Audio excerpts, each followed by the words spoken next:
The Skeleton Crew, or Wildfire Ned. Part 5. Author Anonymous.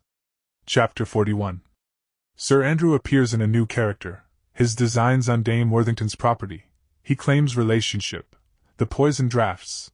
The old dame's sad experience in the world. A stranger comes upon the scene. News from Ned Warbeck. There was some mystery attached to old Dame Worthington, Sir Richard Warbeck, and his two adopted nephews, Charlie and Wildfire Ned. What this mystery was, no one could find out, but Mistress Haylark swore in her own heart that there must be one, and she would have given her finger ends to have found it out.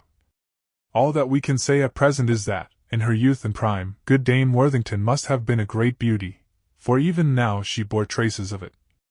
All we know for a positive fact is that, when rather over 30, she condescended to marry a sea captain, who, through Sir Richard Warbeck's influence at the India House, had the command of a brig. There were no children from the marriage, and old Worthington proved a worthless drunken fellow, and when in his cups, gave way to all manner of extravagances. His jealous, uproarious disposition was fully manifested upon every possible occasion when ashore. When drunk he would lie on the sofa and sing uproarious songs all night, to the infinite disgust of fellow lodgers. When, perhaps, only half inebriated, and tempted as usual by jealousy, he would toss the furniture about and break all the crockery. So that, everything considered, his absence was far more preferable than his presence. Hence, when the news arrived that the bark, Colombo, had grounded in a gale, on the Florida reefs, with the loss of all hands, Dame Worthington gave vent to her feelings in a few sobs and a fainting fit, but more than this she betrayed little of that grief which might have been expected from a loved and cherished wife. Her only true and fast friend through life was, as he always had been, old Sir Richard Warbeck. He furnished a private hotel for her, the management of which fully occupied her time and brought in much money. But now that Charlie Warbeck was married and settled, she seemed in part satisfied, and looked even younger than ever. But still she fretted much for Ned Warbeck, who was at sea, for of the two youths she loved him much the best. He was younger, bolder, and far more handsome than Charlie, but he was always a wild, harum-scarum youth, and since he had run away to see the old dame fretted much, wept in secret, and would have given the world to have seen her darling boy once more. But everybody said that, since he had gone out in search of the Skeleton Crew, he would never return alive. "Don't believe such idle tales," said Sir Richard often. "Young Ned has got as many lives as a cat. Put him where you will, he is sure to fall on his feet." But now a stranger made Dame Worthington's acquaintance. This was no other than old Sir Andrew. He had got tired of country life, and determined to start again in the city. He had heard and knew that old Sir Richard was not only very wealthy and powerful, but that he constantly visited good Dame Worthington. "She is a silly, soft-hearted woman," thought Sir Andrew. "By going to live there, I shall fall across Sir Richard, and it may be that by and by we may get better acquainted, and he may assist me in re-establishing myself in business. If anyone wants to get favors out of a man, let him flatter the woman that man most respects," thought Sir Andrew. He was a canny Scot, and like all his nation, had a long, calculating head. He had not been residing long at Dame Worthington's, therefore. His wife was always in the country, when he and she became remarkably chatty together, and communicative. Sir Andrew passed himself off as a widower, and told such a pitiful tale how he had been wronged and dishonored by Philip and his own daughter, that the good dame listened attentively to all the old hypocrite had to say, and not only sympathized with him, but even went so far as to plead his cause to Sir Richard, who, she thought, from his power and position, might help Sir Andrew on to the path of fortune once more. The cunning Scot knew that nothing pleases a woman more than flattery, particularly in one who is a good listener, and can hear out the many long stories which widows always have to tell. Every one have their trials and troubles, as we have seen in this tale, besides Sir Andrew, hence it need not surprise any one to be informed that good Dame Worthington had a very long list of grievances to complain of in her dealings with the world. It was her settled conviction that old widows were the most oppressed class in existence, and herself the most deeply wronged of them all. Butchers, bakers, milkmen, and tax collectors were her abomination, and she often sighed that boarding-houses could not be carried on without them. "For, my dear," she would say, One has scarcely got a few pounds in hand before down come the bills upon you, first for one thing, and then for another, so that we never have a penny to call our own. And then there's our losses. Ah, my dear, you haven't the slightest notion of what I have to suffer. Poor folks like me have occasion to be smart these times, I can assure you, for we see a deal of this wicked world in a very short time. Just fancy, my dear, little more than 2 years ago, a very respectable-looking, genteel young man calls on me. "Good morning, Dame Worthington," says he. "Good morning, sir," says I, "and what do you please to want?" "I have been in search of hotel accommodation, ma'am," says he, "for several days, respectable apartments in a respectable neighborhood, and hearing yours highly spoken of, I have called." Well, my dear, he was the nicest young man you ever see, so mild and quiet, and honest-looking, very much like my brother was before he was killed, and I thought that he certainly must be a very genteel, amiable young man, and I let him have the lodgings. After a few nights he got more and more at home with the lodgers, and even played the harp and guitar in the parlor, and Mistress Haylark said, and the other ladies also, that he was the nicest young man that ever lived in my house. He dressed very stylish, my dear, and would have his apartments arranged, and swept, and dusted oftener than anybody else, for which he was willing to pay extra, he said, if required. The number of wax candles that young man had, and the coals, and odds and ends of different kinds were considerable, my dear, but he said he had never denied himself in anything, being rich, and therefore couldn't do without them.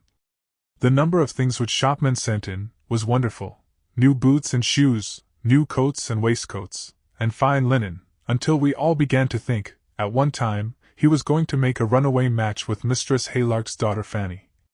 For he seemed very sweet in that quarter, and Mistress Haylark was very fond of him also, too fond of him, I think, between ourselves, considering she's a widow just as old as me almost, except she primps and paints, and wears false back hair. Oh, bless you, we all liked him amazing, and he was so nicely dressed and well behaved, and had so many ways of entertaining a room full of company, that the first month passed like a single week. Although my rule is weekly payments, he was so polite, and offered me so many references that I felt I could trust my whole house in his hands. I loaned him several sums on different occasions, as he was out of small change, he said, and after he had been 2 months in the house, oh, that I'm obliged to confess it, he, one night, suddenly disappeared, trunks and all, without paying anyone a single penny, my dear. Oh, I was never taken aback so much in my whole life. Not that I cared for what he owed me, you know, although I am a poor lone widow without any natural protector, and earn every penny by the sweat of my brow. Oh, it hurt Miss Josephine Smith, next door, very much, my dear. She has never been the same girl since, for she was dead onto him. Mistress Haylark was frantic almost. She had loaned him £10, and he walked off with her best diamond ring. Think o' that. How that diamond ring, paste, my dear, between ourselves, should have come into his hands is a mystery to me, without she gave it to him, which shows how some people can lower themselves when they are maneuvering to marry off a daughter. But between you and me, although everybody knows that I am not given to backbiting or detracting, which I consider mean in anybody, but specially in a landlady talking of her own lodgers, who pay regular, and give little trouble, I must say, my dear, that I think at that time she was trying to get the young man herself. Because, although my eyes are not the best in the world, on account of the troubles I have gone through, and the many briny tears I have shed, I can see as far as most folks, and when I hear silk rustling on a dark landing, and hear a scuffling going on, it don't take long for me to guess which way the wind is blowing in certain quarters that I know of, my dear. You see, there are so many different kinds of people, that it takes great experience, and the patience of Job, to keep a respectable boarding house the way it should be. Now there's Mistress Tiffler, my dear, who keeps a house just round the corner. Why, bless you, I wouldn't have a place like hers for all the world. I can't go by the house without turning up my nose, for really it seems to smell of nothing else but grease and dirt. Nobody looks clean at that house, and, as to feeding, good gracious, you should only see what half-starved wretches they are. Well, how can it be otherwise, my dear? She goes off to market, and buys up all kinds of rubbish, which I wouldn't touch. She boards them cheap, and is a regular vixen, my dear, a perfect hurricane, as my poor, lost sailor husband used to say. But then, of course, there is no comparison between me and such a woman as that. How she gets along with the Germans, and French, and others who live in her place, I can't see. They are always having rows there, but no one can even whisper, and say that anything of the kind ever happened to my house, except once, when 2 of the lodgers, young city clerks, fell out about a servant girl, who was rather good-looking, and knocked each other downstairs. You have no notion, my dear, of my troubles. If I have mutton as the principal dish, someone grumbles. If I have beef, another sniffs and says he's dined already. Then Mistress This is too lazy to come down to breakfast, and almost pulls the bell down for Sarah to take it up to her. Then Miss the other, her daughter, don't like tea nor coffee and must have chocolate and toast, while 2 or 3 others eat hot cakes faster than we can make 'em, and then there's more grumbling and threatening to leave, until it worries my very life out almost. I don't care much about how the men talk, you know, because I can manage them. If their boots and hot water aren't ready, I can plead an excuse of some kind, and even if they do burst out like, and tell you what they think, and threaten to go, I don't dislike 'em, because, as my poor husband used to say, after the storm there's always a calm, and then my turn comes. If they owe anything, I talks like a sensible woman to 'em, and rides a high horse, but if they don't, I only smiles, and takes no notice. Oh, I can get along with the men, my dear, I always could. I would rather have to do with 10 men than 1 woman, and wouldn't have one in the house at all if I could help it. But then, you see, my dear, men will have women in the house. I don't blame 'em a bit, it looks natural like. A house don't look right without a woman or 2, but heaven keep me from having a house full of young women and young men. I tried it once, but it wouldn't answer, my dear. Oh, the sorrow and vexation I had with them. I had my hands full, and soon gave it up. Young widows in the house are just as bad. I abominate widows in the house from my heart, particularly when young and handsome, although I am a widow myself. There's always trouble about 'em, and they are always flirting with someone, and getting the men into fusses. But what can you do, my dear? You must have someone that's attractive to keep the men together, otherwise the place would be as cold and cheerless to 'em as an ice house. But then, my dear, they talk so much, there's no end to their chatter. You can't keep 'em from it, and the older they get the more they have to say about their neighbors. Not that I care, you know, my dear, they can talk as much as they like for all me, so they pays their bills, and don't actually insult me to my face. But it is very aggravating, my dear, to see 'em chatting and whispering in each other's rooms, passing unkind remarks behind one's back, and appearing all smiles and friendly like before your face. It don't matter what you do for 'em, my dear, they will talk about you, and although I'm no eavesdropper, and wouldn't listen at any one's door for all the world, I do know certain things of certain parties, which would surprise certain quarters, if it was only whispered in their ear confidentially, my dear. But I'm not one of that kind. I know my position too well for that, my dear, and wouldn't lower my dignity by peeping into their rooms when they are out, not me. Or prying into boxes and drawers, and rummaging about with their work-boxes and private notes. No, indeed, nothing of that kind in my house, my dear. If they meets me on the landing and says, "Dame Worthington, will you come in for a few moments?" I always says, "Certainly, with pleasure, Mistress Perkins. How do you do this morning, ma'am? You are looking very well. I never saw you look so young and captivating, indeed I didn't. Come in." Of course I will, for a few minutes, to have a friendly chat, like, about old times. But I always says, "Please don't offer me any refreshment, Mistress Perkins," I says, "because my stomach is weak, and I can't stand it. A thimbleful of brandy would knock me over, my dear, in a minute. Because a glass of ginger wine don't cost much, you know, my dear, and if you accepts their little deceitful offers, they always takes advantage of it to wear the very legs off the poor servant girl, and me too, if I'd let 'em. But I lets 'em ring away till tired, and takes no notice, until they comes downstairs themselves, and then when they knocks at my door, I seems surprised not to hear the bell, and then they gets what they want. Bless you, my dear, if something wasn't done, we should wear the stairs out. First there's old Mr. Brown upstairs. He wants hot water half a dozen times a day and can't hear the dinner bell without it is rung outside his door. Mistress Perkins is always in want of something, and that wretched pet dog of hers is always causing trouble. It was only the other day I missed a beefsteak off the kitchen table, and at last I traced it upstairs to Mistress Perkins' door, where the dog stood growling and showing his teeth, until in fright I upset the servant maid and her pail of water, and fell headlong downstairs. The smiling old scoundrel, Sir Andrew, would sit and listen to the good old dame, as she recounted her trials and troubles, and would nod in approval as meekly as a lamb.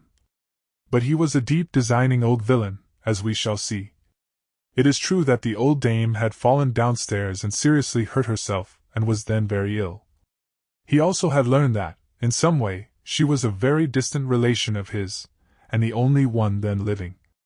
This discovery greatly surprised old Dame Worthington, and Sir Richard Warbeck also, but the cunning scoundrel supported his statement to relationship with so much plausible, but fictitious, evidence that both Sir Richard and Dame Worthington took the cunning Scotchman into their confidence. Sir Andrew had now the game in his own hands, he thought, and he also came by the information that should Sir Richard die first, all his property, if Philip Redgill was proved guilty of the crimes of which Captain Jack accused him, would all go to Charlie, Ned Warbeck, and Dame Worthington. As she has made her will already, thought Sir Andrew, and left me a small sum, and the rest to the Warbecks, it would not be very difficult to get the will altered altogether in my favor, and poison her. This devilish design he resolved to put into execution. He was very attentive to old Dame Worthington, and would suffer no one, as a relation, in the absence of Sir Richard, to administer to her any medicine, however simple. With these opportunities in his hand, Sir Andrew made good use of his time. He never allowed a chance to pass him, but day by day was gradually poisoning her. The old dame got weaker and weaker every day. The doctors could not make it out. Yet the sole object of her thoughts was the adventurous stray one, Ned Warbeck, her favorite boy. While propped up in her chair, one day in the parlor, and surrounded by her friends, she was continually speaking of her poor sailor boy. Ned, when a gentleman who was present said, "Well, madam, I know not who your young favorite is, but I am a sailor myself and love the profession. It is a compliment to me to hear you speak in such glowing terms of our gallant tars. And the bravest of them all is Ned Warbeck, I know," said the old dame with a flushed cheek. "Of course he is," said old Sir Andrew, trying to smile, but at the same time congratulating himself at the potent power of the secret poison he was daily administering for the sake of the good old dame's money. "Ned Warbeck, of course he is the bravest of the brave," he muttered. "There isn't a lad in all the King's Navy like to him." "Ned Warbeck?" said the stranger, in astonishment. "Yes, do you know him?" asked the good dame, in great curiosity. The stranger did not answer, but said, "If you will only listen, I'll tell you something that will gratify you." So saying, he lit his pipe again, and commenced his story round the crackling winter fire. Chapter 42. A leap for life, the bravery of a young middy, the tale startles all present. Who is he? The last cruise I made in the Channel was in search of the skeleton crew, in the diamond frigate, Trumps, as we sometimes used to call our gallant ship. We had been tacking and filling for several weeks on the western coast in search of Deathwing's phantom ship of smugglers, and during that time, we had had some pretty heavy weather. When we reached Flamborough Head, there was a spanking wind blowing from west-southwest, so we squared away, and without coming to at the head made straight for Old Hull, the general rendezvous and place of refitting for our squadrons in the German Ocean, because smugglers are plentiful there. Immediately on arriving there, we warped in alongside the quay, where we stripped ship to a girt line, and gave her a regular built overhauling from stem to stern. Many hands, however, make light work. In a very few days all was accomplished. The stays and shrouds were set up, and new rattled down, the yards crossed, the running rigging rose, and sails bent. And the old craft, fresh painted and all étonte, looked as fine as a midshipman on liberty. In place of the storm stumps which had been stowed away among the booms and other spare spars amidships, we had sent up topgallant masts and royal poles, with a sheave for skysails and housed enough for skyscrapers among them. So you may judge the old frigate looked pretty taunt. There was a Dutch-line ship in the harbor, but though we carried only 30 to her 40 guns, her main truck would hardly have reached to our royal masthead. When we had got everything ship-shape and man-of-war fashion, we hauled out again, and took berth about half a mile from the quay. What little wine we had had in the fore part of the day died away at noon, and though the first dog-watch was almost out, and the sun was near the horizon, Not a breath of air had risen to disturb the deep serenity of the scene. Even on board our vessel a degree of stillness unusual for a man-of-war prevailed among the crew. It was the hour of the evening meal, and the low hum that came from the gun deck had an indistinct and buzzing sound. On the top of the boom cover, and in the full glare of the sun, lay a tall Negro, Black Jake the jig-maker of the ship, and a striking specimen of African peculiarities, in whose single person they were all strongly developed. His flat nose was dilated to unusual width, and his ebony cheeks fairly glistened with delight, as he looked up at the gambols of a huge ape, which had been entrusted to our care to take to Plymouth, and which, clinging to the mainstay just above Jake's, the big Negro's, woolly head, was chattering and grinning back at the darky as if there existed some mutual intelligence between them. I was on watch on deck, and standing amusing myself by observing the antics of the black and his congenial playmate the ape, but at length tiring of the rude mirth, had turned towards the taffrail to gaze on the more agreeable features of that scene. Just at that moment, a shout and a curse burst upon my ear. Looking quickly round to ascertain the cause of the unusual sound on a frigate ship, I was horrified at what I saw. The Commodore was on board that day with his wife, child and nurse. The nurse and child had just come out of the captain's state cabin, when Jacko the ape, being teased by the Negro, plunged wildly towards the nurse, broke his chain, seized the Commodore's infant boy, and with a terrific scream rushed up the rigging with it. This was a most horrible predicament, for the ape was only half tamed. A single glance to the main-yard explained the occasion of Jake the Negro's shout and curse. The nurse had been coming up from the cabin when Jacko, perceiving her near him, broke his thin chain, dropped suddenly down from the mainmast, and running along the boom cover seized the nurse's cap from her head, frightened her into a fit, and seizing the child, immediately darted up the main-topsail sheet, and thence to the bunt of the main-yard, where he now sat grinning and screeching most horribly, tossing the child about and each moment threatening to kill it. But one of our young midshipmen, a great favorite on board, who was a sprightly active fellow, and called Ned, though he could not climb so nimbly as an ape, yet had no mind to let the child suffer or be strangled without an effort to regain it, and kill the monster.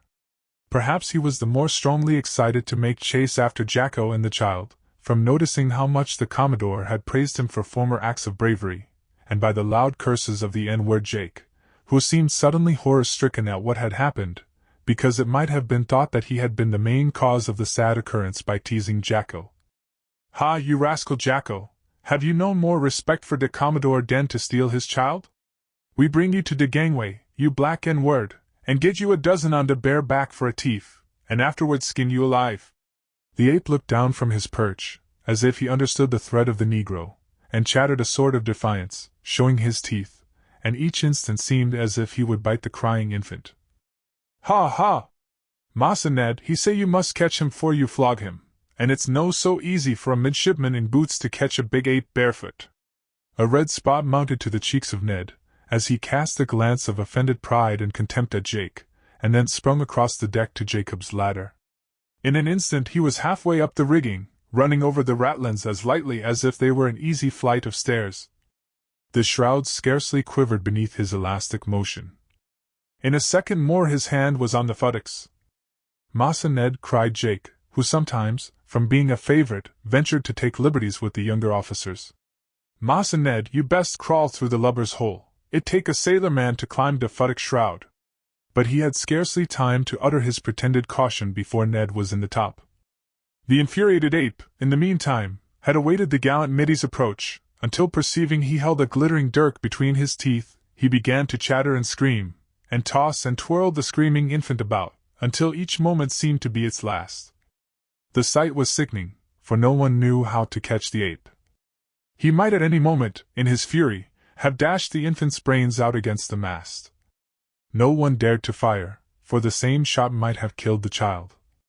Besides, if the ape had been wounded, he would then have surely killed the babe for revenge. Gallant Ned had nearly got up the rigging, when the ape clasped the baby more firmly, and running along the yard to the opposite side of the top, sprang up a rope, and thence to the topmast backstay. Up this it ran to the topmast cross trees, where it again quietly seated itself and resumed its work of scratching the baby's head, and pulling its clothes to pieces. The cries of the child were now ear-piercing and heart-rending. For several minutes I stood watching the gallant young middy follow Jacko the ape from one piece of rigging to another, the ape all the while seeming only to exert such speed as was necessary to elude its pursuer, and pausing whenever the latter appeared to be weary of the exciting chase. All on deck were breathless with excitement. At last, by maneuvering thus, the mischievous animal, which looked now more ferocious than ever, succeeded in enticing the gallant young middy as high as the royal masthead.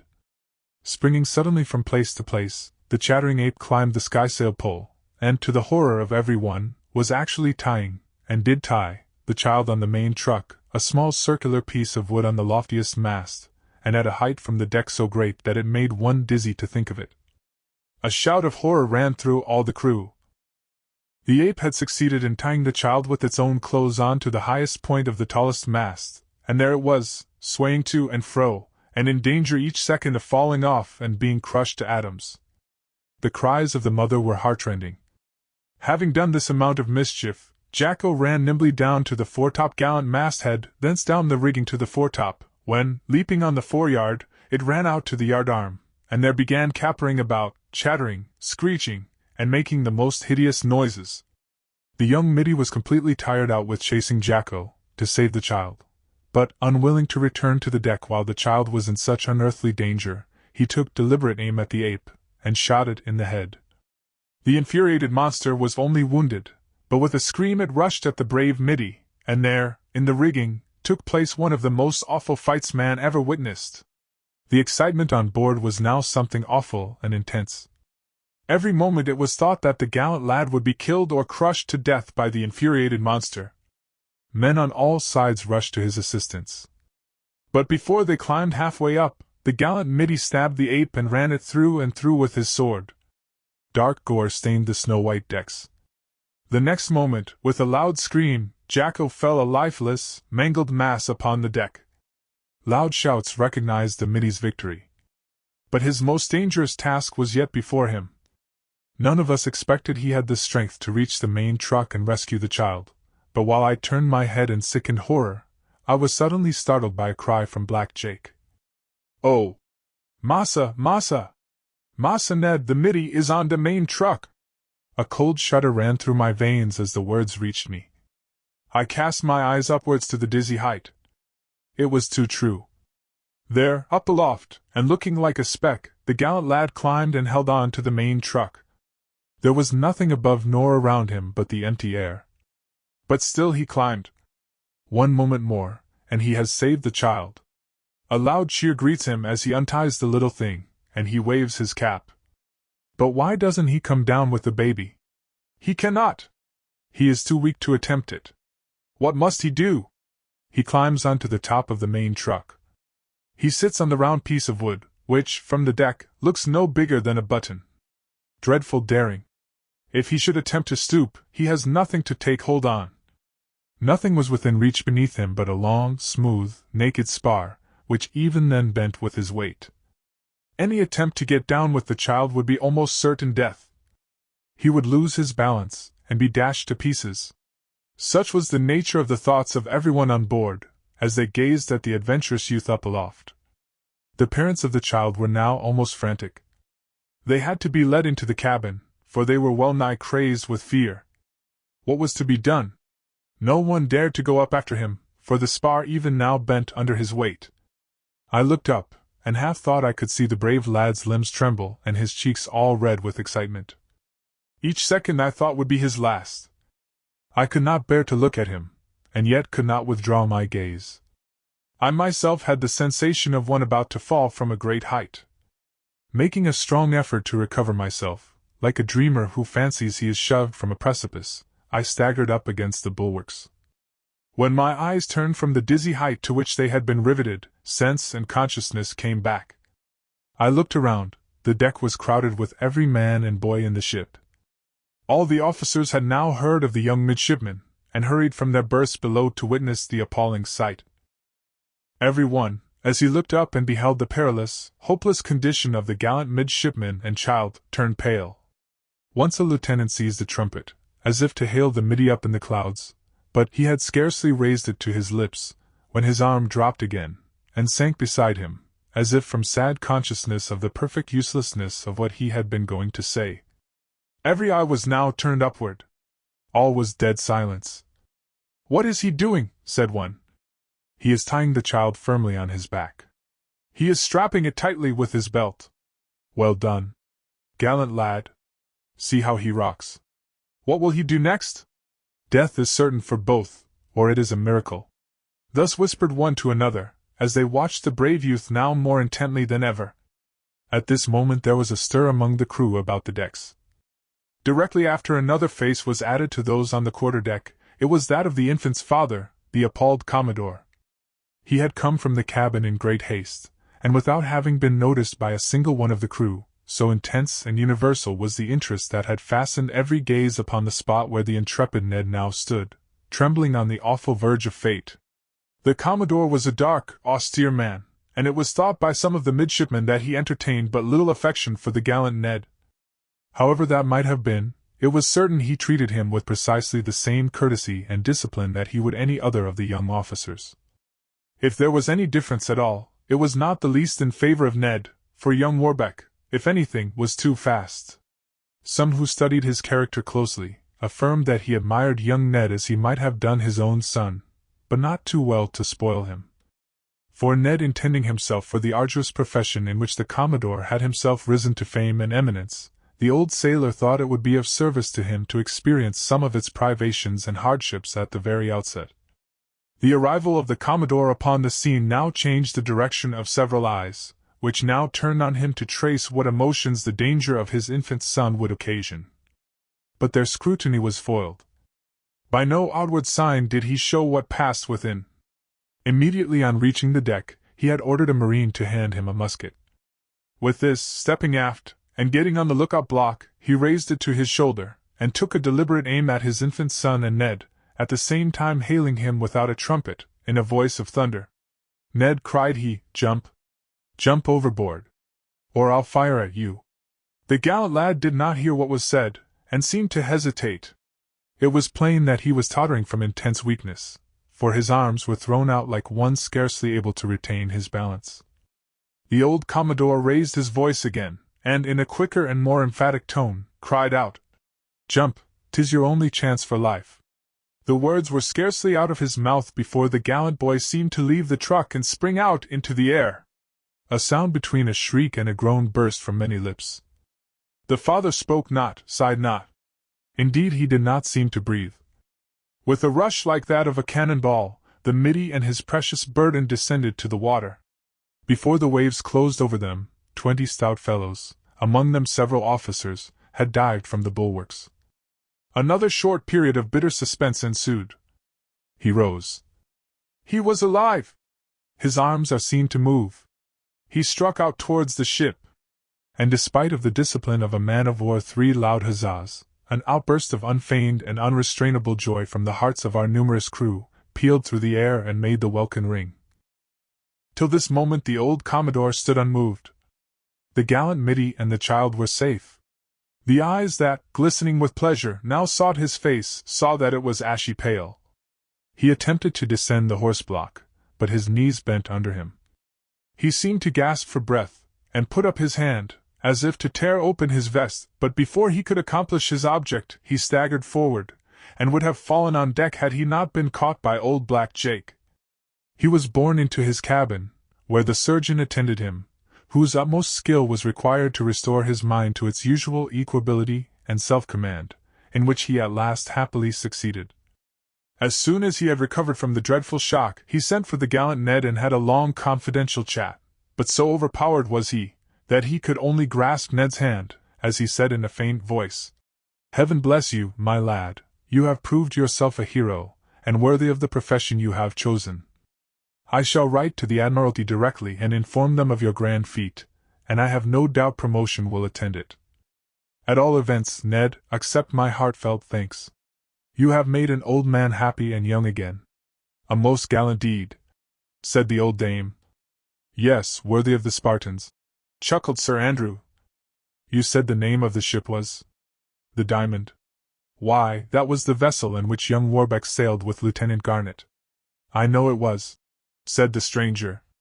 She has had a most successful cruise against the skeleton crew and the smugglers, and chief among those who distinguished themselves, both afloat and ashore, was the same gallant young middy I have been speaking to you about. He must be an heroic boy, whoever he is, and he is called Ned too, eh? We used to call him Wildfire Ned," said the stranger, laughing. "He is a lieutenant now, and on his way to London." "It must be Ned Warbeck then," said several. "It was none other," said the stranger, laughing. "And I commanded the ship. My name is Captain, late Lieutenant Garnet." Chapter 43. The Discovery of Family Papers by Wildfire Ned. The first thing which Ned did, when he arrived in London, was to report himself at the Admiralty, where many old naval officers of great reputation met, and congratulated him on the great success which had attended him and Lieutenant Garnet in fighting against the skeleton crew. Honors were showered on him everywhere he went. Yet he was not happy. He had neither father nor mother, nor any single relation in the world. Sir Richard Warbeck, he knew, and felt in his heart, was only a friend to him, and not an uncle. Who was he, then? "Am I lowly or highly born?" he thought. He felt that he must have sprung from a superior stock. Yes, but how? Was he entitled to any great estates in his own right? He felt that there was some dark, deep mystery hanging over him. He would have given the whole world to unravel it. But he could not. Sir Richard's manner had always been very kind, good, and fatherly. But still, with all that, it was strange. His manner, it might be said, was like that of a man who knew some grand secret, and yet would not reveal it. When King Charles I was beheaded, Ned thought, the Cromwellians drove many rich and powerful nobles from the land, and confiscated all their great estates. Suppose that my father was one of these. He might have been a noble. Who knows? Thought Ned, and as this conviction flashed across his mind, he resolved to let no chance pass by in order to find it out. Who was my father? Ned had often asked of Sir Richard. The old man smiled, but answered not. The more he repeated this question and was put off, the more he resolved to find out the grand secret. All he could find out was this. "I do not wonder that you and Philip Redgill can never agree," old Sir Richard would say. "For your families have always been at daggers' points for centuries."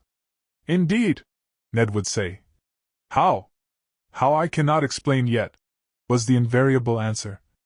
"When you are 21 years old you may know more.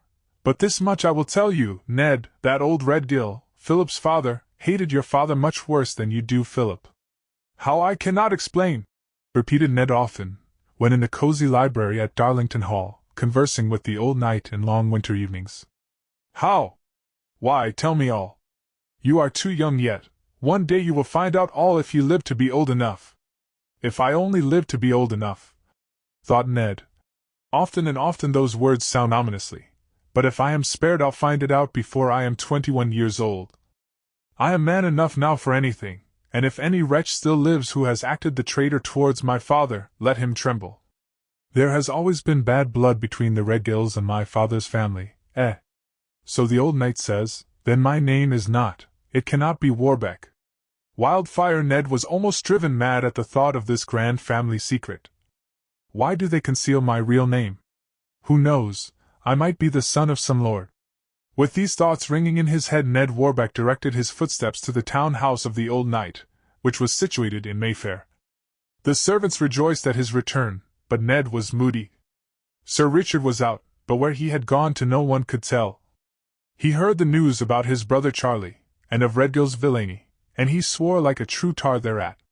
He paced the library up and down, and cast his eyes first to one old dusty bookshelf and then to another, but he did not care to remain in the place. It was so cold and comfortless. I always thought that this old library was haunted, thought Ned, and I never liked it. He was about to leave when his foot struck against something in the floor. To his amazement, one of the boards of the flooring sprung up. He had trod upon a secret spring. To his still greater astonishment, he discovered a small old oak chest. It was bound with clasps and bolts of brass. It had 6 padlocks on it. This is some hidden treasure, thought Ned. He pulled out the small chest, and, after locking himself in, began to prise open the chest. With much perseverance and labor he succeeded at last in breaking it open. It contained nothing but a packet of musty, dusty papers. "What can this mean?" thought Ned. He eagerly seized the bundle, and on the outside read, "Family papers, not to be opened until the death of Sir Richard Warbeck. They then belonged to the heirs of the celebrated Sir Edward Lancaster, who was banished from the kingdom by Cromwell. The enclosed is a short sketch of his rise and fall in the state, and of the origin of the skeleton band, how, and when, and where it was formed. Some of the names mentioned are not the right ones. The key to the proper names can be found elsewhere on the death of Sir Richard Warbeck." Strange, thought Ned. Why, what mystery is here? Some grand family secret. It may be useful for Charlie and myself to know this. "Sir Edward Lancaster," sighed Ned. "I have heard of him. But surely that is not my name? I wonder if any mystery hung over my father's early career like my own?" In great mental excitement he locked and barred the old library doors, tore open the packet, and read, with a trembling hand. A state secret. The King's Bastard. The evening sun was flashing in the west, shedding streams of many-colored glory on the forests and plains surrounding one of England's fairest villages, and the red brick walls and tower of a quadrangularly built military college threw a deep black shade on the grassy sward and gigantic trees, through which grand walks and carriage drives intersected and united at the heavy iron gates. Equestrians galloping along the dusty roads would wheel and halt, or form their position on the hill, gazing intently towards the quiet college grounds. But as the gates were yet closed, they resumed their riding, chatting in twos and threes, seemingly impatient for the evening bell to toll. One of the boldest and most fearless of the equestrians turned her head frequently to the silent distant tower, and spurring her noble animal into a sweeping gallop, dashed past the somber gates at headlong speed, her face aglow with the ruddiness of health, and her auburn tresses flowing in girlish negligence upon her shoulders. The porter at the college gates, with grey hair and stooping gait, slowly unlocked the ponderous portals with solemn movement, and as he furtively looked at the fearless girl, with whip on high, galloping through the dust at breakneck speed, he devoutly prayed for her safety. Despite the pious porter's fears, Lady Emma Bray rode along the road, turned up the forest carriage drive of an elegant neighbouring hall, and without stopping, leaped the gate, to the great astonishment of several rustics at the plough, and suddenly halted before the door. Throwing the reins carelessly over a gate-post, she tucked up her dark green riding habit, and laughingly tripping along the grassy sward, advanced towards a grey-haired old gentleman, who, with coat unbuttoned and slouched hat on head, sat under a peach tree, with his legs resting against the trunk, reading and puffing a clay pipe. "Wake up, Colonel," she said, laughing, lightly touching him across the shoulder with her riding whip. "I'm come to see Claire. I want her to go with me to the parade. What say you, uncle? Will you escort us?" Before he could reply, Lady Emma kissed him, and passed into the house singing, and going into the parlor, sat down to the harp, and dashed off "Long Live the King," with great gusto. "Where's Claire?" she asked of a maid. "Gone to church." "Bother!" Disappointed again. "Why, Claire's always at church." "Hey-go." She flung the music aside, and sat tapping her boots with the whip, while rocking and rolling in an armchair, which was in perfect keeping with the costly and elegant rosewood and blue with which the apartment was furnished. Lady Bray was readjusting her brown gauntlets, and about to depart, when Colonel Temple sauntered into the room with the hound at his heels, which immediately began to caress the young lady. "A penny for your thoughts, lady," said he, laughing. "There, don't look so cross, pet, or I shall imagine we are not friends." "I'm not cross, uncle, but you know it is so provoking to be disappointed." "Well, well, pet, cheer up. When the college breaks up for the season, we'll have plenty of fishing and hunting, and picnics without end. I didn't know that Claire was out until you inquired. Gone visiting some poor folks, I suppose, as usual." "At church." "Well, well, what a girl she is." "She'll soon be back again." "No, I'm sure she won't, uncle, if she's gone to church, for she's the greatest girl for praying I ever saw." "I know it's all very admirable in one's character," said young Lady Emma, moving about the apartment, and arranging her disordered hair in the mirror, "but I could not kneel so long as Claire does. No, not for all the world. Come, uncle, you mustn't laugh and go away in that manner. I want you to escort me to the parade this evening. I'm sure you'll not refuse. Besides, we shall be sure to meet Claire. I'll go into the cathedral and fetch her, if we don't meet her on the way. I know where to find her, in a snug little pew, shut out from all observation. As blue-eyed, oval-faced Emma, with her radiant looks and careless manner, took the old colonel's arm, and proceeded, with laugh and joke, through the forest path towards the small town lying in the valley, they soon came to the cathedral, and the colonel stopped. The great door being slightly ajar, Emma stepped lightly in, and its quiet calm and beauty arrested her hurried, impetuous gait. Evening service was over. The sinking sun shed its rays through stained-glass windows, and streams of blue, white, orange, purple, and pink fell in varied beauty upon its Doric columns and tiled floors. The slightest sound was audible, and as the boughs of chestnut trees swayed against the windows, and the birds warbled their even song, each rustle and note echoed through the edifice. Emma slowly closed the creaking door, and stealthily stealing forwards, discovered Claire, whose pale face and dark eyes were raised in deep meditation. A touch and gesture were all that passed, and Claire rose slowly and left the place with noiseless step. "Not go to the grand military parade, child?" asked the colonel, when Miss Claire had joined them. "You used to be amazingly fond of such things a few months ago. Come, Claire, Lady Emma has been waiting for you ever so long."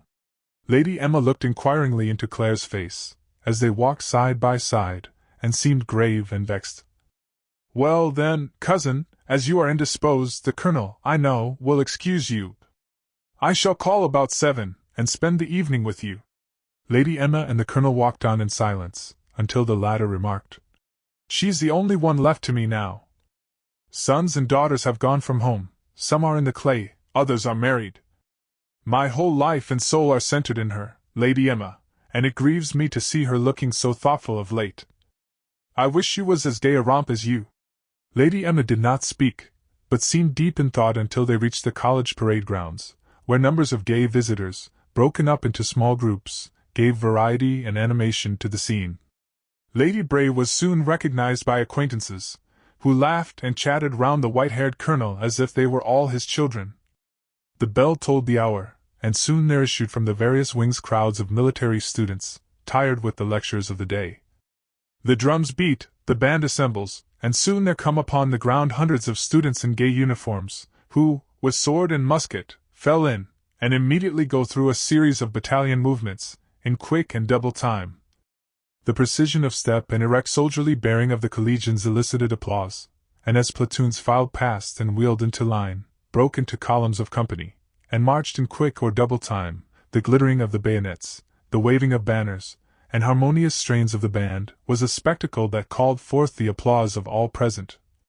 So that when the whole line advanced, halted, and presented arms to numbers of the fair sex screened under the colonnade of trees, enthusiasm reached its height, and the drill and parade passed off with much eclat. As soon as the troops marched out of the quadrangle to the armory at the rear, the visitors slowly dispersed. Many of the students obtained a few hours' leave, so that when all dispersed to their residences in town or in the outskirts, there were but few ladies unaccompanied by relations or friends in uniform. Colonel Temple and Lady Bray were the object of much attention, and as the old hero was an especial favorite with all, he insisted upon taking some half-dozen or more of the young ladies to his house to supper. Each lady was gallantied, so that as the white-headed old soldier went along the forest walk, he looked more like a patriarch leading forth his children's children, than a gay-hearted, brave colonel of dragoons. "Here we are, girls," said the colonel, opening the gate and admitting his young friends. "Here we are, young gentlemen, make the place your own as much as you like, only don't hurt my conservatory, else Claire will never forgive you. Now then, Nance," shouted he, calling to the housemaid. "Now then, Dick, bestir yourselves, tell Miss Claire there's troops of friends come to see her, make supper ready quick as possible, and one of you go down to town and bring up a band to play for us. I know the girls like a dance." While the good old man was thus bustling about, frightening the big cook and the butler with a multitude of orders, pale-faced Claire came forth to welcome her many friends, and from the fondness of caresses bestowed upon her by the females, and the hearty gallant behavior of the gentlemen, her manner became embarrassed. Her hair fell loose from continual handshaking, and her face was all radiant with blushes. "I'm really glad to see you all, this is quite a surprise. Come in, Molly. How do, Lizzie? Ah, "Josephine, dear." "Come in, gentlemen," said Claire, bustling about. "I'm so glad you've come." And while she bustled about, giving orders to various servants, Lady Bray helped her to do the honors of the house, for the Colonel was a widower, and made every one at home.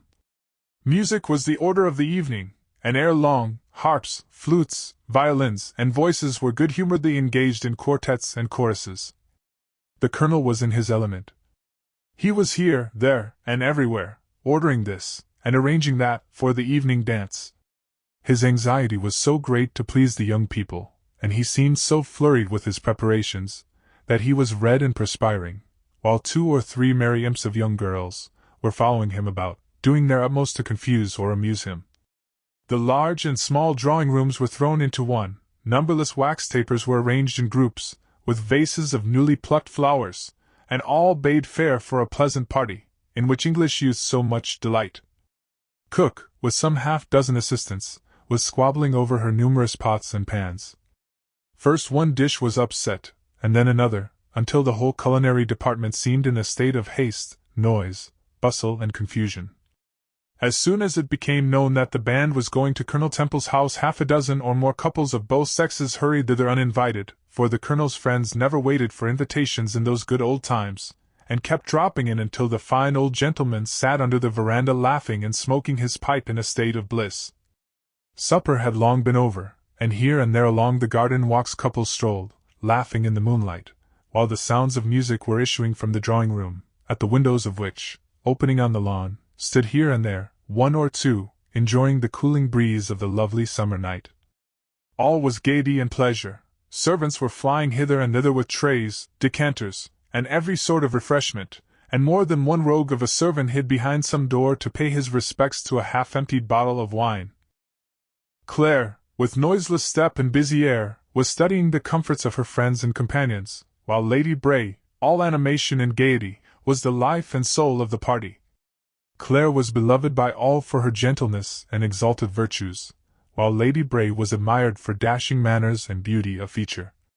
The lady guests would cluster round Claire, and kiss and toy with her as if she was their sister, while gentlemen took pleasure in courting the company of Lady Emma, who, perfectly conscious of her charms, was pleasantly teasing them with coquetry and wit. There was one other of the party, however, who treated the attentions of all with indifference. She moved hither and thither, preoccupied in thought, and at last sought the veranda, where her father, Lord Cavendish, was smoking with the Colonel and other old people, discussing politics. Taking a footstool, she sat between the Colonel and her father, resting her head on the farmer's knee, looking at the cloudless sky. Josephine Cavendish was the great favourite of Claire and Lady Emma, but somewhat younger than either.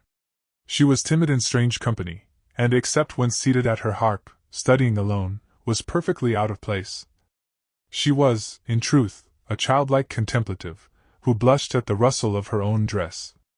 Hour passed hour, and so the party continued, and stragglers dropped in one by one, until, by 11 o'clock, the rooms were filled with dancers, card-players, and persons promenading up and down the wide verandas, vine walks, orchard shades, or the long stone passages of the house. It seemed a family gathering. Every one knew every one, no introductions were necessary, all were at home, and everything proceeded harmoniously and pleasantly. The lights of the village had long flickered and died. The college chimes told the hour of midnight, the broad landscape of field and forest lay bathed in moonlight, and one by one the visitors dispersed. Some on horse, others on foot, and more in broughams and carriages. All had disappeared down the carriage drive into the forest path, and the receding sounds of their gaiety and ringing laughter fell faintly on the ear. The household had long retired to rest. All was still. Claire alone was awake. By her open chamber window the pale-faced girl sat, gazing abroad upon the silvery landscape, deep in thought. Boughs of lofty chestnut trees, swaying in the breeze, swept against the house. Perfume from gardens and orchards filled the air. Time passed slowly on. Troubled with thoughts and misgivings that cankered her heart, she wept. Rousing from melancholy lethargy, she rose, and in part disrobed, as she gazed in the mirror upon her pale and thoughtful face, half concealed by heavy masses of raven tresses, loose about her shoulders. In dishabille as she was, she sat beside her snow-white bed. She rose, and deep in thought, with disheveled hair and flowing garments, clasped her hands and moved her lips, as she gazed on the dark and lofty towers of the distant college. How long she sat communing thus alone, or the nature of her thoughts, none can know. But as the moon was dipping beyond the trees, her door noiselessly opened, and closed again, and there flitted across the floor towards her a figure in white. It was Lady Bray. "A thousand pardons, dear Claire," she said, embracing her. "I could not sleep. You seem so changed of late. I fear you are unwell, and wish to conceal it from both your father and me. Oh, Claire, if you only knew how much I love you, how your father idolizes, and every one dotes upon you, I'm sure you would be more happy." No response. "Come, Claire, my dear, dear cousin, tell me what it is. There is nothing in the world that is too good for you.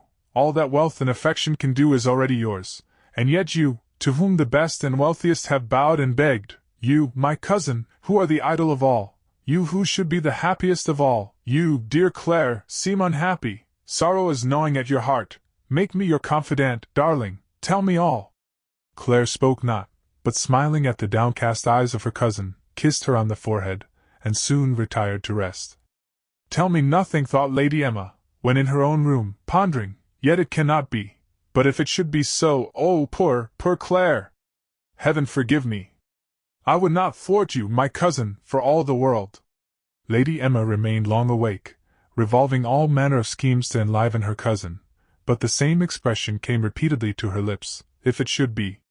Poor cousin, poor Claire! And even her strong nature bent under some secret mental weight, and teardrops flowed freely upon her weary pillow. The dark and lofty college tower visited Claire in dreams.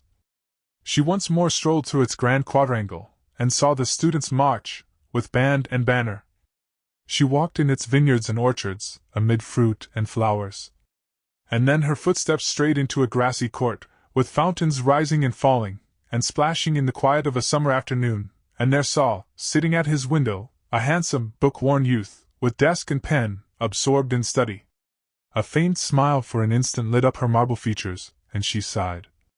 Her lips murmured inarticulate sounds, and she moved restlessly, unconsciously throwing the spotless covering from her heaving bosom, on which reposed a tiny gem of jet, resting as if set in alabaster.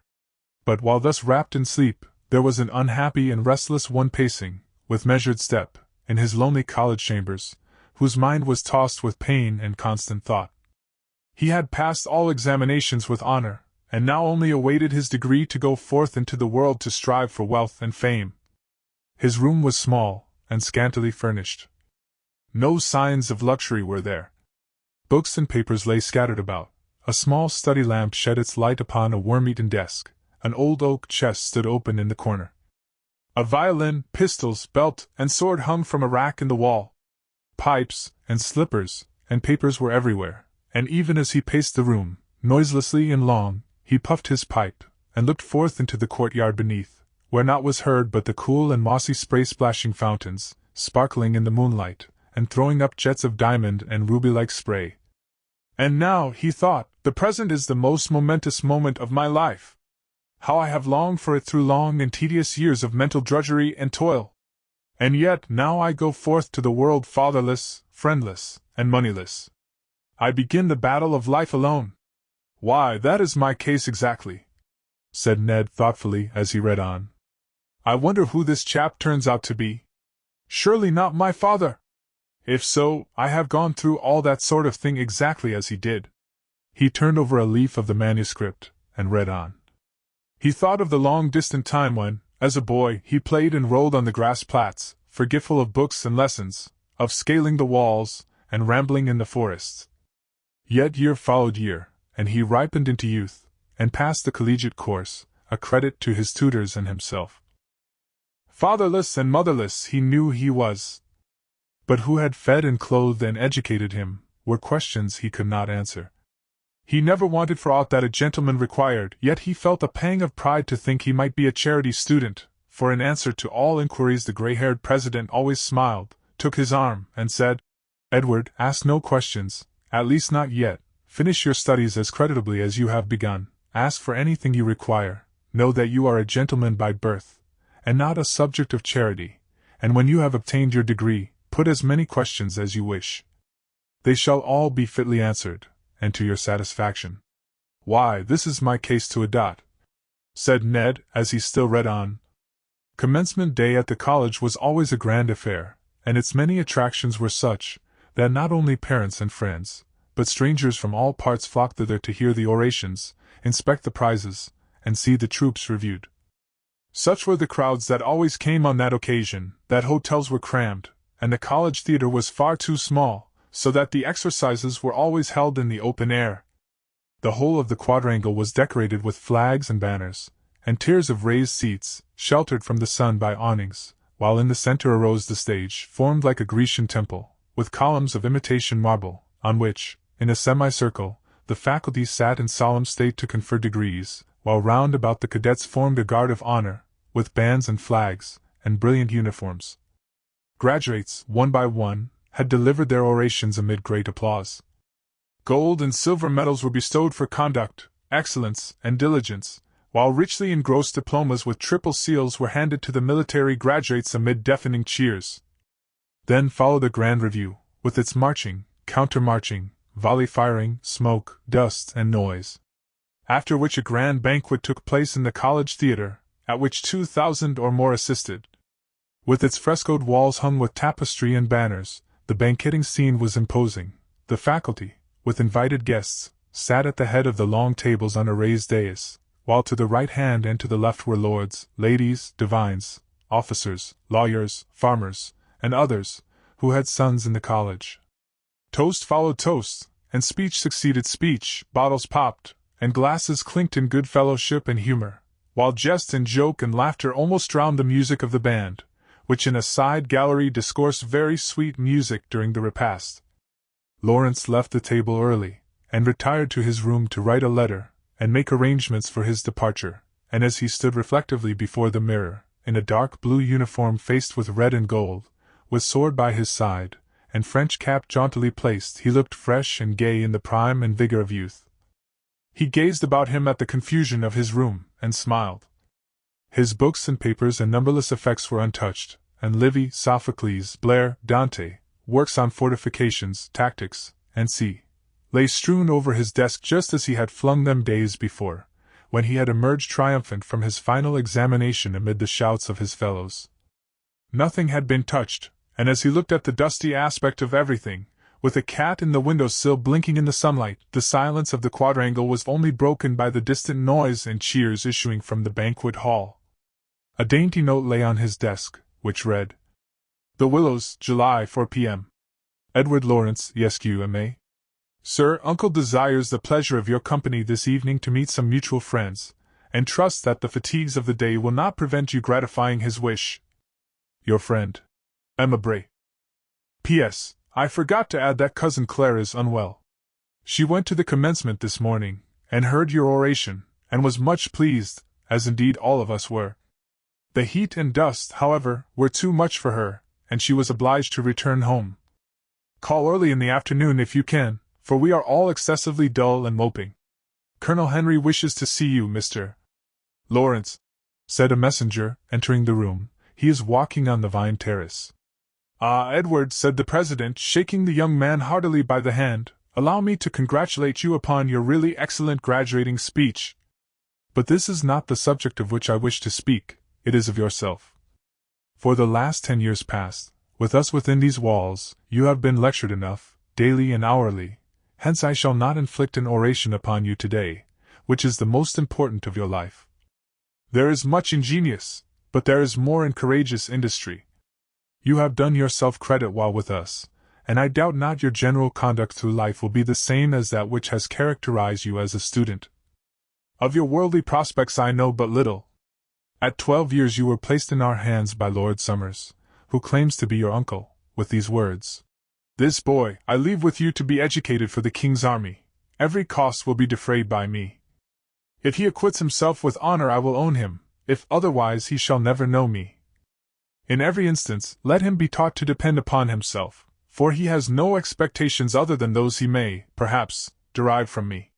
It seems very unnatural that an uncle should never have seen you for so long,' continued the President, 'if he is your uncle, but he never let you want for anything, which speaks well. As to his injunction about us teaching you to depend upon yourself, without having dreams of wealth, and see, I fully endorse, for it is my experience that those who look forward to, or are sure of inheriting riches, make very indifferent students. It is the poor lad, who has little or not to expect, who sheds honor on his college and after life, for, having nothing but his own energy and talent to depend upon, he develops both at school, and the habits of industry and self-reliance thus generally attained increase with age, and brings success as its necessary and natural reward. Lawrence, with sword jingling by his side, took a field path to the willows, and as he gaily strode along, puffing a cigar, soon struck through the woods, and came within sight of the house, from which a horseman had just then departed by another road. Colonel Temple met him at the door, and heartily shook him by the hand. "Allow me to congratulate you, my boy, you have got through it at last, with honor, and no one feels more pleasure than myself, for you have striven nobly for it." "I received your note, Colonel, and—" "My note?" "Yes, uncle," said Lady Bray, opening the long window, and stepping on to the veranda, laughing. "Your note, I wrote it, don't you remember?" "You don't? Well, then, I wrote it on my own responsibility. I knew what a favorite you were with uncle, and as he had no company, I thought I would entice you up to the house to enliven him." "Oh, you rogue!"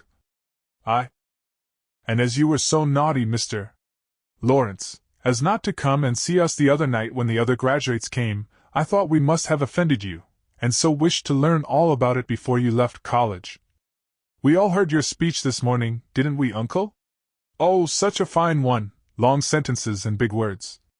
Oh, I couldn't comprehend it all, and then Claire was unwell, and I was dull, and I didn't know what to do, so as we have known you for years, and you have been such a bad boy as not to come and see us for ever so long, I thought I'd ask you to call in uncle's name, so that's all, and now uncle forgive me, and give me a kiss, I know he will," and the dashing Lady Emma, merry as ever, threw her arms around the old colonel, and went back to the parlor singing and laughing. "Oh, that's a funny rogue, Lawrence." Lawrence met Claire in the entrance hall, and although her hand shook perceptibly in his, a blush tinged her cheek as she bade him welcome, and opened the drawing-room door. "Now, Sir Truant," began Emma, in mock heroics, "deliver up your arms. Let me unbuckle your sword, Sir Knight, that's it. I'm sure you don't want it clanking at your heels while with us. Now, Edward Lawrence, you are at our mercy, and if you don't ask pardon for your long absence, and promise to be a better boy for the future, prepare for the block," she continued, flourishing the sword with both hands. "Claire shall be the parson, and I the executioner. You will be better, eh? Then this time you are safe."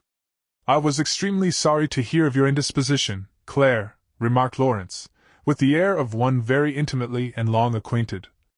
"Even now you look fretted and thoughtful." "Do I? How complimentary!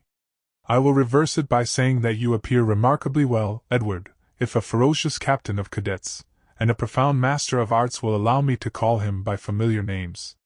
"Oh, bless you, cousin, we must not be so familiar now, you know. No more blind man's buff, and kiss in the ring, as we used to.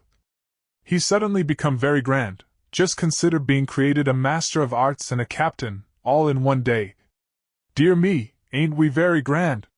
Come, girls," remarked the colonel, entering the room and seating himself on the sofa. "Don't badger the captain. 2 to 1 is not the thing. Fair play. You'll be a graduate yourself next year, and— Oh, won't that be fine? In white satin, and crowns of flowers, and all that. Oh, how I envied Claire last year. She looked so pretty that—" Cousin, broke in Claire, blushing and hanging down her head, "really I never heard such non." "I dare say you haven't, but you did look nice. Everybody said so, the lady said so, for I heard and the gentleman too. One said, 'Oh, how pale,' another, 'What a sweet voice,' and a third, whose initials are E.L., said, 'How modest.'" While they were engaged in music, Claire retired to superintend some domestic duty, and the colonel falling asleep, Emma and Lawrence were left alone, and proceeding towards the windows looking into the gardens, she stood nervously pulling the curtains and thus began, rather seriously. "You must not joke Claire today, Lawrence. I heard you, if I was making a noise at the piano. She was not well this morning. She has had unpleasant visitors, and it surprises me she is half so gay as she is." I don't know what it is, but I think it was an old beau that displeased her. He insisted upon escorting her home, and after he went away she seemed very much vexed and annoyed. That is easily accounted for. Perhaps she is partial to him, and it is but natural she should feel annoyed at his hurried departure. Nonsense, Edward. You know she has no such liking, or I should have discovered it long ago. It was a Captain Redgill, one of your old students, living now in Birmingham. You must know him well, and judging from his looks at parting, I'm sure his visit could not have proved very satisfactory or pleasant. What makes you look so solemn? Lawrence did remember Redgill. He had occasion for never forgetting him, and remembering the past, he blushed scarlet. Nothing, Lady Bray. I was only thinking of a presentiment that has disturbed me all the morning, and which continually recurs, that some mischief will befall me ere midnight. What mischief can befall you here? Oh! How silly, Edward! If I had made such a speech, you'd have laughed at me.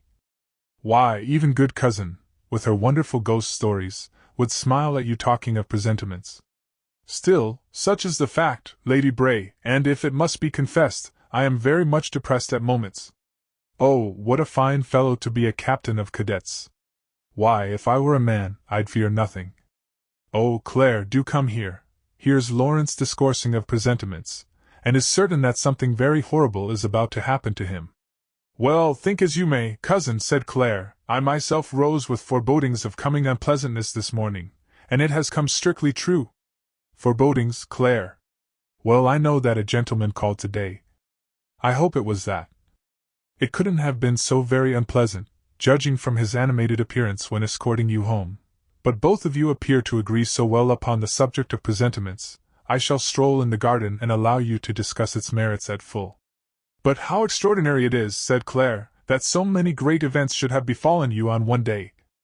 To think that after so many years you should have discovered your relations, that on the same day you should have graduated and resolved to change your residence. But if I go, I shall still be near all my friends, replied Lawrence, for you always go to France for the winter months. True, but I can assure you it is greatly against my will. There is too much gaiety there, and as father has extensive acquaintance and relations, it throws me into much bustle and distraction I would willingly avoid. I love quietness and rusticity. You were always timid, Claire. I have known you long now, and think you are unnecessarily so. You are the only one at home now. Your father dotes upon you, and with all due respect, let me add, there are few who are greater favorites with all, or who has had so many in supplication at your feet. You flatter me. I have never given any one reason to think that I ever encouraged their addresses, but, on the contrary, have ever taken the earliest opportunity to dispossess them of any such idea, when it became apparent. A coquette is abominable. One cannot have two hearts, and when that is already dedicated, all is staked. Visitors called, and this conversation ceased. Lady Bray was busy in welcoming them.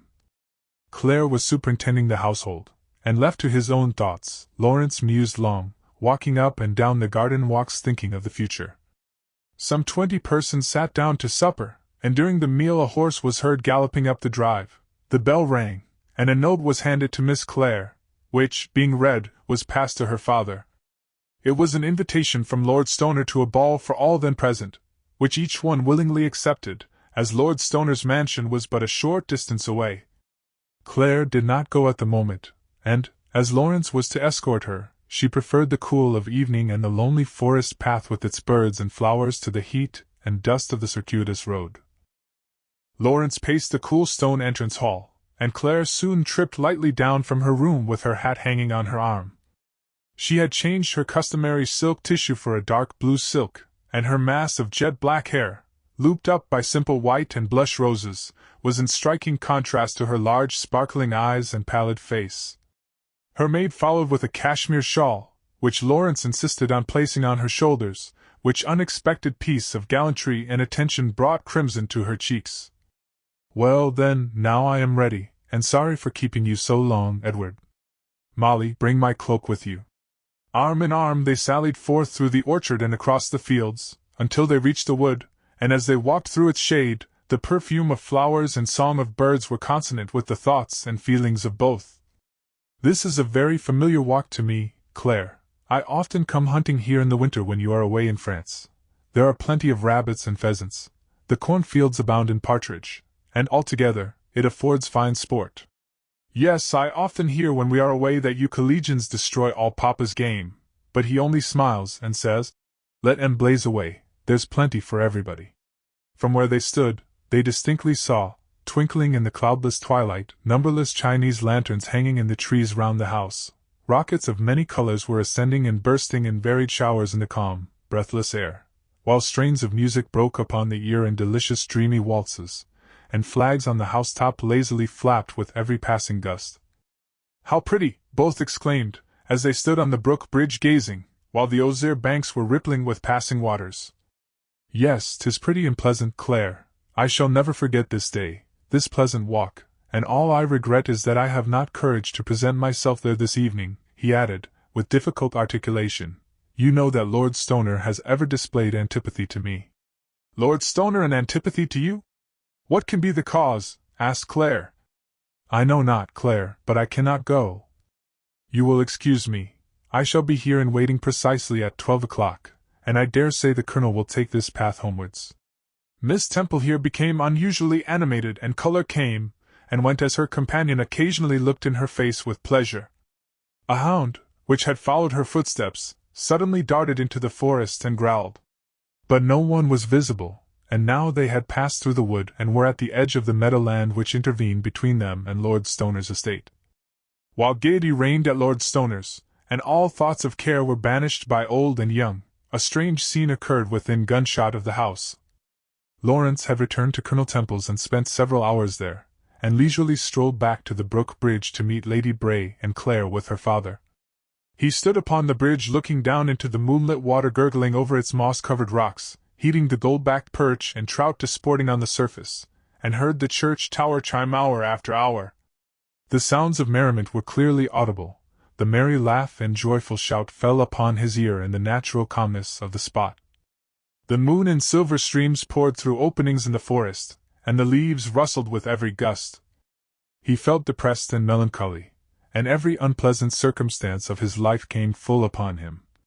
Time passed, and still he pondered and thought of Josephine, who, in the whirling excitement of the dance, was oblivious of his existence. While he stood leaning on the handrail, gazing on the shiny surface of the deep, broad brook, hasty steps approached. He looked up. A stranger with shaded face stood gazing on his moonlit countenance. "Edward Lawrence, by my soul," he said, and after a long pause, hoarsely continued, "Give place. Move from my path, snake! You have thwarted me for years. Move, I say, or I'll send you into eternity." "Philip Redgill," said Lawrence, in amazement, disbelieving his senses, adding in a scarcely audible voice, "Heaven help thee!" "Help you, you hypocrite! Out of my way, I say, or I'll slaughter you where you stand." "What have you done?"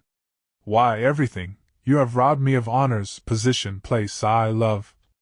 By your pale-faced lies you have come between me and one that was dearer than life." "Yes, yes, don't be puzzled. Not have any pretensions there, you penniless impostor? You know you have. Didn't I see you this very day fawning to her in this wood? There, don't stand canting, but listen to me. I always hated you from the moment I first saw you. Lying tutors called you a model of living, now show yourself a model of dying." "Dying?" "Yes, of dying. I have resolved to rid the world of you." "You pale before me, eh? You will be paler still ere morning. Take that hand from your hilt, or I'll send a bullet whistling through your brain, you bastard." Lawrence listened with nervous philosophic courage to all the enraged man had spoken, and he resolved not to draw arms whatever might befall him. But the last word exploded all his good resolutions. The slur on his unknown mother's honor maddened him. The saber leaped from its scabbard and flashed in the light. But instantly Redgill drew back and fired. Lawrence fell upon the bridge covered with blood. The stranger gazed for a moment on his prostrate form, and muttered, "I am satisfied. It was to be, it is done. Pale cadet in pretty uniform, you are now food for worms, fitting end for a penniless cur. No one will ever miss you." And with main strength he flung the body into the deepest part of the brook where the willows grew, and it disappeared beneath the eddying water. Carelessly lighting a cigar, he examined himself to see that no blood bespattered him, and coolly passed through the meadows and presented himself at Lord Stoner's. he was known and welcomed. Josephine was all gaiety and danced with him, but Lady Bray and Claire, by common instinct, avoided his company. "You are ever talking of Claire, Mr. Redgill. How many times have I not told you that she is perpetually speaking of young Captain Lawrence?" "Is he here?" asked Redgill, with a smile. "No. I dare say he cannot come," he added with emphasis. "In truth, I'm glad he has not. I'm sure I didn't wish his company, however much some people may desire and seem to prize it. Oh, there's Claire passing into the grounds looking for her father, the Colonel." Redgill followed instantly, and overtook her on the lawn. "Mr. Redgill," she said in surprise. "Yes, Miss Claire, pray be seated." "You will excuse me, Mr. Redgill. I was looking for my father. It is time for us to go." "Only for a moment, 1 second only." "As you desire it, certainly." "Claire, listen. I am going away, I know not whither. I have known you long, and I have only known you to love you." "Mr. Redgill, do not cause me to give you humiliation. Twice before I have told you that your feelings are not reciprocated. They can never be. You will bear witness that I never gave the slightest cause for you to suppose that I liked you other than as a friend. No, I can assure you there have been none to counsel me. I follow the dictates of my heart. Your worldly station is fit for any lady, but it is not that. I cannot explain the cause, but to speak frankly and for the last time, I am sorry if I have caused you an uneasy moment. It has been foreign to my thoughts, and I now say unreservedly that I do not and never can look upon you with feelings other than those of acquaintanceship.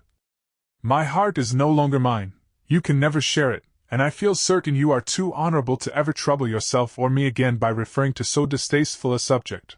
Good evening." Shaking hands, she left him. "My heart is no longer mine, eh? Oh, if the hound had 50 lives, one less would not have satisfied my revenge. Pass on, proud Claire. If love freezes into hate, you will have cause to remember and regret this hour." Moodily sauntering into the hall, he bowed to the host and hostess and departed. While this conversation was transpiring under the lamplit trees, the moon was bright and cloudless, and the osier-banked stream looked innocent and pure. It flowed on as usual with gurgling sound, but eddied near the willows. No signs of violence were visible, and ere long a man was heard approaching, whistling and carrying a lantern. Presently he shouted to someone still behind him in the wood, and both lingered on the bridge while the hound descended to the brink and began to drink. "This is the place for trout, Ike," said he with the lamp. "The Colonel often says to me, 'Jack,' says he, 'go and catch a few trouts. Miss Claire Allers has fish on Friday.' Hello, what's that, Jack? What is the dog howling about? Pink, Pink, come here." "What's that?" said both, simultaneously, as they heard a faint moan, and rolled their eyes in the moonlight. "Pink, Pink, Pink, come here," shouted Jack, but still the hound stood in the broad light, howling at something in the shade, and when a second moan, louder than the first, caught the rustic's ear, "By golly, Jack," said he, "it's nothing but a ghost. This youth is off, sure," and he hustled away from the bridge in a hurry. Ike, however, more courageous than his companion, went down to the brook's side and discovered a student lying almost submerged, with his head saved from sinking by a cluster of willow stumps. Horrified at the discovery, he knew not what to do, but shouting at the top of his voice, induced his companion to return. After much difficulty, they dragged the inanimate form from among the willows, but mud had so disfigured him that they knew not who it was. Blood flowed freely from the left breast. One of them staunched the wound with a handkerchief, and both rustics carried the body towards the house in front, Pink having the lantern suspended from his neck. Had a thunderbolt crashed through the roof, it could not have caused a more sudden cessation of festivities than did the arrival of Lawrence, borne as he was in the arms of the servants. The news spread rapidly. The company were electrified. Every one was anxious to learn the particulars. But all was wrapped in mystery, which only heightened curiosity still more. The collegians rushed from the ballroom, and taking up the body, swiftly conveyed it to the house. "This way, gentlemen," said Lord Stoner, as he and Colonel Temple led the way upstairs. "Enter the first room you come to, there, that's it. Never mind, to his wife, if it is your daughter's room. There's no time to stand upon trifles. Place him upon the bed, that's it." And the wet and muddy youth was carefully laid on the spotless counterpane, and the doctor immediately began to ply his art. "Ike," said he, "fetch my instruments, and gallop instantly into town and bring Dr. Newman with you. Tell him there mustn't be a moment's delay.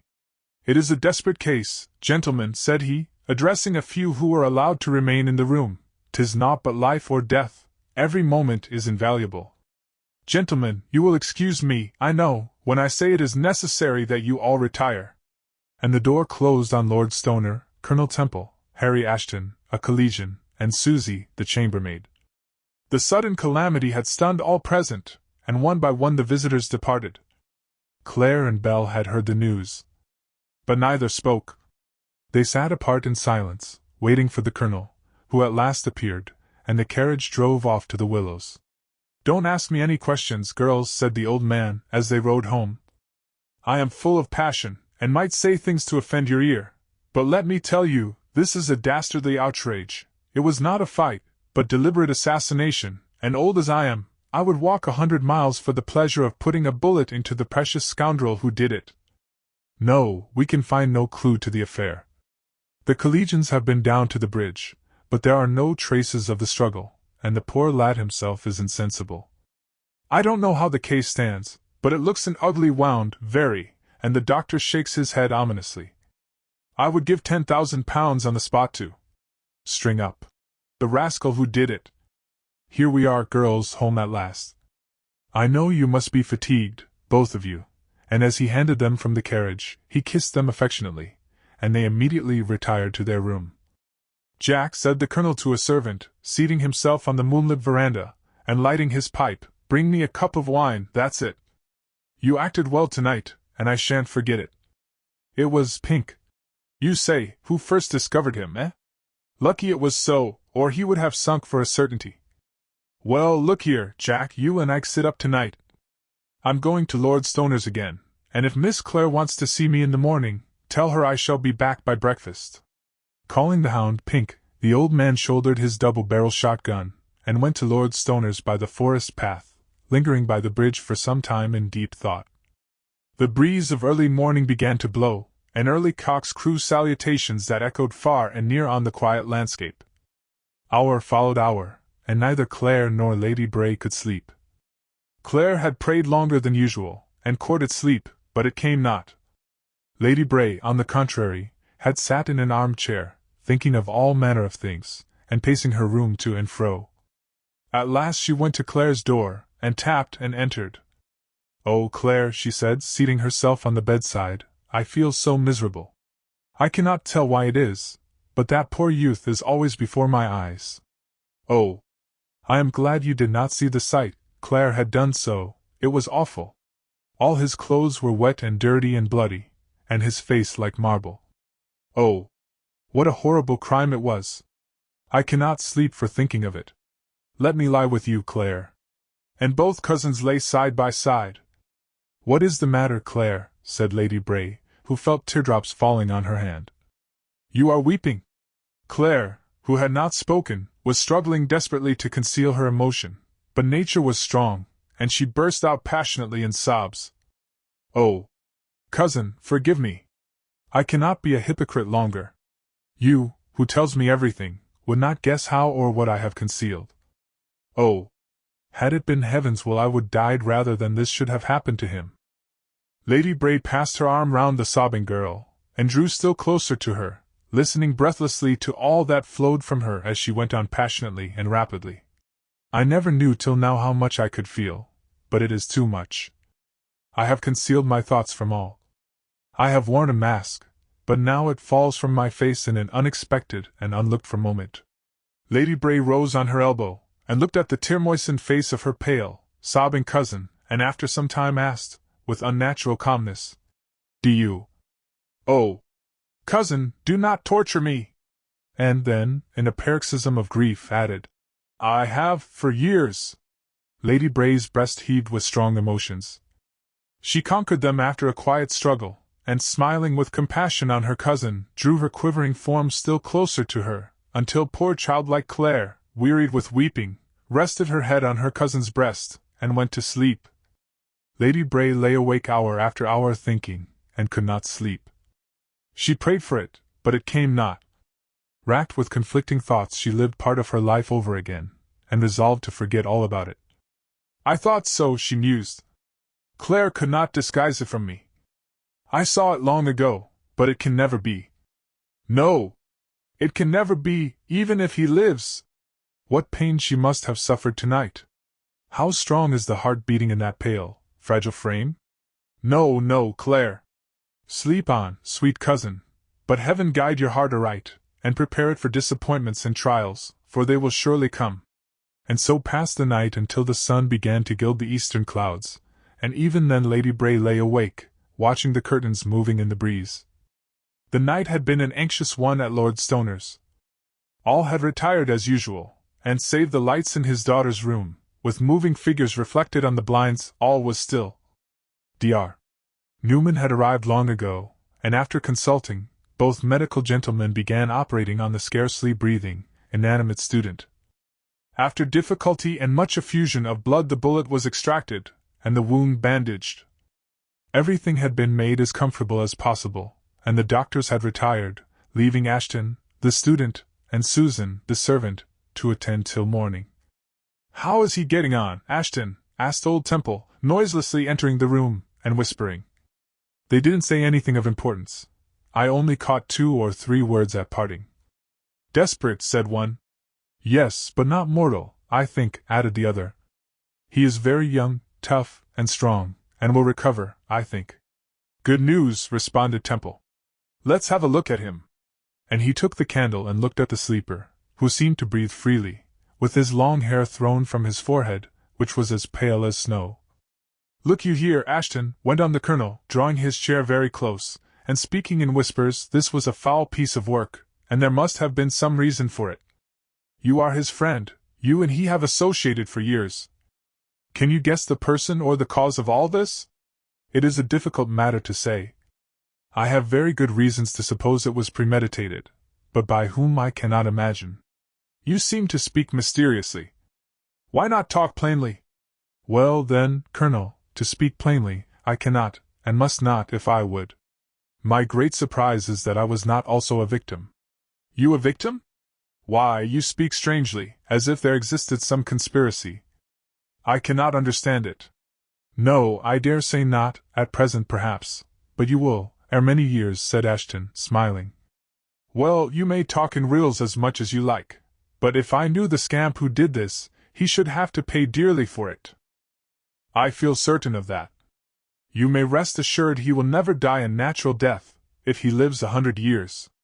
Ashton spoke in parables to the old man, who did not comprehend, but there was so much earnestness and solemnity in his few words, that Colonel Temple was curious to divine his meaning, but could not. "I do not understand you yet, sir," said the old colonel, with a red face. "I know that there is a strong party growing up in the land against King Charles, but surely Captain Lawrence can have nothing to do with it. He is too young yet to be mixed up deeply in politics." "No, Colonel, he is not, but, on the contrary, is one of the finest writers of the day, and has aided the king's cause not a little." "Indeed?" "Yes. Do you know much of this Redgill, who was at Lord Stoner's ball tonight?" "Redgill, yes. He is one of the loud-mouthed party who cry against the king, and that, for one reason, makes them enemies. But you do not mean to say, surely, that Redgill did this horrid deed?" "All I mean to say, Colonel, is this," said Ashton. "There is a deadly hatred between them, for I believe Redgill has offered his hand to your daughter Claire, and been refused." "Why, I'd rather have the devil for a son-in-law than him. But what makes your lip tremble, Ashton?" "Because I hold a great secret regarding Lawrence." "Indeed?" "Yes, but before I tell it to you let me ask you one question." "Name it." "Would you ever object to Claire marrying the man of her choice?" "Marrying the man of her choice," said the old colonel, in surprise. "Why, of course not, if he was a fit and proper person, you know." "Well, if Lawrence here were to propose for your daughter, I mean." "I should not, but still I can scarcely understand you, for, if he lives, I think he will aspire to one of rank and station. But if he did propose for Claire I should have no objection in the world. But you must understand, Ashton, that I speak thus in all confidence, for I fancy he would never do so, for, until very lately, Claire has been most distant towards him, and why it is that she shows so much liking for his company now is a puzzle to me." Well, then, Colonel, said Ashton, as you have been so open-minded to me in this matter, I will act likewise, and tell you all I know. Do you see any likeness in Lawrence to any great living personage? Asked Ashton, in a serious mood. A likeness to any living personage? Said the Colonel, with an uncertain look. Why, now I come to gaze on him the more, I think I do. And whom does he resemble, think you? Why, he is as much like what King Charles used to be when a young man as 2 peas in a pod, said the Colonel. I have often heard it remarked before. Yes, he is like the king, said Ashton, and I have remarked it also, but never named it to him. But certain circumstances have transpired today which make me think that there is more than a likeness between them. Indeed! How? Said the Colonel, astonished and interested. At the review there were many distinguished people present, nobles among the number. I know it. But you do not know that the king was there? You are surely joking? I am not, Colonel, for after the review was all over, the king, disguised as an ordinary gentleman, went boldly up to the principal of the academy, and had a long conversation with him about Lawrence. They did not perceive me, for I was sitting at my window reading, yet, as they walked to and fro, I could hear much of what they said. And what did they say? The king's disguise was discovered by the president, and the monarch did not deny it, but in the course of conversation confessed that he had always felt great interest in Lawrence's progress, for he was his own son. His own son, said the astonished Colonel. Yes, his own son, illegitimate, it is true, but nevertheless, his own true offspring. And who was the mother? That I did not then learn. But when Lawrence first came among us as a mere boy to the academy, he wore a locket round his neck which was unmistakably the portrait on ivory of the young and fascinating Duchess of Buckingham. See cut in No. 13. From this I gather that she must have been his mother. I am astonished, said the Colonel. And has not the king, then, provided for his after welfare? Without a doubt. I heard him say that some grand and vast estates in France had been passed over to him, and that a large sum in money would be his when he married? Then Lawrence is a false name. He is the king's bastard, said the Colonel. He is, said Ashton. Then he shall never marry my daughter, said Colonel Temple. No bastard shall ever enter my family. And so speaking he left the apartment, with a flushed face, and Ashton remained alone by the bedside of his wounded comrade, who was sighing in his troubled dreams and moaning. Memories of years past flitted through his troubled brain, and the image of his adored one, Claire Temple, held supreme possession of all his faculties. He had seen and known her when but a child. She used to pass the college gardens on her way to school, with books and slate and dimity sunbonnet trimmed with blue. Years had passed.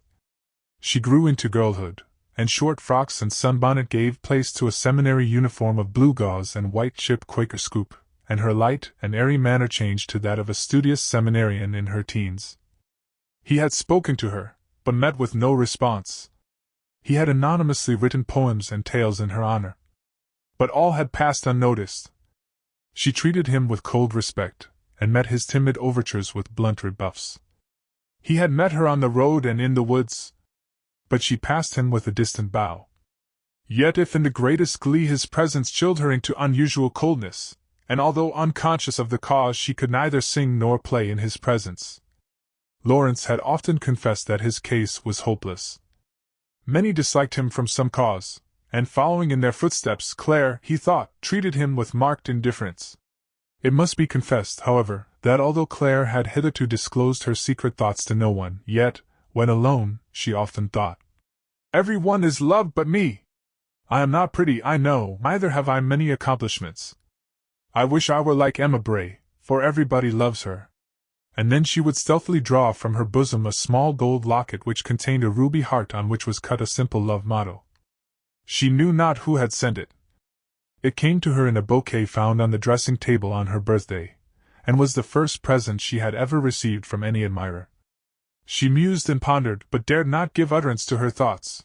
Yet as she passed the college gardens, and saw Lawrence walking up and down, her cheeks flushed, and bending her head more lowly than ever, she passed the buildings rapidly, and tried to stay her unnatural palpitations. Thus ran the wild fancies of the wounded student about his true love, when a loud knocking and rapping was heard at Lord Stoner's door. Who or what can that be? Thought Ashton. But still the knocking continued in the dead of night, and the dogs barked in all directions. When the hall porter opened the door, he perceived 2 white figures on horseback, with long, streaming hair. The old hall porter rushed away and hid himself, for he swore that 2 ghosts had arrived at the hall. When the truth was made known, it was discovered that the 2 arrivals were not ghosts at all. They were 2 handsome females.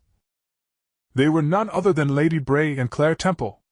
"Where is my father?" asked Claire, in great haste and fright, as she dismounted from her foaming horse. "Where is my uncle, the Colonel?" gasped Lady Bray. "What is the matter, ladies?"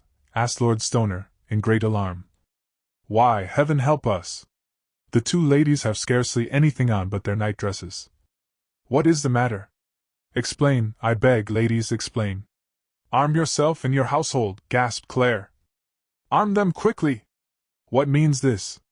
"Arm yourselves, all of you, at once, or you are all dead men." "Explain," said the Colonel to his daughter. "You know Red Ill, who has proposed for my hand?" "Yes. I refused him thrice." "I know it, what of that?" "He has joined a band of ruffians who have assumed the singular and horrible disguise of skeleton men. Emma and I were sitting at our bedroom window, and could not sleep. We espied 2 men dressed in skeleton garb hiding in the shrubbery. We heard them conversing together, and learnt that they intended to carry Emma and myself away, and to murder all who opposed them. I did not stop an instant, for I and cousin crept from our room, saddled 2 horses, and galloped hither for protection. But just as we were crossing the hilltop, I espied a large troop of these demon-like horsemen approaching, and could hear them singing a song, in which they praised Red Gill, their leader-in-chief, and swore to have the life's blood of someone they called the king's bastard, but what it meant I knew not. "Enough, daughter," said the old man, drawing his sword. "Ere these bloodthirsty fiends can arrive, we will fly with the wounded youth." In a short time a carriage and 4 was provided. Lawrence was placed in it. With a strong guard of mounted men around, in front, and behind it, the carriage drove off towards the sea coast, Claire and Lady Bray, being inside, acting as nurses to the wounded youth. Wildfire Ned had read this much of his father's exciting history, when a side door was suddenly opened. Before he could say a word, Captain Jack stood before him, laughing. Chapter 44. Captain Jack pays Ned Warbeck an unexpected visit, the revelation. "Who the devil are you?" said Ned, rising hastily, and drawing a pistol. "Who the devil are you? What do you want, and where do you come from? Answer instantly, or a bullet shall whistle through your head." "Put down your pistol, my brave lad," said Captain Jack, smiling. "My name is Captain Jack. I am one of the Crown officers, in other words, a detective, and am just come from one of the strongest prisons in the kingdom." "Indeed? And what has all that to do with me?" "A great deal, as you will quickly hear." "And how gained you admittance into this library?" "By a secret door, as you perceive." "I never knew that one existed." "No, but I did," said Captain Jack, smiling. "I know all about this house, as well as I do about the ins and out of Darlington Hall." "Indeed?" "Yes, a friend of yours informed me." "A friend of mine?" "Nay, he must have been an enemy." "Well, enemy then, if you like." "I dare say you remember his name." "I cannot guess." "Philip Redgill." "The wretch!" "Yes, he's all that and more, but I think his career of crime is well nigh ended." "He is in jail." "I need not ask for what, perhaps." "Murder, Ned Warbeck, murder is his crime." "And how came you to ferret out all his villainy?" "I have had my eye on him for a long time. When the fruit was ripe we plucked it." "Ha! Ha! He is safe enough now." "And what are the number of charges against him?" "A dozen or more." "And how did you manage to capture him at last, for I have heard you were a long time in finding him out?" "Some months, for he lived from time to time in all sorts of holes and corners, and under all imaginable names. He treated his wife, Fanny, in the most shameful manner, and led her also into vice and crime, but as long as she supplied him with money from time to time, he seldom went home, and did not care how or whence the money came. I heard all the facts from a spy, whom I employed, and who, for the last 3 days before his capture, followed Philip Redgill about like a shadow." "Like an evil genius," said Ned, smiling. "Just so," said Captain Jack, smoking a cigar. Being extremely hard-pressed for money, Philip thought he would visit his home. The first time he had done so, it must be confessed, for several weeks, and see what could be realized there. He was not surprised to see much company present, for that he knew was a frequent occurrence, and had originated with himself. But feeling supremely miserable, he was stung to the quick to see his wife in such exuberant spirits, presiding at a sumptuous supper, which he very well knew she was not able to afford. Around the table were seated many young men of gay celebrity, drinking wine and joking. Madame was decked out in all the fashions of the season, and when her husband arrived she rose very quietly, handed him a chair, and whispered very lovingly, "A few of your friends, dear." When the company had dispersed, Redil, who was now intoxicated with wine and passion, broke forth into one of his habitual fits of furious brutality, and threatened to kill his wife. He tossed over the supper table. He struck Fanny a severe blow with a decanter, and then fell upon the floor helplessly intoxicated among the ruins of the feast, eatables, drinkables, plate, glass, and costly etceteras. When the moon peeped above the houses, and threw a faint light into the apartment, he awoke in a maudlin state, and staggered up to bed. Everything seemed in confusion. The drawers and chests were rifled, and their contents strewn about the floor. The bed had no occupant, and by the lighted lamp which stood upon the dressing-table, he perceived a note addressed to him, in Fanny's handwriting. He opened it, and read its contents, which ran something like this: "You have struck me for the last time. Love has long departed from my heart. I, whom you have so cruelly deceived without regrets, bid you farewell." "Oh, that's it, said Philip, hiccuping. "Gone, farewell! And all that kind of style, eh? Well, all right, it's just the thing, it couldn't be better. I'll sell off all the things, and make some ready money. I'll do it this very day. Just what I wanted." Philip pulled off his boots with much difficulty, and fell upon the bed, and was soon fast asleep. The blinds were not drawn. The pale moon shed its holy rays upon the disordered apartment, and as morning dawned, the lamplight flickered and died. The moonlight lit his haggard face, as he lay half scowling in his sleep, and with fists tightly clenched, and hair disordered, he ground his teeth in dreams. The vision of his life passed before him. His mother's face and form appeared as in his childhood, and looked with sadness upon him. His schoolboy days and boyish loves caused him to sigh and smile, in unconscious sleep. His false and early love for one sinless maiden he had ruined came next in view. Following in the train of chiding phantoms wept his injured wife.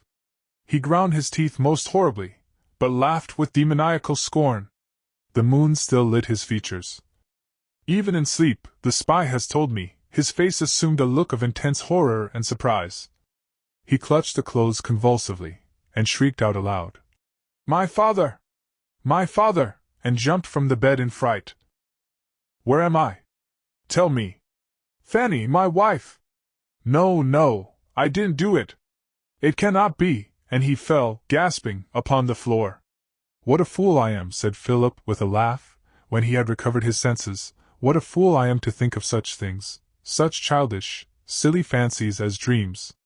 Yet that cursed figure haunts me, yes, everywhere, and I suffer all the torments of the damned. Where's the brandy? That's the thing." Thus he raved, but he little thought one of my men was concealed in the chamber, and saw and heard all. Having found a bottle partly full, he readily emptied its contents, and Philip went from the house to negotiate for the immediate sale of all its effects. He was followed by my spy. Whither his wife had fled was of little moment to Philip. His whole thoughts were directed to the sale of his goods and chattels. He owed money, it was true, but this he never intended to pay. So that when he had negotiated the sale with a broker, and received a large sum of money therefor, he felt supremely happy, and went to his old haunts, and spent money so grandly and lavishly that many winked, and could not comprehend it. The furniture, &c., had scarcely been removed from the premises, together with numberless etc., when the landlord arrived upon the scene, but, unfortunately, too late. Numerous creditors were advised of the event, and were not slow in preparing very long bills for settlement, but when they reached the house, they simply found the place empty, with several other gentlemen, interested like themselves, standing round the door with long and very serious faces. They had been sold, they said, but whether this remark applied to the furniture or themselves is doubtful, although from their very blank countenances it is certain they would not have brought much at public auction. When Mr. Philip Redgill was inquired for, he was found at the Royal Racquet Court, elegantly stretching himself in a new suit of clothes, imbibing brandy and water with much apparent satisfaction. There was no compunction of conscience in him, and therefore he deported himself very majestically to the crowd of creditors who surrounded him and lustily demanded the payment of their debts. These he laughed at, but in a day or two, when he was wanted, I easily tracked him out, and laid my hands on him for the murder of old Farmer Bertram. Good heavens! You don't mean that? I do, though. I always thought it. I always knew it, said Captain Jack, laughing. But come with me, I want you, Ned Warbeck, on particular business. Come this way, and you shall know all. Wildfire Ned and Captain Jack left the library together, and went towards Philip Redgill's prison. Chapter 45. In which something is said of Philip Redgill, old Sir Andrew, and in which one of Philip's victims is made a happy man and a father. Upon the elegant house, and its fashionably dressed inmates, in Minerva Street, of which Philip had heard many strange rumors, Mr. Redgill never bestowed a single thought, although he had more than crude suspicions of who the much talked of Madame Fanny St. Clare might be. Old Sir Andrew had never thought of asking Philip anything regarding his daughter. She had separated from her husband, he full well knew, but as Philip never broached the subject, Sir Andrew, for purposes of avarice and greed, refrained from doing so. She has made her own nest, he would sometimes say to his old and asthmatic wife, propped up in her armchair beside the fire. Therefore let her lie in it. I don't know nor care where she is. Don't bother me with your questions and nonsense, woman. I have something else to think about. I don't care what has become of her there. Don't sit there sniveling, you old fool, or I'll leave the place altogether. In a few weeks, I hope, I shall be doing business in the city, and not in this miserable hole, with a crabbed old woman coughing all day and night. What'll folks think then of old Sir Andy, as they call me, when I appear on 'Change again, and with a large banker's account at my back? What'll they say then to the old president of the Phoenix Insurance Company, whom they refuse to speak to, or even recognize now, eh? I'll show 'em all what money can do. I'm just as honest as any of 'em. It's all speculation in this world. So long as you've got the cash you needn't care a snap of your finger for any of 'em. Don't sit there prating, you old hag. If you open your lips again, I'll squeeze the life out of you, I will, you miserable old thing. I hate the sight of you. And from the number of times that old Sir Andrew raised his chair in anger, it seemed probable that at some time, in moments of fury, he really would send the aged and afflicted woman unexpectedly into eternity. Augustus Fumbleton, Yescue, it must be confessed, was not at all troubled with matrimonial jars or grievances. He was not a married man, but, as he often expressed it, soon would be.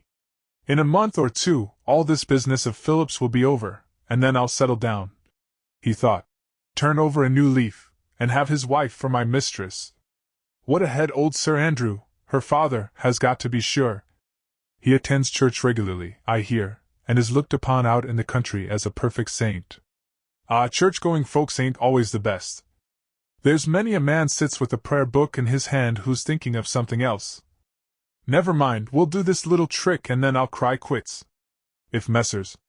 Redgill, Sir Andrew and Fumbleton were situated as we have described, Charlie Warbeck, Ned's brother, was in the greatest sorrow and concern for the safety of his young wife, and very despondent in spirits. Her health had been very precarious for several weeks, and the anxious young husband was troubled exceedingly for her safety. For the doctors in attendance and consultation looked very serious and gloomy, and held out but little hope of her recovery. Dame Worthington and Mistress Haylark were almost in constant attendance both day and night. But the latter was so much given to long naps in her armchair, and so fretful during her occasional attendance, that Dame Worthington thought it advisable to stay up at night herself, now that she had somewhat recovered from the poison Sir Andrew had given her.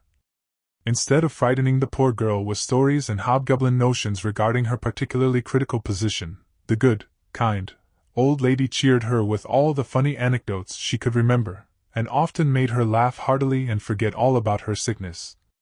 Oftentimes when Clara was asleep, this ever-watchful old lady would lean across the bed and kiss her, and then turn away with tears in her eyes.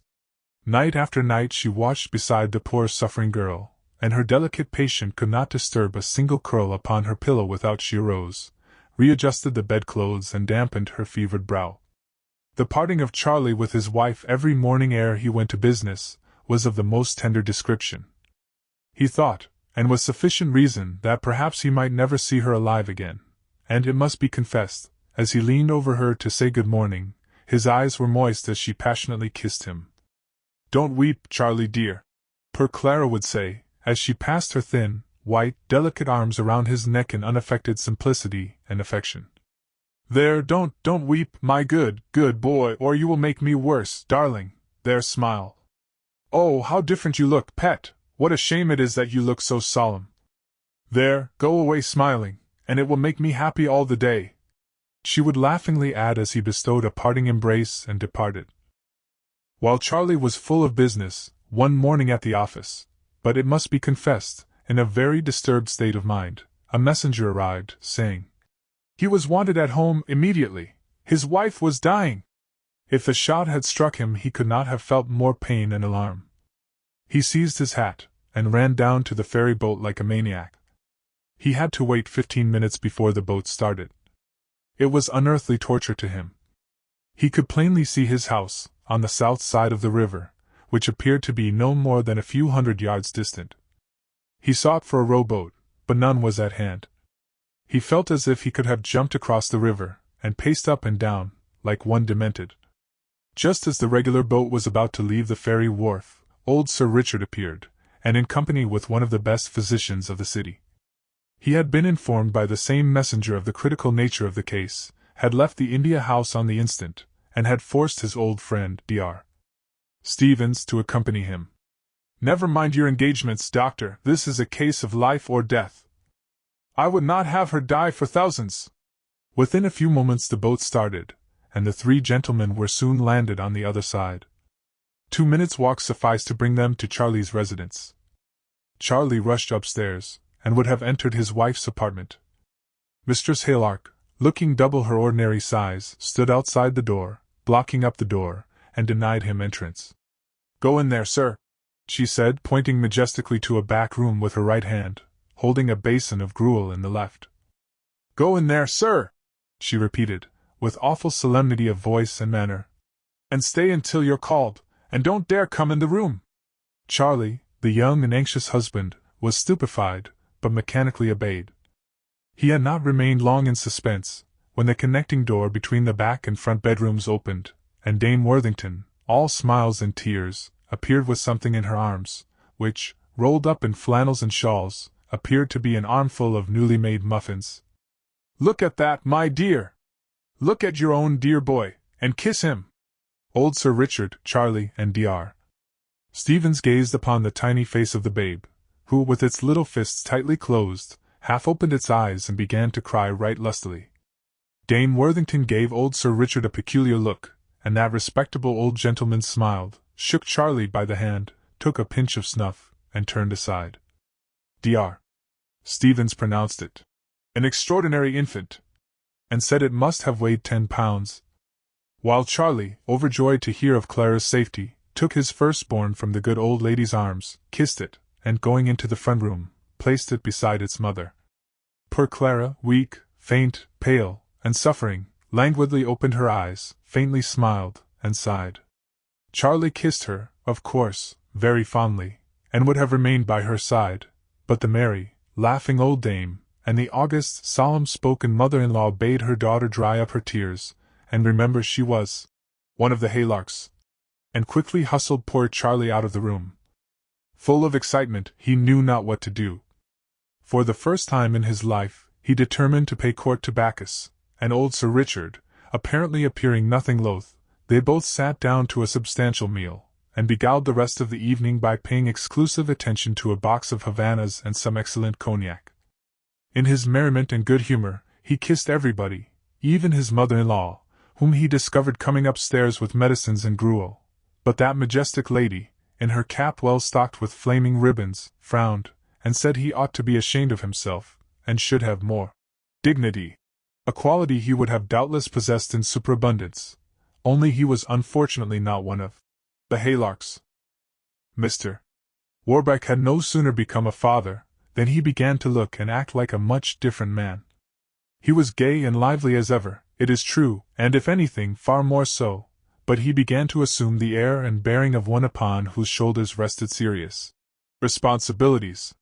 He went to the office every morning with cheerfulness and alacrity, and there his chief thought during the day was for the approach of evening, when he might hurry homewards, to enjoy the quiet delights of his own fireside, in the company of his wife and child. Clara, it must be confessed, soon recovered from her illness, and moved about the house with great grace and amiability, looking more comely and captivating than ever. With baby in her arms, she would walk up and down the parlor singing all manner of pretty ditties to solace the child to sleep, and it had scarcely closed its little eyes, ere she would commence to kiss and hug it, and to talk to it in baby prattle, and wake it again, and then begin to scold some imaginary being for having disturbed its slumbers. When the day of christening arrived, there was much controversy as to the name it should bear. Charles proposed that it should be named Charles Warbeck, but to this proposition the mother-in-law made vehement resistance. It was one of the haylarks, she said, and should be so named, so that to quiet the old lady, and to prevent any more quarrellings, and historical lectures regarding her illustrious relatives, both father and mother agreed it should be named Charles Edward Worthington Haylark Warbeck. Chapter 46. Diamond Cut Diamond, Captain Jack's Adventures. When Philip Redgill found himself safely locked in his prison cell, deep, dark remorse took possession of his wicked heart. He could not sleep, he could not eat. All he could do was to walk about the stone chamber, and curse everything and everybody. He called the jailer and spoke to him. "They accuse me of fearful crimes," said Philip, faintly attempting to smile. "But mere accusation will not avail much, they must prove all they say." "There can't be much difficulty about doing that," said the old jailer. "When such men as Colonel Blood and Captain Jack take the affair in hand, for Captain Jack can prove anything if he likes. Yes, and perhaps can disprove anything also if he thinks proper, eh?" "I don't know what you mean," said the turnkey, with a knowing grin. "Perhaps not," said Philip with a sad smile. "But I dare say you might give a rough guess." "No one has any right to guess about such things," said the turnkey. "And besides, you must know he is our superior officer, and I have no right to speak about what he does." "Well, you need not fall out with me," said Philip. "I have no friends here, but I think I could make one of you." "How do you mean? Would you take a note to the post office for me?" "I dare not." "Not for a guinea?" "I must not." "Not for 3 guineas?" "Don't tempt me." "Yes, do, give me pen, ink, and paper, and I will give you 10 guineas. My life is at stake, I should be implicated as an accomplice." "Nonsense. Do as I wish, and I will give you 20 guineas. The turnkey left the cell. But he soon returned. "Let me see the color of your money," said he, "and I will deliver your note."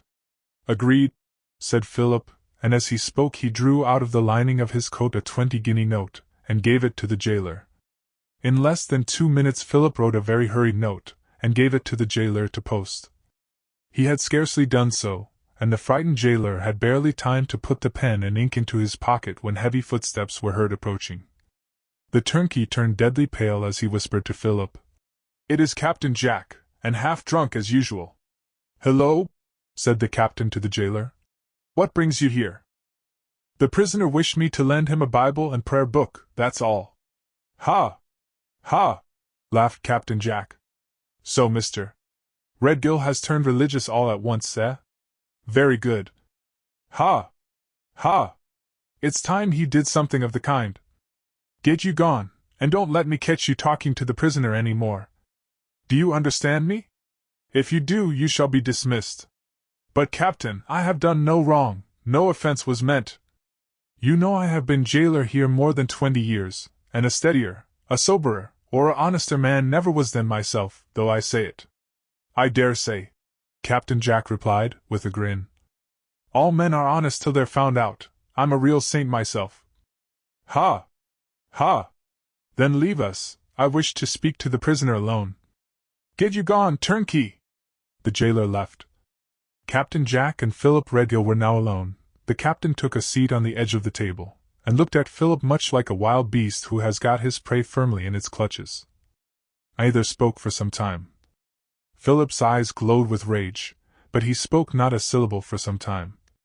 Captain Jack amused himself with whistling and playing with a pistol. "May I ask what you want with me?" Philip began, at length, endeavoring to suppress the rage he felt. "Me want with you," said Jack. "Oh! I really beg pardon for intruding. Ha! Ha! But I thought you might want to see me, that's all." As he spoke he smiled like a demon. "You have acted the knave towards me, Captain Jack." "Have I, though? How complimentary you are!" "Yes, you have, Captain Jack. You have acted like a black-hearted scoundrel." Go on, I am listening. You can't hurt anybody with your tongue. You are bound too fast to the stone floor to do much harm." "Am I?" "Yes, of course you are, but go on. I want to hear all you've got to say." "Why did you take my money, and then arrest me?" "Because I wanted the cash, and in the next place, I wished to save my own neck. Colonel Blood swore to hang one or the other, so I thought you might do better than myself, you perceive. But suppose I were to tell Colonel Blood what I have done for you? He wouldn't believe you, that's all." "I don't know that. But I do, though. If I had not thought and known so, I shouldn't have captured you alive." "What then?" "Why, I would have so arranged it that you would have been a dead man, that's all." "And did you mean that all along?" "Of course I did." For some time neither spoke, but looked at each other occasionally with an expression of fierce brutality in their eyes. At last Philip said, "Suppose I disprove all your charges and accusations, what then?" "Oh, but you can't." "Can't?" "No, impossible." "But if I get witnesses to swear to my innocence?" "Why, then, I'll so manage it as to have 2 witnesses to your 1 to swear quite the contrary." "You are a villain, Captain Jack." "Lord bless you! Didn't you know it before?" "I'm called that name every day, I'm quite used to it now." "Tell the truth, Captain Jack, what did you come here for? Have you any money? Answer me that first." "Not a penny piece." "Then you will as surely die as eggs are eggs, that's all." "What do you mean? Couldn't you manage to get some money, by fair means or foul?" "Why?" "Oh, nothing. But it's possible you might only be transported if you could raise £1,000 to pay lawyers to defend you, and And what?" "Why, palm Colonel Blood and myself, that's all. The affidavits are not made out yet. I have only taken you on suspicion, you know." "I understand. But then the suspicion is very strong, you know, very, very strong indeed. It almost amounts to a dead certainty, since we've got the identical suit of clothes a certain party exchanged, on the night of the murder, with young Bob Bertram." Captain Jack smiled as he said this. Philip bit his lip. "How did you procure the clothes?" "Ned Warbeck gave the suit to me this very morning, for Bob had kept them by him, and young Warbeck says he could swear they belonged to D.N. Ned Warbeck," said Philip Redgill, in a terrible rage. "D.N. him! He is always crossing my path. I wish he were dead, yes, buried at the bottom of the ocean he loves so much." "But there's no killing a lad like him," said Captain Jack. "He's got more lives than a cat, and as to drowning, it's out of the question, for he swims like a duck and can float like a cork." "Then what do you propose?" "I can't propose anything if you can't raise the wind. If you will be hanged, it's your fault, not mine. It would suit me to know you were in a penal settlement quite as well as to know you were buried. You are quite disinterested, Captain Jack, and very polite." "I always was." "But suppose I do not give you money, that I do not hang or be transported, what then?" "Oh, that's impossible, out of the question entirely. You must do one thing or the other." "Do you refuse to raise the money?" "No. I do not." "Well, then, I have got pens, ink, and paper in my pocket. Write a note, and I will take it to any place you like." "You are a cunning rascal, Captain Jack." "No matter, time is flying, there is no use of wasting compliments. Can you raise the amount by writing for it?" "In a case of life or death I think I could." "Well, that's sensible. Here is the pen." "But suppose I refuse?" "Well, then, you are a doomed man, that's all, and there's an end of it. Good day." "Stay, do not go yet. Upon second thought, I think I will write a note. Will you wait for an answer? Of course, if the money is likely to be forthcoming. But it's contrary to the rules of the prison to write letters unknown to the governor, you know. Oh, the governor B.D. What matters? He'll not know a syllable about it. Here you are, scribble away. Philip Redhill took the pen and paper. Go out for a minute, Captain Jack, and stretch your legs. By the time you return I shall have the note written. Captain Jack strolled out of the cell carelessly. Directly he had gone, Philip Redhill pulled out his pocket knife and made a small wound in his arm.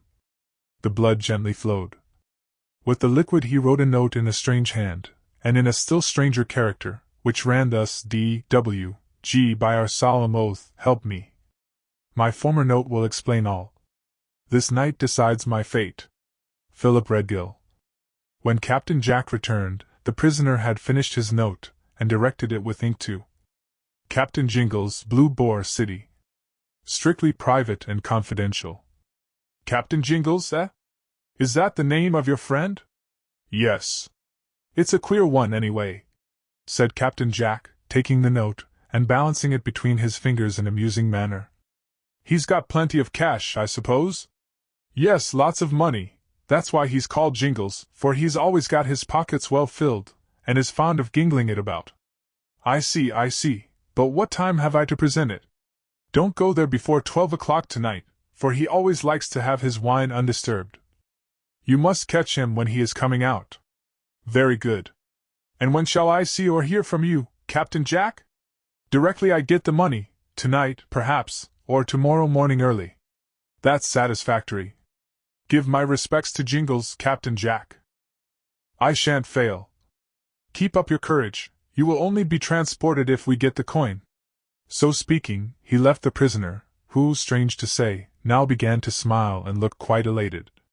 It is my last card, said Philip to himself, and I have played it. Deathwing will surely not prove a craven to one who has so much and so often befriended him. If all goes well, I may yet escape out of the clutches of this stony-hearted Captain Jack, and if I do, he said, clenching his fist and striking it heavily on the table, and if I do, I'll have revenge on him first. Captain Jack went his way with the note in his pocket, and as he was about to leave the prison he met the turnkey who had been speaking with Philip. Hello? Who gave you liberty to leave the prison, eh? I only went across the road to have a drop of ale. Oh, that's nothing, you rascal? Don't you know that your prisoner is one of the most determined villains that ever lived? Keep inside, and mind your duties, and if I catch you having any chat with Redgill, or up to any nonsense with him, such as taking letters and the like, I'll have you publicly horsewhipped, mind ye. Letters? Me take letters, Captain Jack? I'd never dare to do such a thing. I wouldn't trust you further than I could see you, was the reply. Now go and doubly lock the prisoner's door. If he escapes I will hang you instead, mark me. With these words Captain Jack went his way, and he had not gone far when he entered a wine shop. I wonder what this Redgill has said in his note. There's no harm in opening it. I can soon seal it up again. So thinking he opened the note. Hello, he's written it in red ink.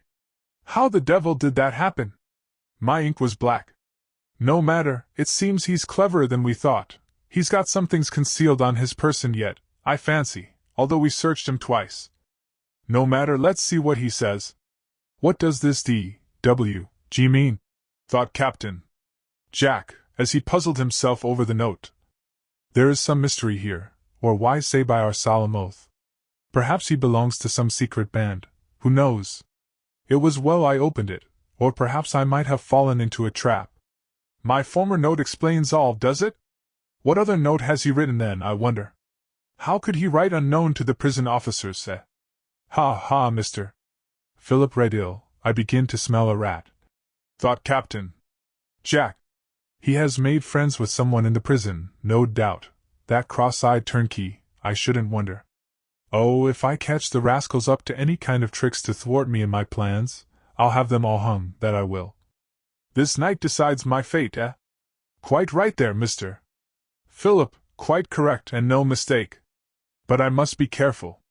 Yes, Captain Jack, you must be very careful of yourself in dealing with this tricky customer, for it strikes me that this Captain Jingles may be some powerful friend of his, and an enemy to me. What shall I do? Shall I take the note myself, or let one of the dozen do it? No, I must take it myself, for if this Jingles gives the money, 10 to 1 my men would bolt off with it. For several hours Captain Jack didn't know how to act in the matter. He didn't want to trust any of his men with such a large sum as £1,000. For if he had done so, and they for a miracle proved honest, he would have had to divide the spoil with them all. This was a consideration that Captain Jack did not at all relish. No, no, said he. I must stick to this little sum myself, and if I get it, why, Philip Redgill may be assisted to escape without trial at all, and the trial will be sure to fall on the sleepy jailers, for we must hang somebody. Time was flying, however, and something must be done in the matter. It was now 10 o'clock, and yet he was undecided how to act. He was sauntering along the dark streets, when he accidentally came across one of his own men. "Hello, Captain! Is that you? Why, Ben, my lad, how are you? I've not seen you for 3 or 4 days. You seem rather mellow." "Yes, Captain, mellow is the word. I am rather mellow, if it comes to that, and I like it. So it seems. You seem to be pretty well off for money, Ben." "Yes, Captain, I've made a little this last day or two." "How was that?" "Why, seeing that the dozen haven't had anything to do, not a single job on hand for this last month, I thought I'd do a little bit of business for myself on the extreme quiet, for our trade has been as flat as ditch water of late." "True, Ben, and money is very tight." "So I thought, but as I've got a few pounds to spare, you are welcome to them, Captain." "No, thank you, Ben, but where did you pick up the money?" "At the Old Bull and Mouth." "Indeed?" "Yes, the old house is full of people, and their card-playing is going on both night and day. There's one chap there as must have won over £1,000 these last few days." "What's his name?" "Jingles, Captain Jingles, I think they call him." "Ah, you don't say so? What sort of a fellow is he?" "Well, he's rather tall and strong-looking, but he's got a grey head and long hair, and wears spectacles, and stoops like a very old man. Not much good in a quarrel or a fight, I suppose." "Him? Bless your heart, no, he's as gentle as a child, and I warrant me, as weak as a cat." This description of the person to whom Redgill addressed his note so pleased Captain Jack that he altered his mind again for the 100th time, and resolved to take and present the note himself, and thus pocket the large sum bargained for. He soon got rid of Ben, and with a light heart bent his steps towards the well-known inn. He was muffled up to the eyes, and when he had ordered a bottle of wine and other luxuries, he entered the card-room and seated himself in a quiet corner. He cast a quick glance around him, and instantly perceived old Jingles, who had at his elbow a large sum in gold. Card-playing was now at its height, and so tempting did it appear to Captain Jack, that, after a time, he joined them, and for the first hour won a good stake. Heated with wine, and flushed with his unexpected success, he made a very heavy bet with old Jingles, and to the astonishment of all present, lost it. Jingles raked the heap of shining gold into his old hat, and put it into his pocket with a wicked grin which almost drove Captain Jack mad. Captain Jack lost every farthing he had, and was so aggravated that he could have danced around the room with passion, and felt as if he could have shot old Jingles, who, calm, quiet, and unruffled, played on, and still continued to win with astonishing good fortune. "No matter," thought Captain Jack. "He will have to pay me £1,000 for his friend, which will make me all right again. I wish they'd stop playing. I want to present this note, and learn what he'll do in the matter.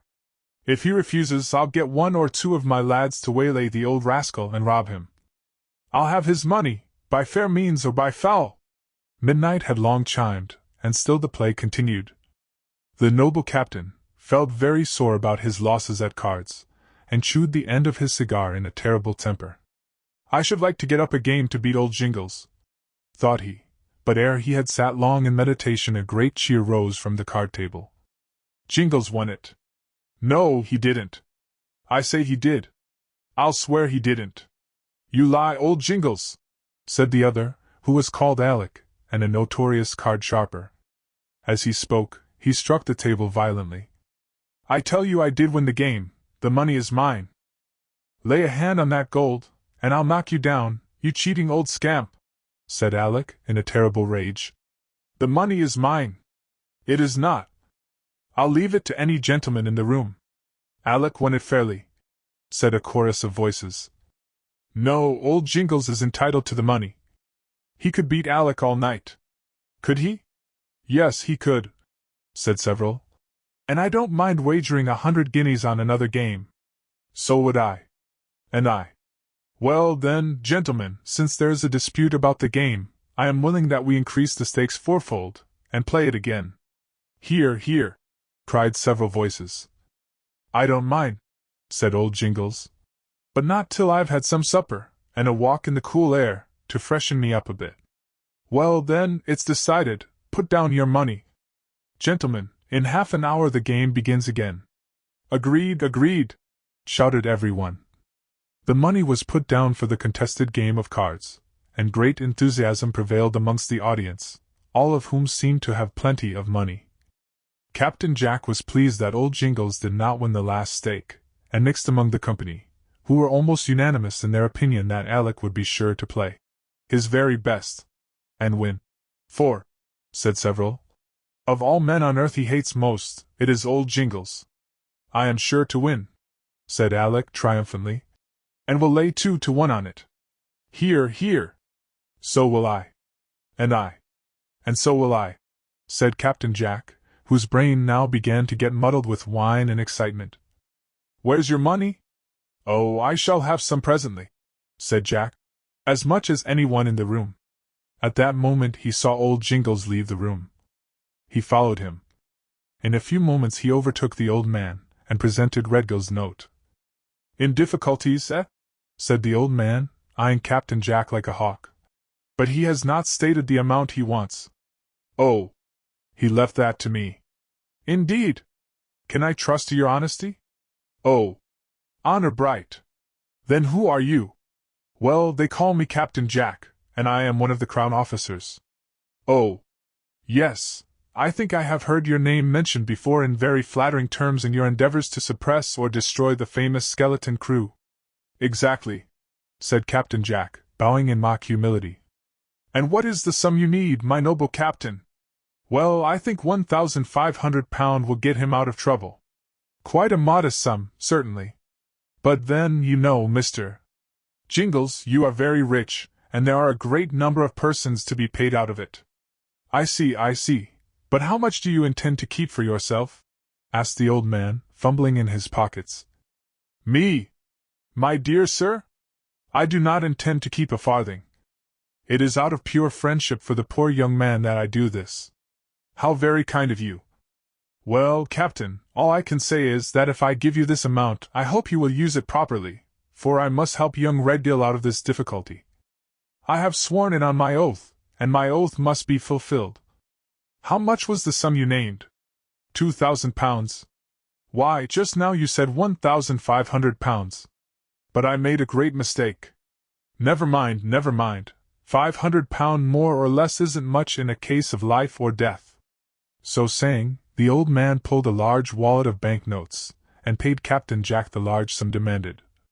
One would have thought that Captain Jack might have been satisfied with this large amount, and would have gone homewards and fulfilled his engagement with Philip Redgill. But he did not. The more money he had, the more he wanted. Besides this, he had suddenly entertained a deep and deadly hatred against old Jingles for winning his money at cards. He therefore retraced his steps towards the Bull and Mouth, and when near the door, who should he be coming out but Alec, the well-known card sharp. Ah, my noble captain, how are you? I was glad to see you had so much spirit in the card-room as to offer to back me in this game, and as I rather like you, I'll let you into the secret. Secret? What is it? Asked Captain Jack, with his ears all cocked ready to receive it. Well, you see, said Alec, taking the noble captain's arm. But come away from the doorway first, there may be listeners. You see, this old Jingles is very rich, and passionately fond of cards. He has cartloads of money.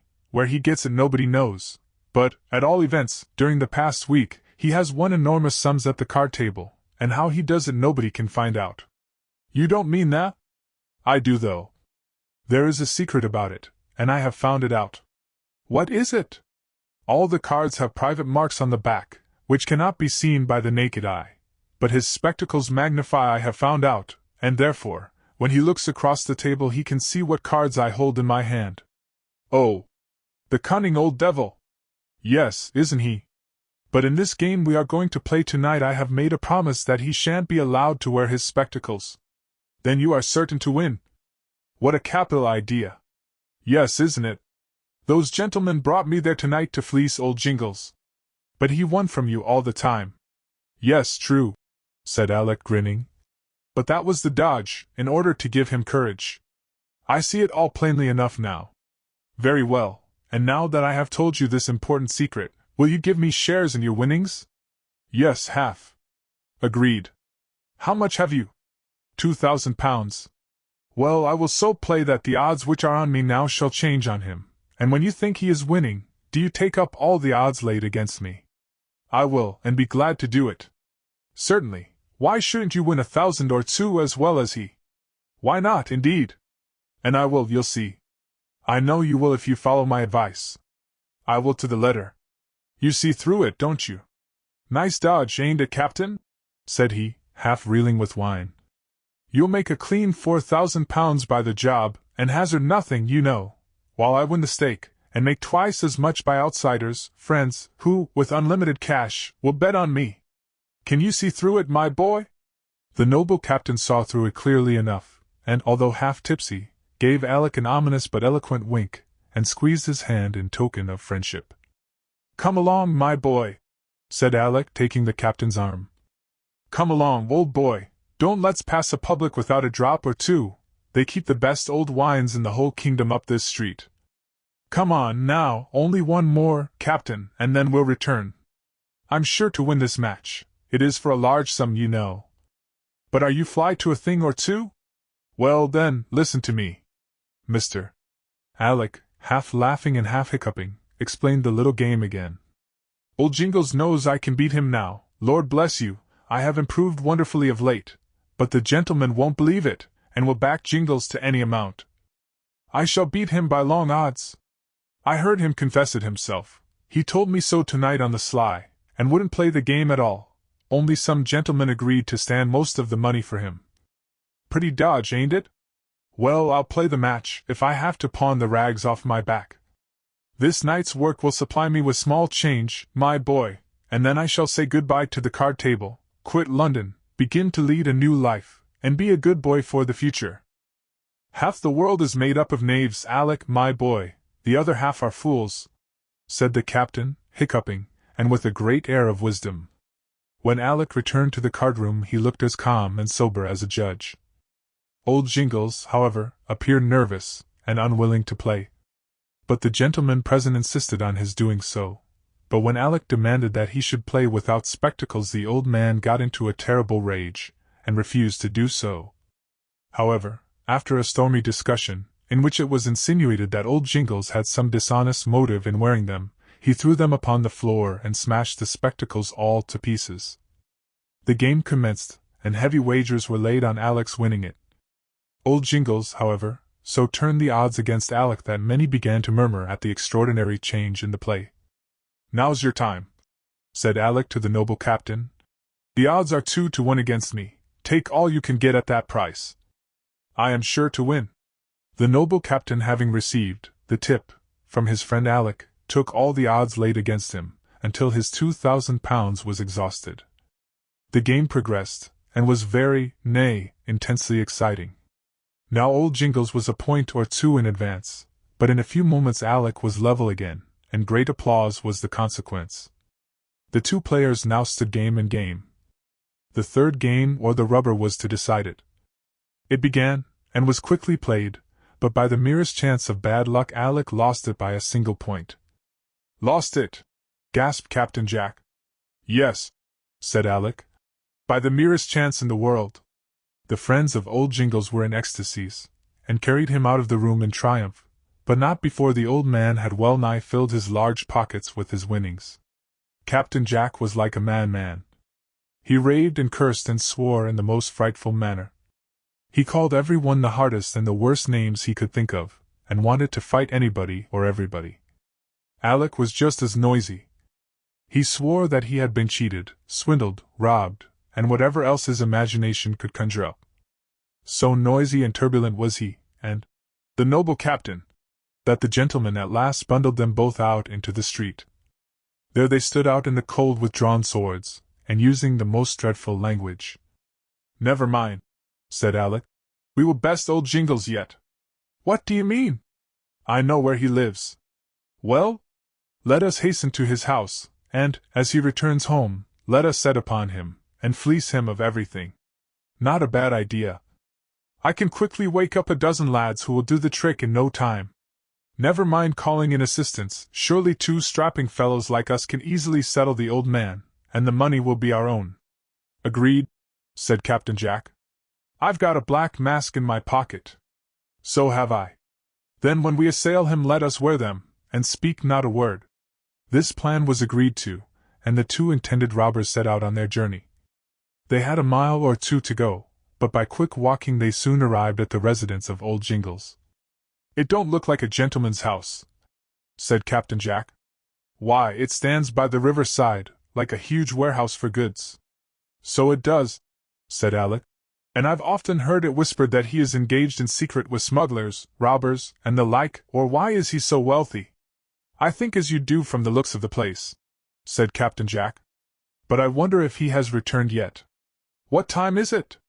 "Why, 4 o'clock," said Captain Jack, who thought for an instant of his engagement with the prisoner, Philip Redgill.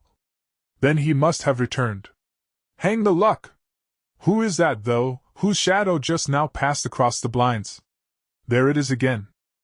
"Why, that is the old rascal, for £100, said Alec, in a tone of great disappointment. "What shall we do?" "Do? Why, we'll knock, and demand admittance in the name of the Crown, and search his premises for stolen goods." "An excellent idea," said Alec, rubbing his hands.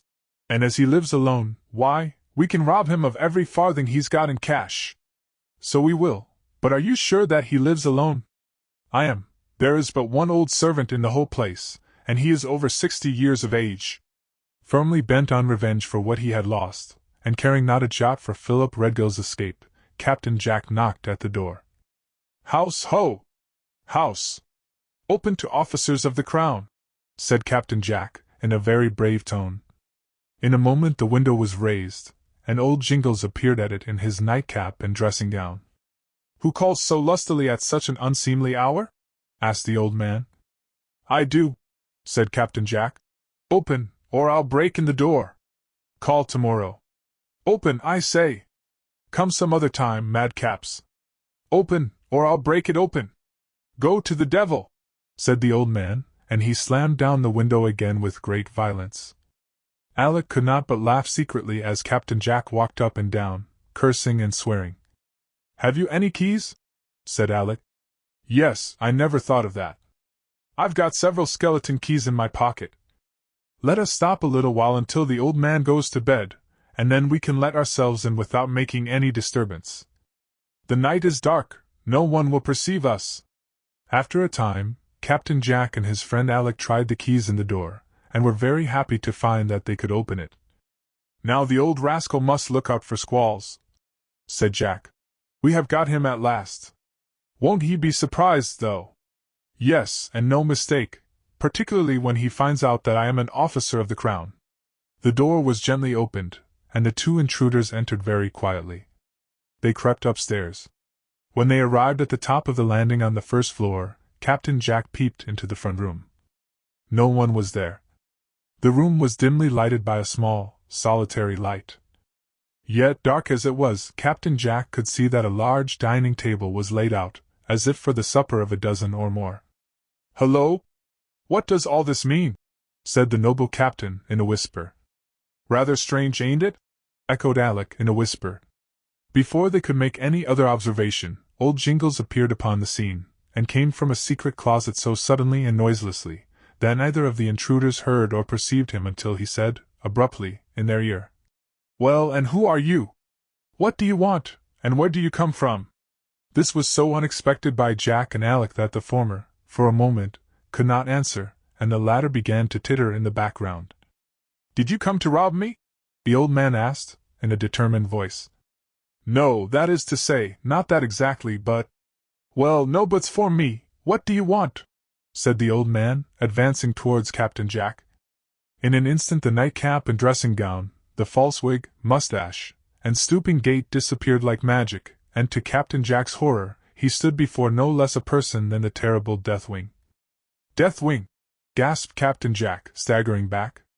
"Yes, Deathwing, no one else!" repeated a dozen voices behind him. On turning round, Captain Jack perceived that he was surrounded by no less than a dozen of the skeleton crew. Before he could say a word, two of the grim gentlemen took the astonished officer by the scruff of the neck, and held him out at arm's length. "Where is Alec?" gasped Captain Jack. "Here I am, you scoundrel," said that worthy, who now re-entered the room, attired like one of the crew. "What, was it all a trap, then?" "It was," said Alec. "It was diamond cut diamond, Captain Jack, and you have lost the game." "Do you know that your life is forfeit, fool?" said Deathwing. "You cannot mean that?" "I do, though, except on one condition." "Name it, then, most worthy Deathwing. Have you liberated Philip Redgill with the money I gave you for that purpose, or have you squandered it tonight in card-playing?" "Oh, no! Upon the honor of a gentleman, I assure you I procured his release." "Indeed?" "Yes." "You did it, say you?" "I did." "And how?" "Well, then, most worthy Deathwing and gentlemen," said Captain Jack, turning to the crew around him, "I'll unburden my heart, and tell you the truth." "For once in his life," said Alec, with a boisterous laugh. "Go on, I am listening." "In the first place," said Captain Jack, beginning to invent a string of lies, "in the first place I took the £1,500. £2,000 was the sum I gave you." "Ahem, beg pardon, so it was, I forgot all about it at the moment." "Well, I took the £2,000 directly you gave it to me, and mounted my horse, so as to make all the haste I could in order to return and see the famous game between old Jingles." "Sir? I beg pardon, I should have said Captain Deathwing and his friend Alec." "Well? I paid Colonel Blood £1,000 for his share." "Did he give you a receipt?" "Why, no, I was in such a hurry I forgot to ask for one." "And yet you promised to produce receipts for all your expenses." "So I did, most august Deathwing, but as I said I was so much interested in your game of cards, I forgot to take note of my promise." "Well, go on, what did you do with the other 1,000? "I gave £250 to each of the 3 jailers, and—" "Why, you told me there were but 2 jailers." "Did I? Ah, I forgot, I meant to have said 3. "Well, and how did you lay out the other £250? "I gave it to the prisoner to help him along with in order to escape." "Very kind of you, indeed," said several. "Yes, wasn't it?" said Captain Jack, who was now much pleased with the effect his lies had upon his grim hearers. "You are sure you did not keep it for yourself?" asked Deathwing in a savage tone. "Keep it for myself? Impossible! I could not think of such a thing." "Of course not, as an honorable man." "As an honorable man, not having the least personal interest in such a matter, I could not think of." "Certainly not, certainly not. The noble captain of the baker's dozen is too high-minded and honest to resort to such a trick." Captain Jack bowed very humbly to this compliment, but it must be confessed his knees began to tremble under him from fear. "And did the prisoner escape?" "He did." "Are you sure?" "Positive of it. I saw him do it." "And how did it happen, then?" "As soon as I gave the money to the jailers, they entered his cell, unfastened his irons, loaned him some of their clothes, and I having procured a horse for the fugitive, he galloped away at full speed. After that I returned to see the match between you and Alec, and I came here with him to tell you all about it." "Very obliging of you," said Deathwing. "Very obliging, certainly, but it strikes me very forcibly you came here, expecting to find me alone, with the intent of robbing me." "Robbing you? Oh! You cannot think that. I am incapable of conceiving such a thing." "That may be, but who have you got to prove all you have said about the prisoner's escape?" "I did not think it necessary to bring the jailers with me to witness all I have said, but it is true, nevertheless, every word. That may be, we shall quickly see. So speaking, Deathwing stamped his foot thrice heavily upon the floor. A stranger answered the summons by entering the room. He walked up towards Captain Jack, and confronted that officer boldly. He looked pale, haggard, and worn. It was Philip Redgill himself. Captain Jack could have sunk through the floor. "Do you know this person?" said Deathwing, speaking to Philip. "I do, well, too well for my own comfort." "Did you hear his story about your escape?" "I did, every word of it." "Was it true?" "No, every word he uttered was a lie." "Did he not bargain not to arrest you for a certain sum?" "He did." "On his promise, as a man of honor and a gentleman, you believed him?" "I did." "You paid the price he demanded?" "Yes, and no sooner did he receive it than he had me arrested." "Who assisted you to escape?" "I know not, or how or when it was, Captain Deathwing. All I know is that I fell into a deep sleep, and when I awoke to consciousness I was liberated from prison and safe and well here in this house, surrounded by several armed men of the skeleton crew." "Do you hear that, Captain Jack?" Alec asked, with a sneer. "I do hear it. All this was done," said Deathwing, "while this gentleman here was betting at cards. Instead of paying the sum he spoke of, he lost every note in betting against me. In proof of it, I had every banknote marked, and here they are," said he, presenting before Captain Jack's own eyes the very notes he had lost in bets. "He is a rogue," said one. "An infamous liar," growled several. "He is not worthy of life. What shall we do with him?" "Kill him! Kill him!" Captain Jack now felt cold perspiration oozing from every part of his body, and he trembled in every limb. "You have boasted in your time of having done great things against the skeleton crew," said Deathwing, with a grim smile. "But your tales are all lies, for a greater coward than you are never carried a sword, Captain Jack. He is not fit to live." "I know he is not," said Deathwing. "And he shall die, unless he promises to fulfill all we ask of him." "Name it, name anything you like, and I will do it," said Captain Jack, trembling. "In the first place, you received several £1,000 from Philip Redgill?" "Yes, I did, worse luck." "Will you return it?" "How can I do so?" "That remains with yourself to think of." "If you do not in less than a week, your life is not worth a farthing." "But I have no money." "Are you not captain of the baker's dozen, as your men are called?" "I am." "Well, then, get it how you can, but if you fail in doing so in less than a week, you die. Do you hear?" "I do." "You will be watched and dogged both night and day, remember. There is not the least chance of your escaping me or my band." "Well, and what next?" "You told Colonel Blood that Philip Redgill did the murder?" "I did." "And what proof have you?"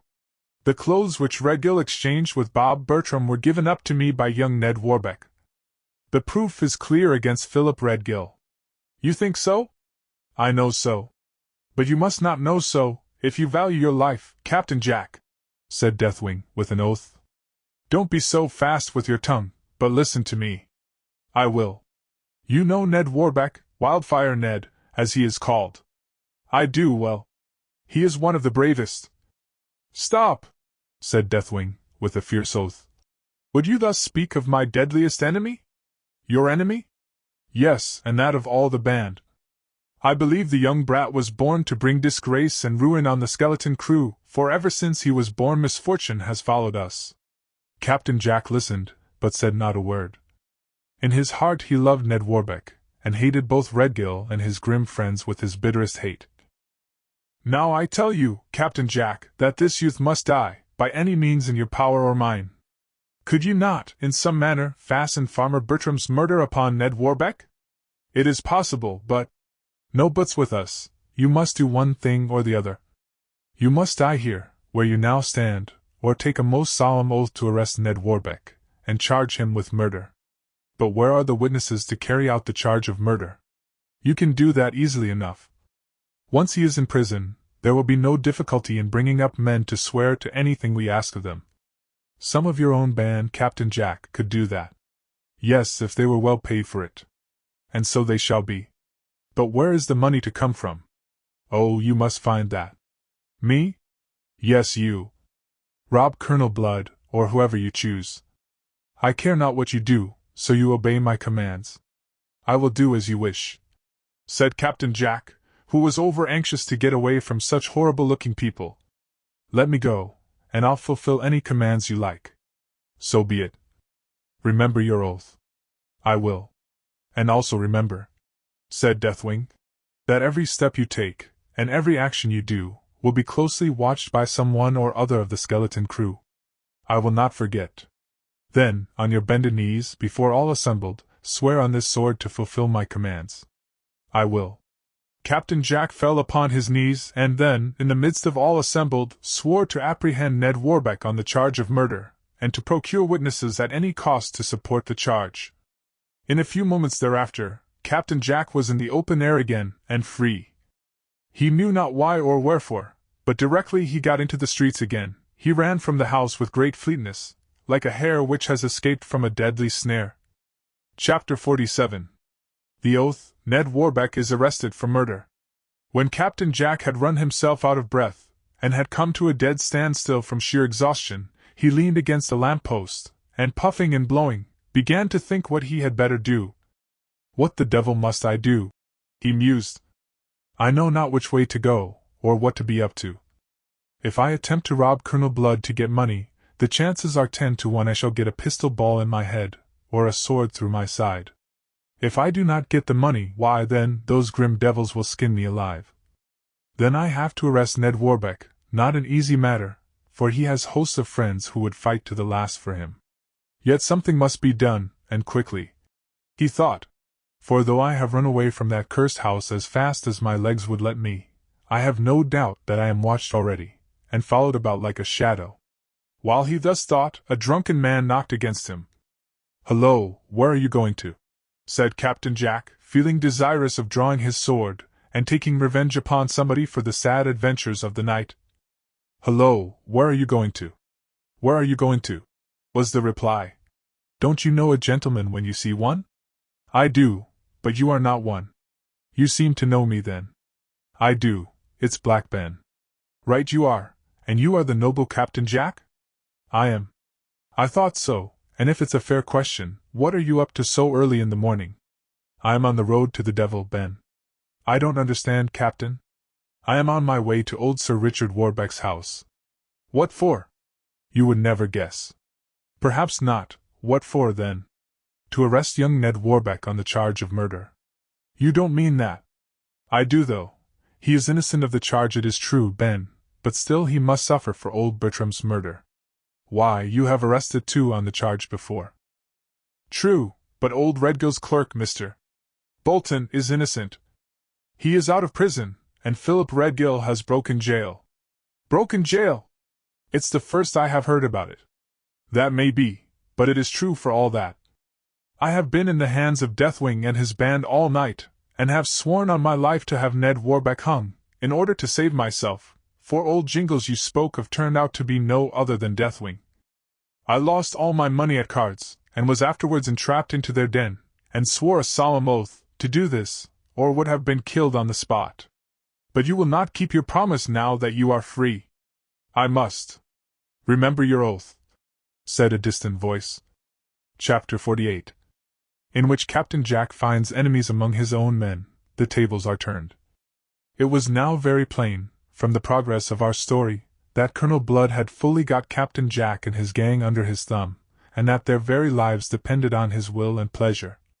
It was also known that he was a great favorite of the king, and that whatever he might say or do was law. Old Tom Bates, he with the long nose, off which Colonel Blood had not long ago knocked a large pimple, was in exceeding great wrath, and secretly vowed vengeance against Colonel Blood. If the truth must be told, old Bates had not long before that had a long conference with Captain Jack about this Colonel Noel, as Bates termed him.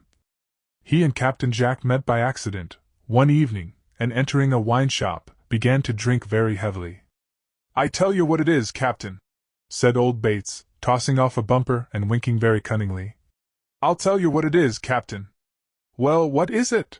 Said Captain Jack, adjusting the black patch over his eye, and winking with the other. Well, what I means to say, is this 'ere, Captain Jack. If things in our line don't get a little brisker than they has been late, why, I shall leave the dozen and start on my own individual account. Leave the dozen, Bates? Aye, why not? But you can't. Aye, but I will, I tell yer, and you nor none on 'em can stop me. What's the good o' having a captain at the head on us who don't do something in the way o' trade?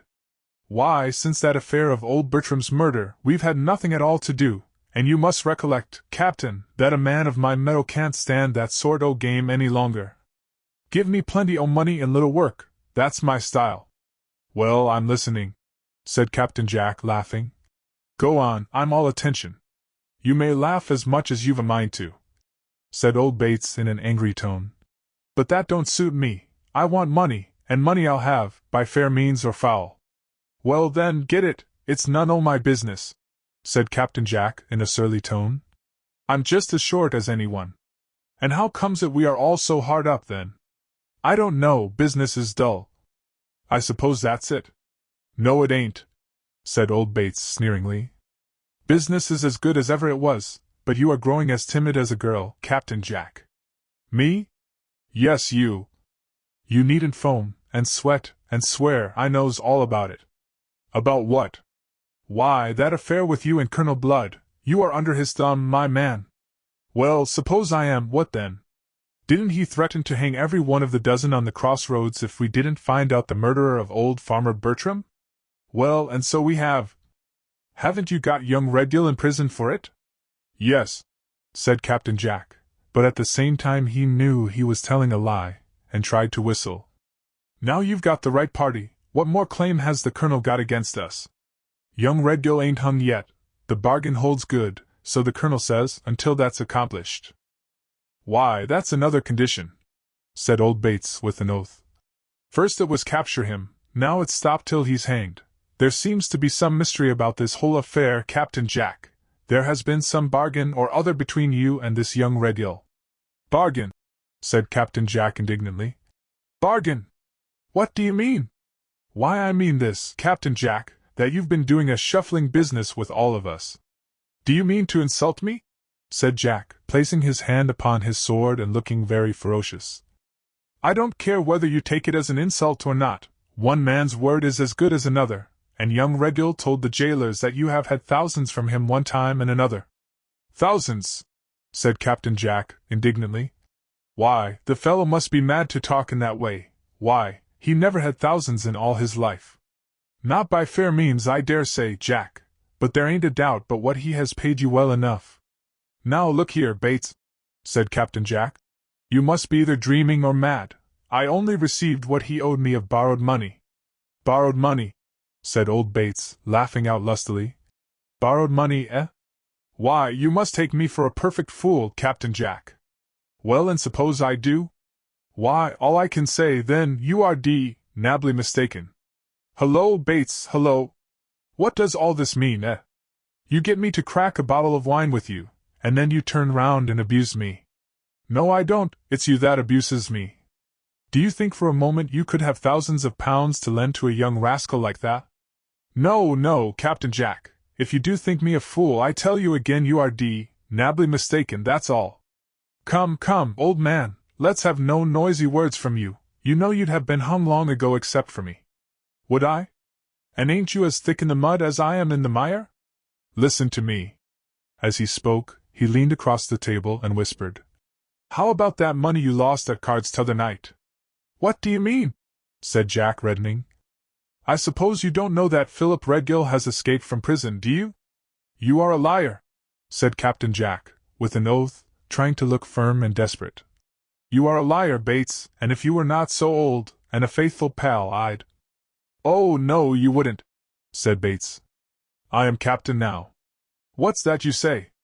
Nay, you needn't curse and swear, Jack, I'm telling you the truth. But that ain't the truth. Yes, it is. No, it ain't, you old liar.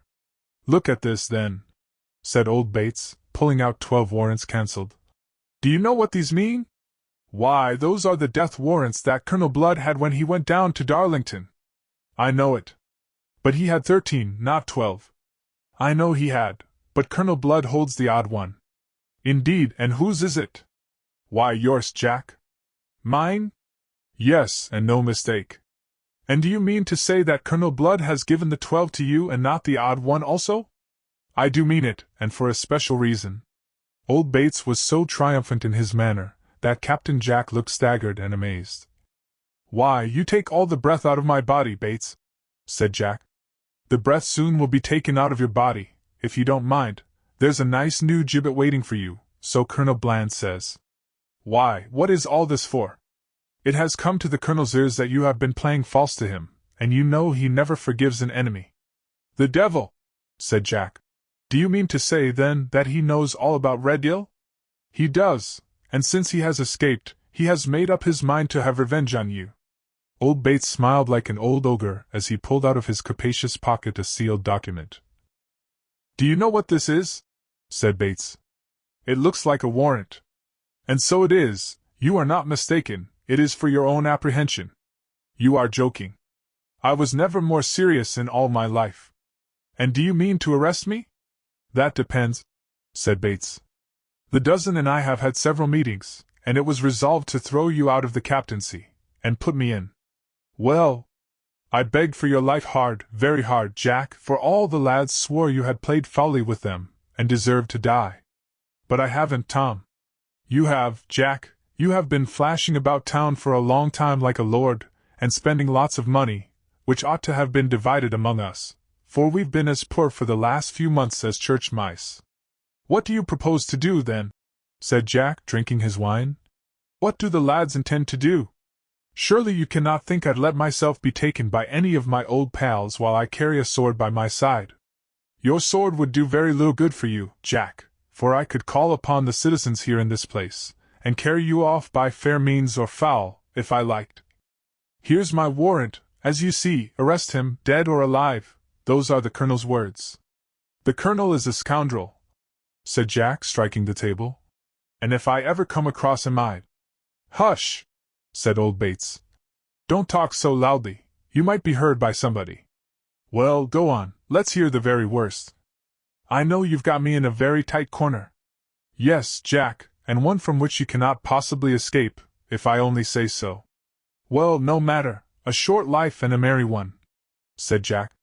Here, landlord, bring me another bottle. You have not paid for the last one yet, sir, said the landlord. What? Said Jack, indignantly. Not paid? What mean ye, sirrah? I don't mean anything in particular, said the landlord. But I know your face well. What of that? In fact, I know it too well. Explain yourself. Do you wish to insult a gentleman like me, a knave? Nay, sir, I do not. But the last time you called here you had a party of friends with you, you had the best supper I could provide, and dozens of my best wine, and not a single farthing was paid for anything. Zounds, villain, would you insult me? Said Jack, attempting to draw his sword. Zounds, knave, have I lost all spirit that I must be insulted thus by such a pot cleaner as thou? Out on the man, for a groat I would run thee through and through thy fat carcass. Silence, Jack, silence, said Bates. If you make any disturbance the officers will be called in, and then it will be all up with you. Put up your sword, I say. Jack thrust his blade back into its scabbard, and growled out a fierce oath of vengeance.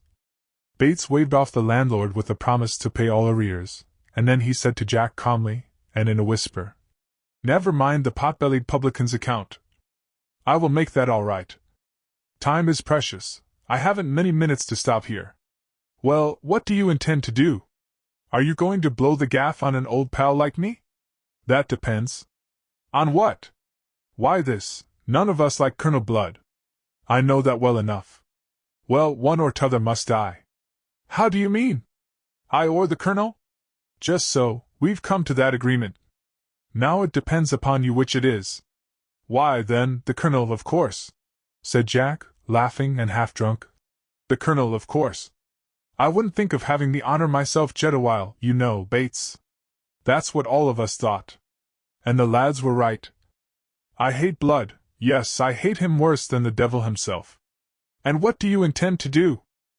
Why, waylay him and give him a sly poke in the ribs, for if he's not put out of the way soon, all of us will be hung, one by one, when he's served his turn with each. That's my idea, and also the opinion of every man in the dozen. Look you here, said Jack, suddenly brightening up. If the Colonel has made up his mind to act in such a rascally manner towards me, I can do so towards him. What do you mean? Said old Bates, pricking up his ears. Why, I mean that there is a secret about him he little dreams I know anything about. Ah, indeed. What is it, then? It's worth a great deal of money, said Jack, winking.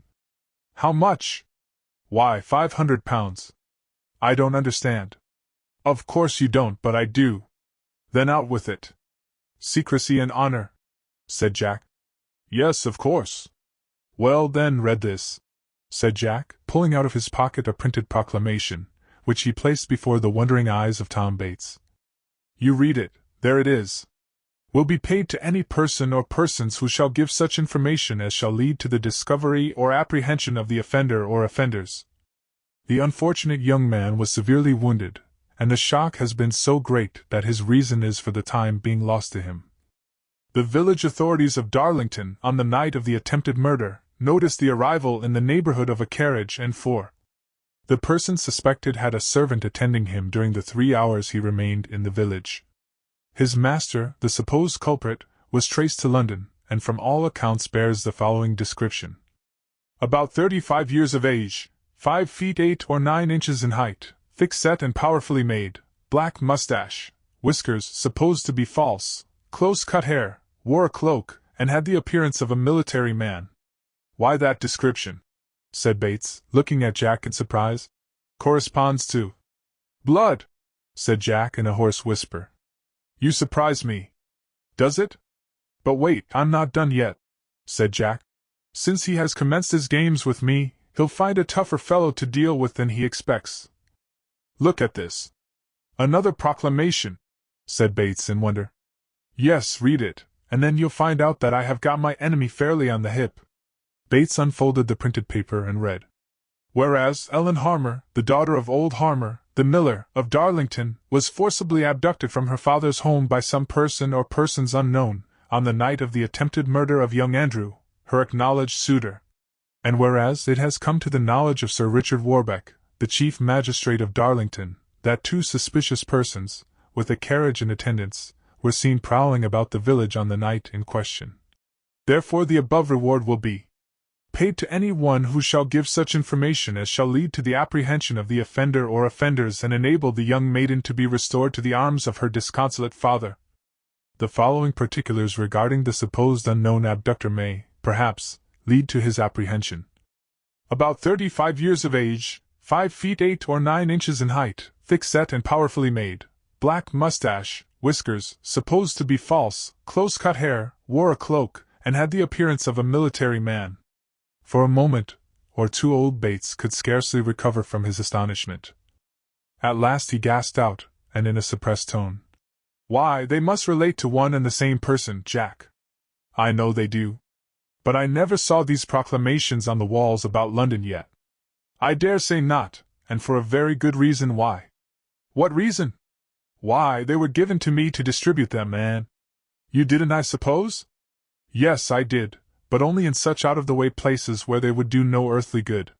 For some time both men kept silent. I understand it all, said Bates at last. This person who is unknown you know. Yes. This gentleman none of us can guess at. You twig, I perceive. Yes, rather. He goes down, half murders a lover, and then throws him in the river, and thinking he's dead, runs off with the girl. Exactly. But she wasn't rich?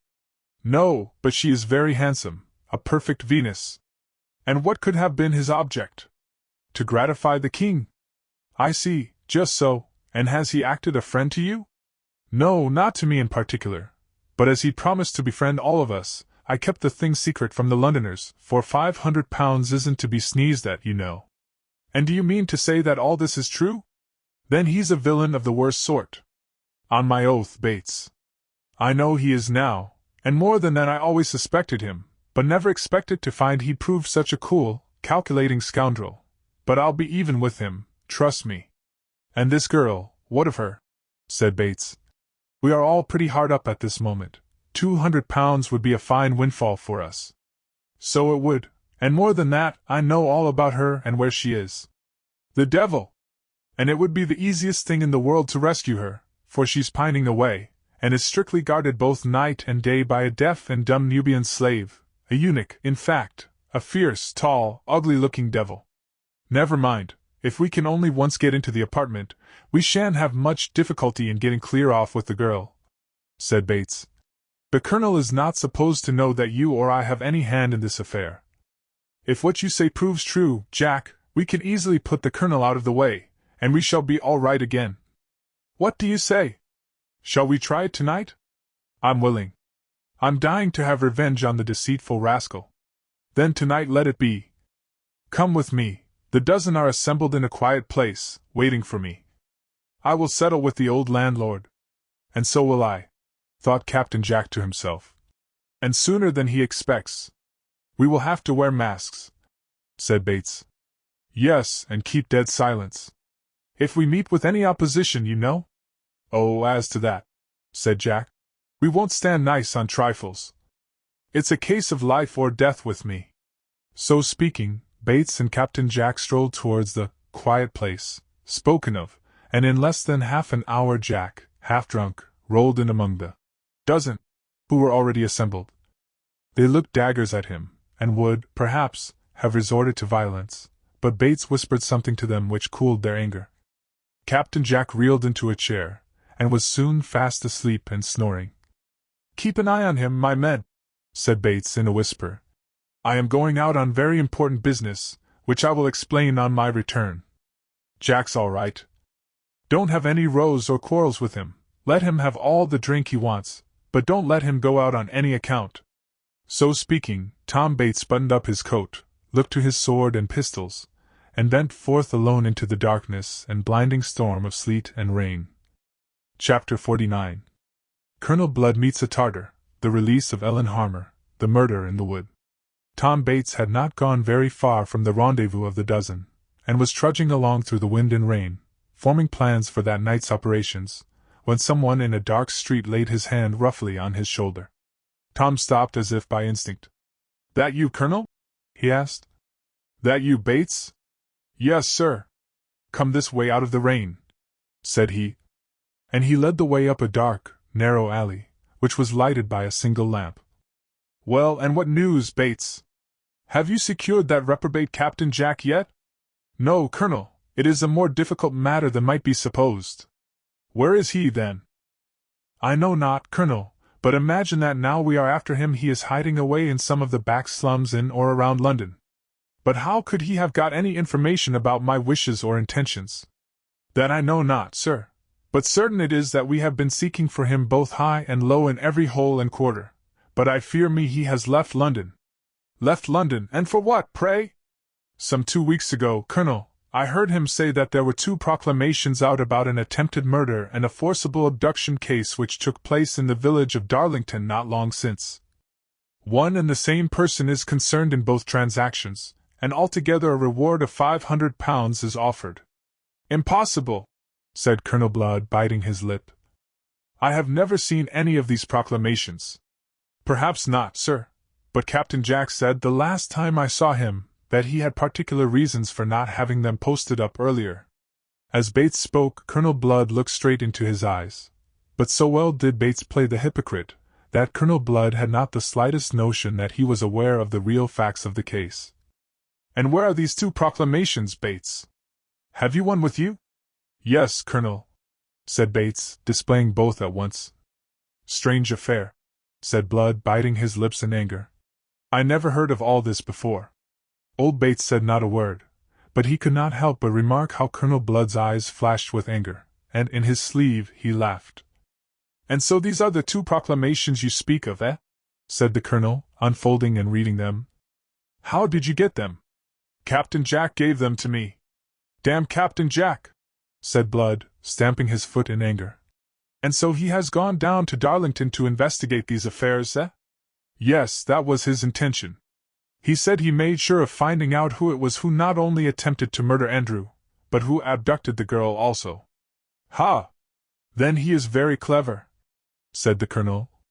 After a pause, he added, "Important business obliges me to leave town tonight."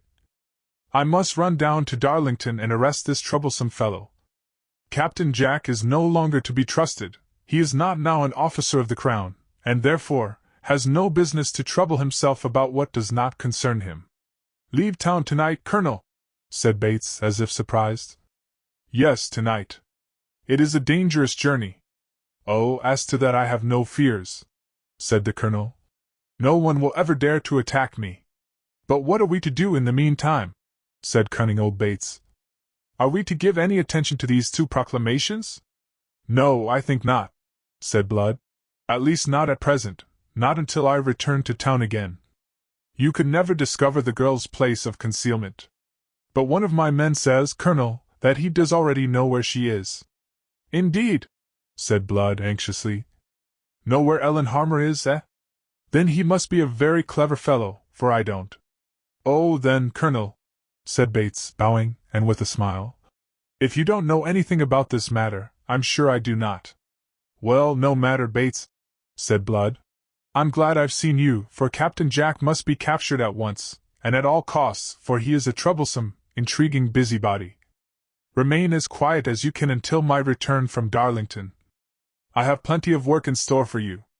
"Glad to hear that, Colonel. Good-paying jobs, I mean." "Better still, sir, but—" "But what, Bates?" said the Colonel.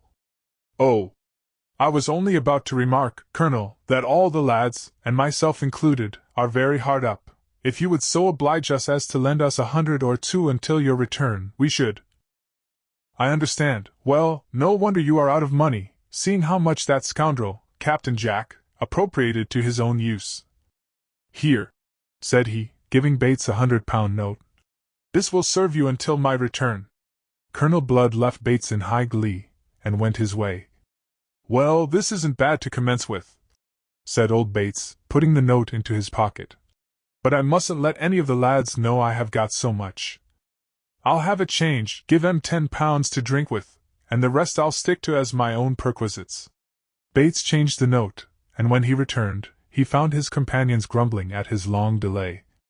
The £10, however, revived their drooping spirits. They called for whatever they liked in eating and drinking, and the time passed very rapidly. Most of the dozen had got well-nigh tipsy before the hour of midnight, and were very noisy. However, when they had their fill, old Bates called a council of war. "Look to your weapons, my merry men," said he.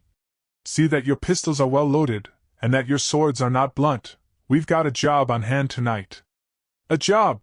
said all in high glee. "Yes, and one that will pay us well. Get yourselves sober, every one of you." "What is it?" "Are the doors closed?" said Bates. "No one listening, I hope?" "Not a soul," said one and all. "What is the job? Who among you loves Colonel Blood?" "Tell me that," said old Bates. The name was received with savage oaths.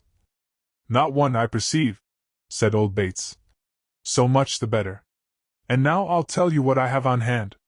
Solemn silence ensued, as Bates said, "Blood is going down to Darlington tonight, to arrest Jack, who is here. I have put the Colonel off the right scent."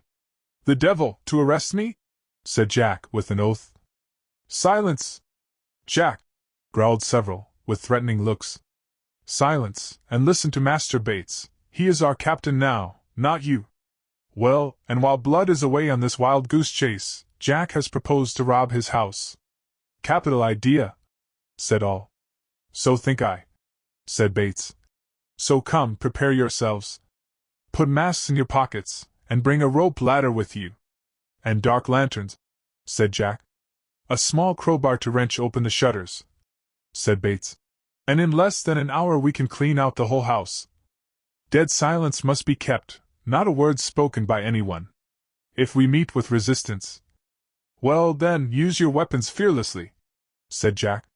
"The night is dark and stormy, just the right weather to crack such a crib as his." "Come, then," said Bates. "We'll take a parting glass, and then away." "Agreed, agreed. We must all leave the house together, but go in 2s and 3s. Just as the clock strikes 1, let every man meet at Colonel Blood's house, and hide under the highway." This plan was agreed to, and the dozen separated. Colonel Blood's splendid town house was situated in and surrounded by large and beautiful gardens, near the river bank, not far from Whitehall Gardens. The night in question, instead of becoming clearer, got more cloudy and stormy than ever. Few persons were to be seen moving about in the streets, for the weather was too boisterous and threatening.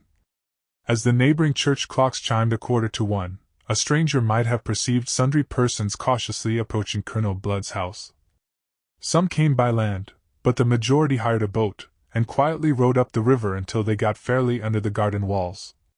The last two persons who arrived, and they on foot, were Captain Jack and Tom Bates. As they approached Blood's mansion, they were accosted by two night watchmen, who wanted to know their names and business. "Name?" said Jack, indignantly. "Our business?" said Bates, striking an attitude of great importance.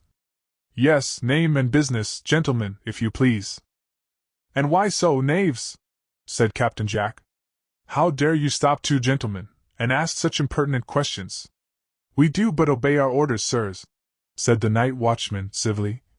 "From your dress and manner, I have no doubt you are a couple of sparks returning home, but we have received special orders from Colonel Blood himself this very night, to allow no one to pass near his house, after certain hours, without demanding who and what they are." "Why, you impudent fellow," said Bates, "Colonel Blood is not in town, he left this evening." "Ah, sirs, indeed, then you are beforehand with us. Who told you?" "Why, the Colonel himself, knaves," said Bates. "How dare you stop me and my companion? We are most intimate friends of the Colonel. My name is Captain Bates, an officer of the Crown." "Captain Bates? Really, I beg pardon. I did not recollect you. I'm very sorry." "Yes, sir, we are very sorry," said the other. "And the name of your tall friend is?" "Captain?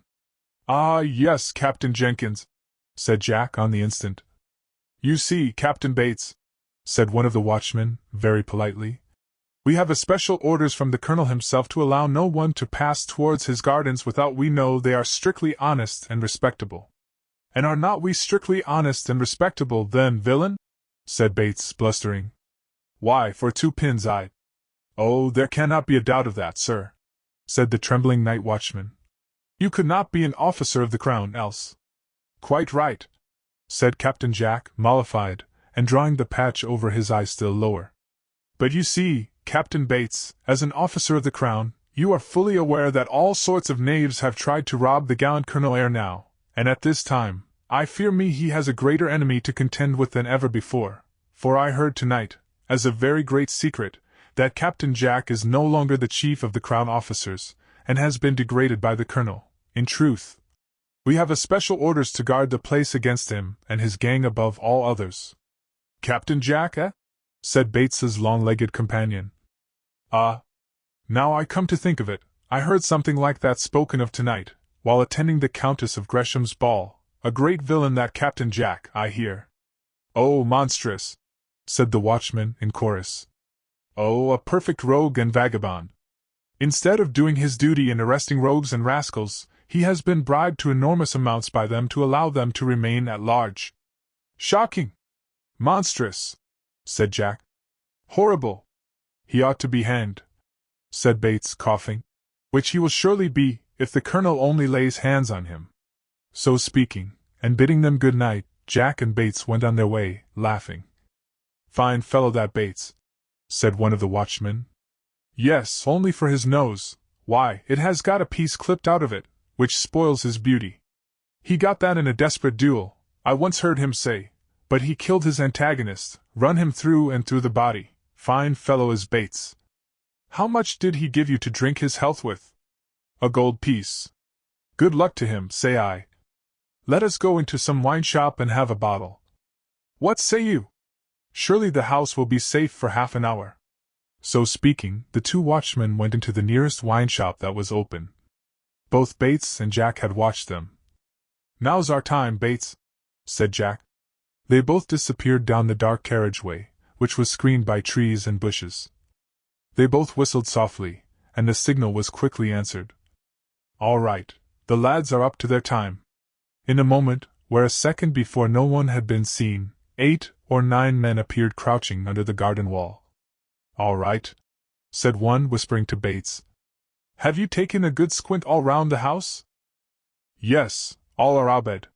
Sure of that? Positive. But the dogs? We have poisoned them an hour ago. They are all stiff and cold by this. Then let us commence. Where is the rope ladder? Here it is, said one, unwinding a rope ladder from around his body, and which had been concealed by a short cloak. Let a man watch each side of the house, said Jack. Bates and I will enter, and pass all the valuables out to you. Put them into the boat as fast as possible, and if there should be any alarm, run towards the river. The boat is large enough to take us all. If we only had skeleton keys now, said Bates. Hang your skeleton keys, said Jack in disgust. Don't I know all about the house? I ought to do, for I've been in it often enough. No skeleton keys in the world would open those doors. They are doubly bolted inside, and cased with iron. Give me the rope ladder. With great dexterity, Captain Jack threw one end of the rope ladder up into the air, and the hooks at the end caught in the iron railings of the balcony. Silence! Said Captain Jack, and after trying its strength, he began to ascend. But for a moment let us see what was going on inside the house. Ellen Harmer was confined therein, and was supposed to be strictly watched both night and day by the deaf and dumb eunuch, the Nubian slave. The fame of her great beauty had reached the ears of the king, but instead of presenting her to Majesty, Colonel Blood had made up his mind to keep her for himself, after having, as he termed it, tamed her into submission. But this proved a much harder task than the colonel had ever imagined. Ellen Harmer would not be tamed. The colonel had offered her wealth and luxury, but she received all his unmanly proposals with scorn. I can afford to wait, thought the hard-hearted colonel. I can afford to wait. A month or two of confinement and pampering will soon bring down her proud spirit. In hopes of keeping her away from the king, he had removed her first from one place to another, until at last he imagined that his royal master had given her up for lost. This, Colonel Blood fondly hoped was the case. But he was very much mistaken. The king had his spies about as well as the cunning colonel, but it was not until this very day that he had actually discovered the beautiful Ellen's hiding-place. When he heard of it he was in a terrible passion, and for a moment vowed all manner of things against Blood. When he heard, however, that the colonel had made a sudden journey to Darlington, he made up his mind to visit Blood's mansion alone, and take her away by force. He had employed a truculent courtier to be on the spot about 3 or 4 in the morning. By which time, said the king, I shall have made an impression on the rustic beauty. If she will not consent to be my mistress, why then, I will give the signal, Rochfort, and be you ready with a guard and a barge to bear her away by force. But let all things be done in secret so that not a syllable may be known to Blood on his return, for I want to make a fool of him after all his deception with me. These were the instructions given to Rochfort, and at the moment that Captain Jack was quietly preparing his rope ladder outside, the king was already secreted in the mansion. Ellen Harmer, in her sumptuous chamber, was reclining on a sofa. She could not sleep, and the splendid bed with its satin hangings was uncreased. The Nubian slave stood watching her, and his dark eyes flashed with admiration as he furtively gazed at the beauty it was his duty to watch and guard. Ellen tried to read, but she tossed from her indignantly the only books the colonel allowed her to receive, namely, some of the licentious works of the time, which, in our day, would not be tolerated in the lowest of society, but which in the period we speak of, passed off for works of wit and amusement. Infamous man, sighed Ellen, to incarcerate me thus from my poor old father, and endeavor to poison my heart and mind with such beastly reading. Oh, that I were free or dead! She beckoned to the slave. He noiselessly approached her, and knelt at her feet. You are the only friend I have found, she whispered. The slave bent low, and kissed her feet. Is the house quiet? Have all retired to rest? The slave bowed.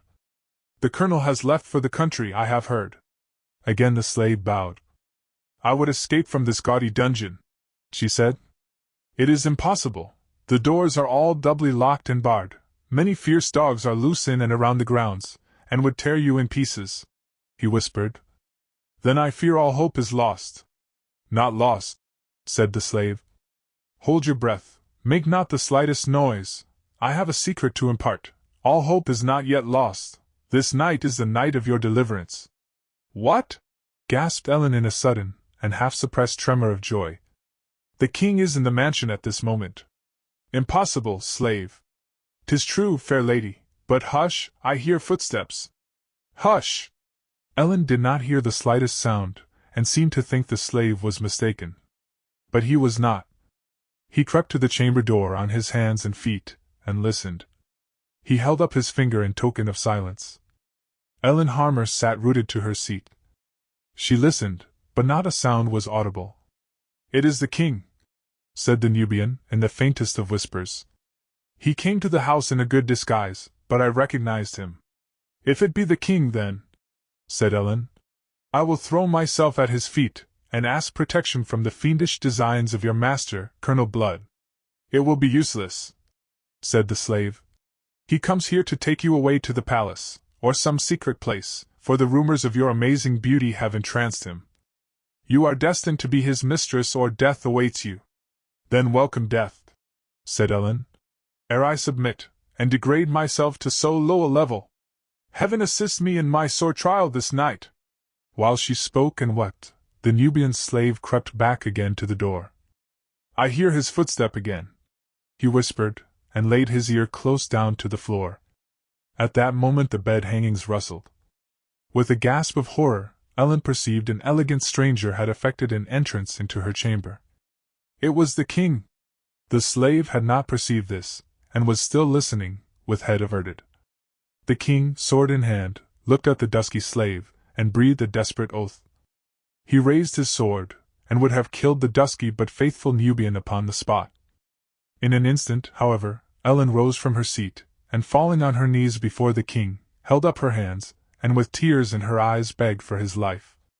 The king turned and smiled, and motioning to a corner, the slave rose, and crouched in it. "Move an inch or utter a word," said he, "and you die." "He is deaf and dumb," said Ellen. "Spare the poor docile, faithful creature. Be merciful, stranger, for pity's sake, harm him not. He is the only friend I have." "Ah, I forgot, so he is deaf and dumb," said the king. "I have heard Blood speak of this eunuch before. For your sake, sweet lady, I spare him." "But if deaf, why was he listening?" "He was praying, sir. That is his usual position when at prayers." "Ah. So be it then. I never pray myself. I have forgotten how." This he said with a sneering smile, and as he turned towards Ellen, he dropped upon one knee, and with the sweetest of smiles whispered, "Fly, lady, fly with me. I have heard of your cruel captivity, and have come to release you. All is ready for our flight."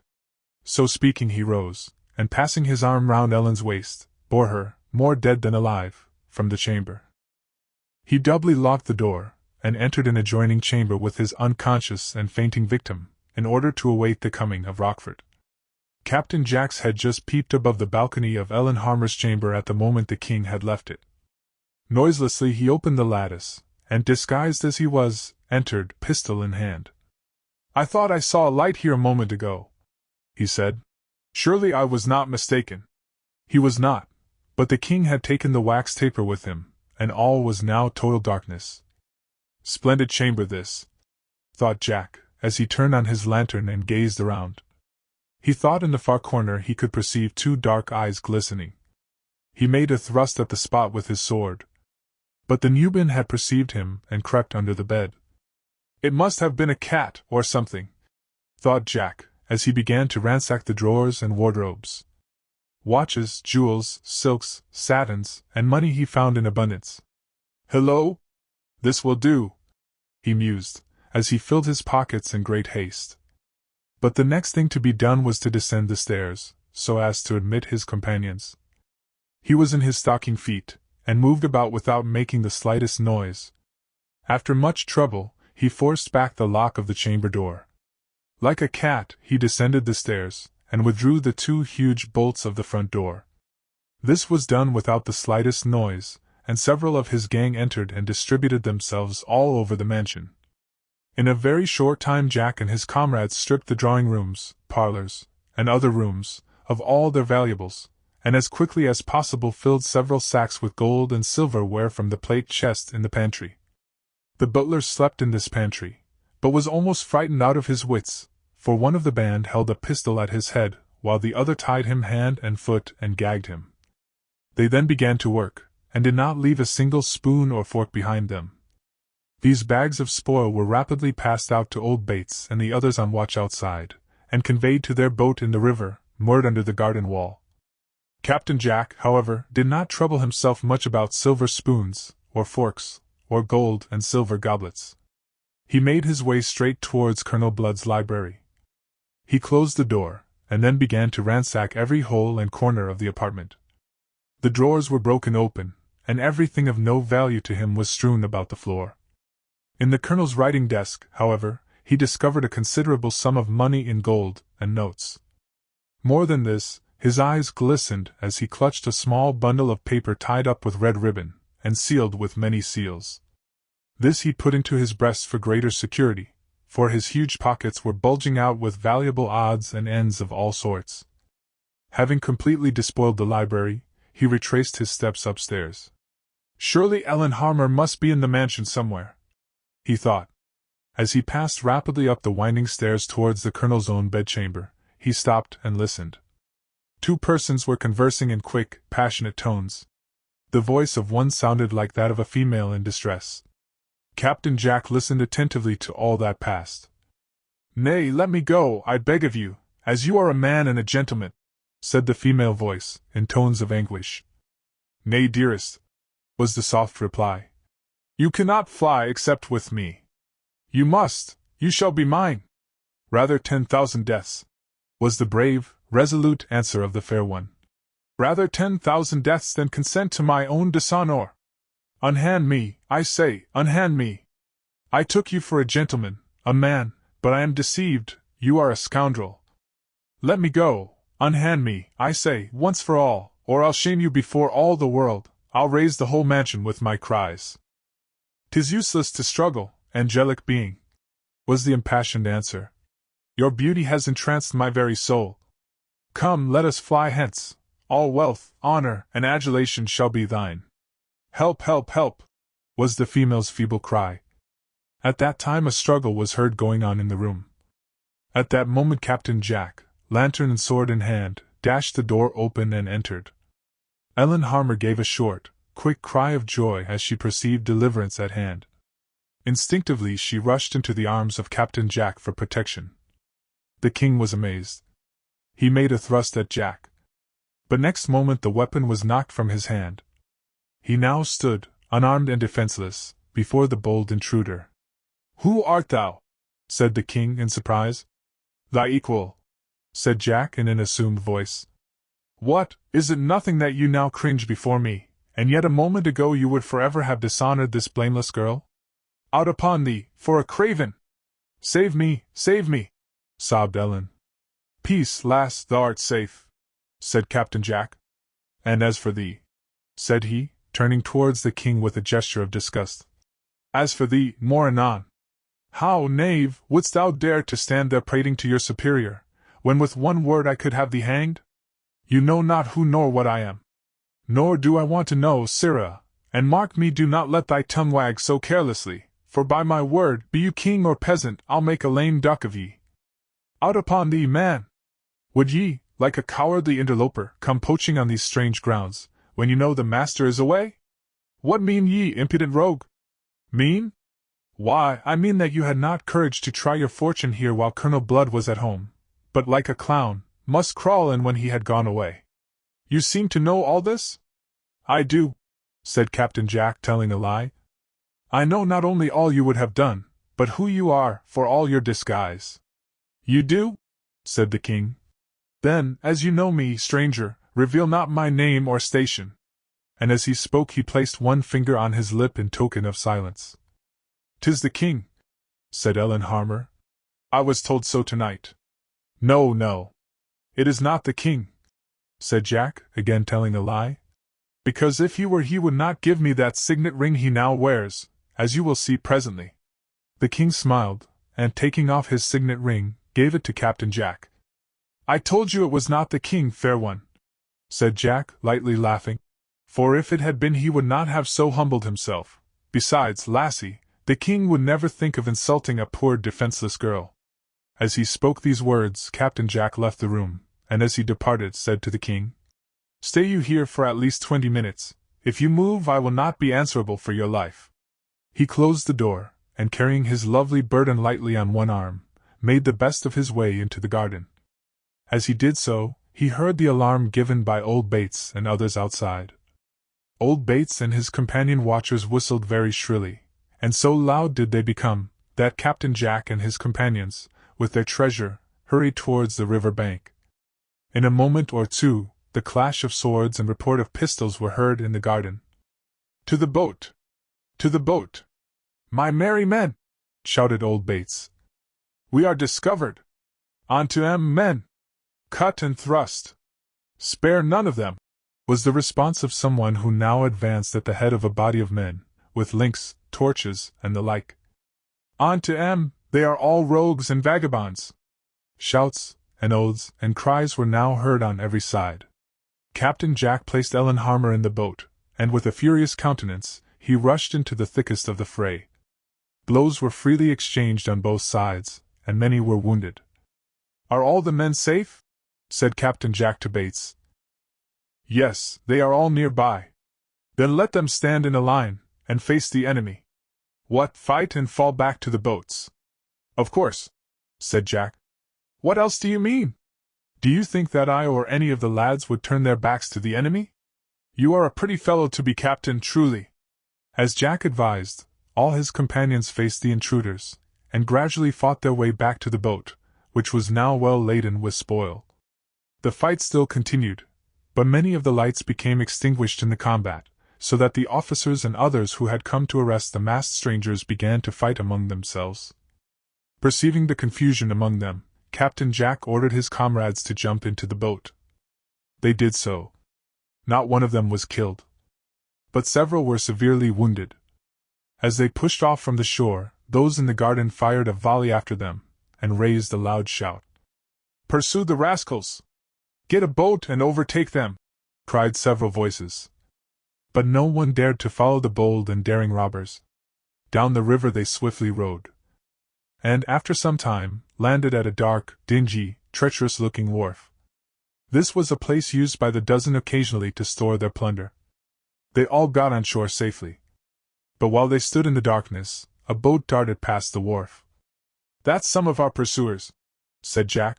"We hadn't much time to spare." "No," said Bates. "It was rather sharp work, take it altogether." "Look! Look!" said Jack. "Here comes a second boat. By all that's lucky, they are going to land at our wharf." "Boat ahoy!"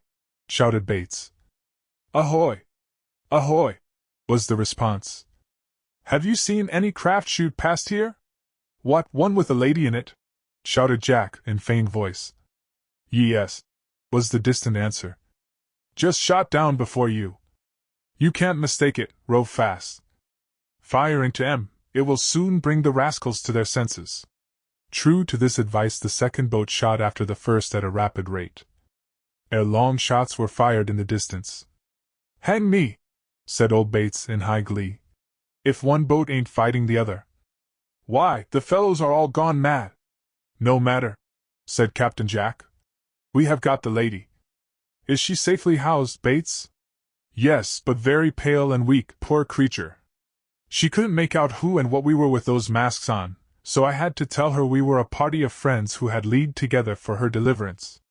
"Very good, but of course you didn't tell her that we had leagued together to get 4 or 5 sacks full of plunder, eh?" "Not very likely. But what shall we do with her now that we have got her? We don't want any pretty women among our band. The lads would be cutting each other's throats over her." "No fear of that. She won't stay long in the company of the dozen. The king would give any price for her." "Then he shall have her." "Not so fast," said Captain Jack, leading the way to a small public house, not more than 100 yards from their storehouse on the river side. "Not so fast, Bates, not so fast.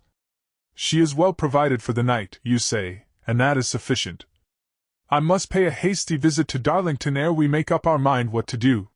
They had now reached the public house, and were conversing in an undertone together when a postboy rode up and dismounted.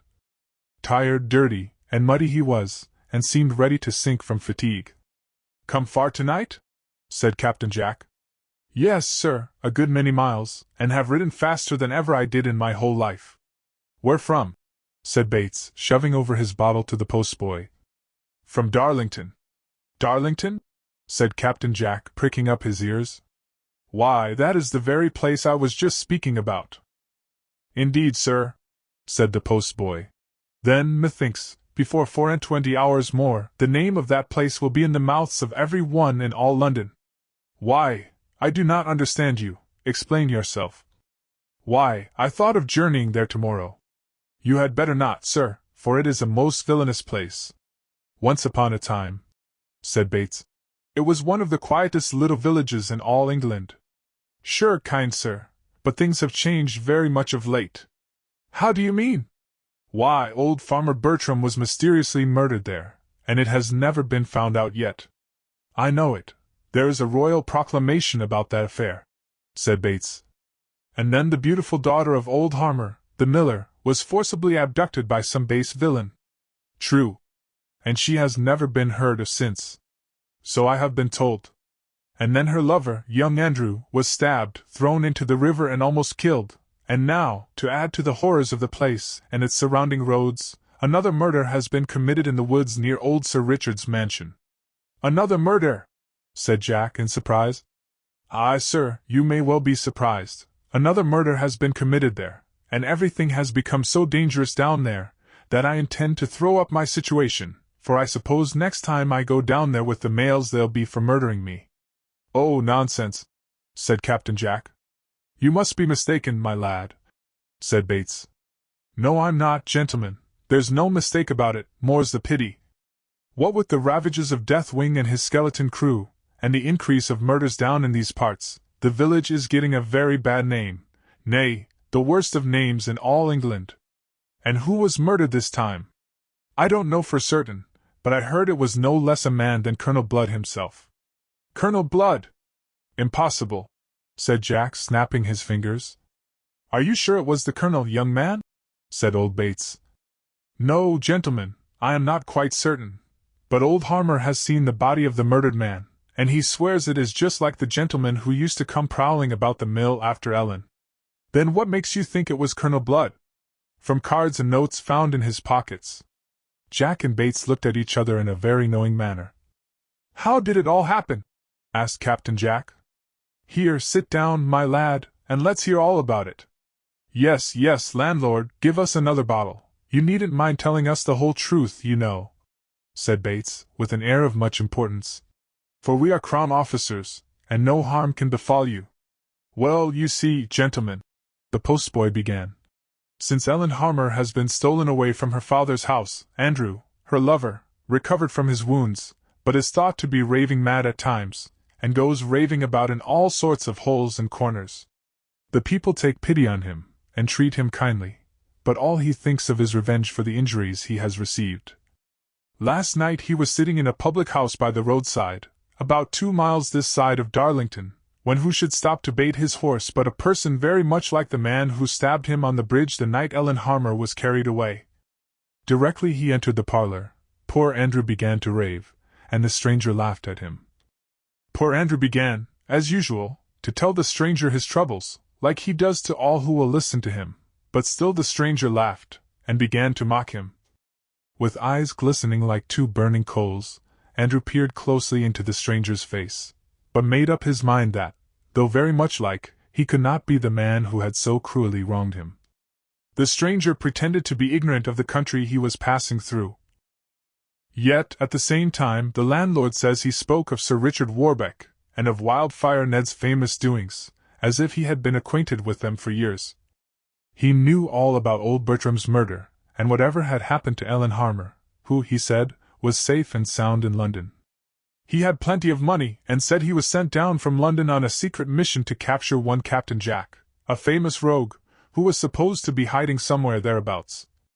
He pulled out rolls of notes and a bag of money, and made such a display of it that the landlord begged him to be very careful, for it might excite the passions of those around.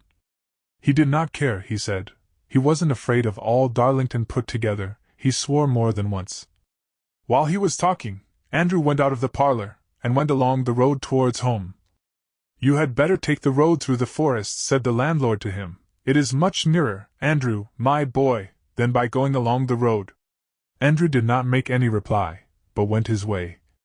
In about half an hour the stranger rose, buttoned up his coat, and with a thick stick in his hand, went forth alone. I'm going to Darlington, he said. But you said you were a stranger in these parts, the old publican remarked, and if that is so, you may miss your way. Never fear, said the burly stranger, laughing. I heard you say the path through the woods was much nearer than by the road, so I'll take the shortest cut. The landlord begged of him not to go, but go he would and did. What happened afterwards I could only learn from his own lips, as he lay weltering in his blood, about half an hour afterwards, for in that time he was brought in by 2 rustics, with his throat fearfully gashed. He could speak, however, and, in reply to questions put to him, he said, I had not gone far along the road, and had just entered the forest path, when I met with 2 poacher-looking fellows, each with a big stick, and slovenly dressed, with big coats and slouched hats, which almost covered their eyes. They were very civil, and I asked them a great many questions about Darlington. They answered all my questions in a straightforward manner. Have you any strangers living in the village? Said I. How do you mean? Said they. Strangers, I mean, who have plenty of money, and don't seem to do any sort of work for a living. Oh yes, said one, there is a flashy-looking chap who stays at the inn, and spends lots of money every night, but what he does none of us know. He says he is a crown officer, but we think he must be a highwayman, or something of that sort, for he has got the cut of one all over. They described this fellow to me so well, that I made up my mind it must be no other than Captain Jack, a famous rascal I was bent on capturing. I told the rustics this, and they laughed, but promised to go to the village with me, and assist in his capture. We all walked along quietly, chatting together. I gave them a good pull at my brandy flask, and promised them an excellent reward if Captain Jack could be captured. They said they were willing enough if I would pay them beforehand. I pulled out my purse to do this, and next moment one of them gave me a sudden blow on the head, and knocked me down. Before I could get my pistols out, the blow was repeated. I struggled hard, but in a second or two one of them pulled out a long knife and jagged my throat, and the blood spurted out all over me. See cut and no. 15. In a second they robbed me of everything, and darted away into the darkness of the forest. I remained unconscious for some time, but my shouts and cries were heard, and soon afterwards 2 villagers, who were passing, raised me up and brought me here, and here I am a dying man. This is what the stranger said, eh? Remarked Captain Jack, picking his teeth, and looking much pleased. Yes, that is what he said, every word of it. Are you sure? Oh yes, for the landlord wrote it down as he spoke. I have just delivered it to Sir Richard Warbeck, in London here, that he may inquire into the mysterious affair at once. But did not the stranger make any other remarks before he died? He did. What were they? He said that he could swear that one of the 2 men was none other than Mad Andrew in disguise. Poor devil! And the other one, observed Bates. Had he any idea who he was? He said he thought it must have been Captain Jack himself, in disguise. Thunder and lightning! You don't mean that? I do, though. He signed his name as best he could to the dying deposition. Oh! It couldn't have been Captain Jack, said Bates. I'll swear to that. And so will I, said Captain Jack. The thing was impossible. Quite so, said Bates. 'Tis a very serious charge to make against an innocent man. So it is, gentlemen, but then, you see, the character of Captain Jack isn't very good at the best of times, so I hear, and the dead man's oath will be taken before that of any one else. Devilish queer affair, said Jack. Yes, somebody must swing for it, said the postboy. I wouldn't like to be in Captain Jack's shoes for all the money in the kingdom. Perhaps you don't know the captain, my lad, said Jack. Or you'd have a different opinion. He is one of the best men in all London, said Bates, tossing off his wine. Honest as the day is long, said Jack. People are mistaken about him. As to murdering an innocent man in the woods, and robbing him, too, said Bates, why, bless you, it is out of the question. From what you say about him, said the postboy, one would think he wasn't a rascal at all. Nor is he, said Jack fiercely. I'll stake my life on it. And so will I, said Bates, drinking deeply. Perhaps you know him, then, gentlemen? No, not exactly, but I've seen him, and actually been in his company once or twice, said Jack. So have I, chimed in Bates. He can sing a capital song, and dance a jig, and handle a sword. Aye, that he can, and fight for an hour with the best gentlemen in all England, said Bates in conclusion. And was the dying man's deposition the only reason that made you hurry up to town at such a terrible pace? Not exactly, gentlemen, something more. What then? When the dead man's things were searched, we found papers, cards, and documents in his pockets, all bearing the name of Colonel Blood, and the supposition was that he was that individual. And was it? We haven't found out yet, for when I rode up to his mansion, I found the place in great confusion, and the colonel was out of town, so it was supposed. I heard he had gone to Darlington, said Bates. If he did go there, then he must have been killed, said Jack. I knew not that, gentlemen, but heard that his house had been robbed of all its plate, jewels, and valuables. Many of the household were killed or wounded in fighting with the robbers, and all was in a dreadful uproar. Astonishing, said Jack. Here, landlord, more wine. And have they any notion who committed this audacious robbery, my boy?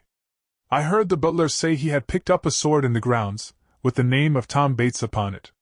Teach ye devil, said Jack, who now, for the first time, perceived that Tom had lost his sword in the hurry and scuffle of getting away in the boat. Old Bates, himself, felt thunderstruck when he heard this, for, until that moment, he had thought nothing about the sword he had lost.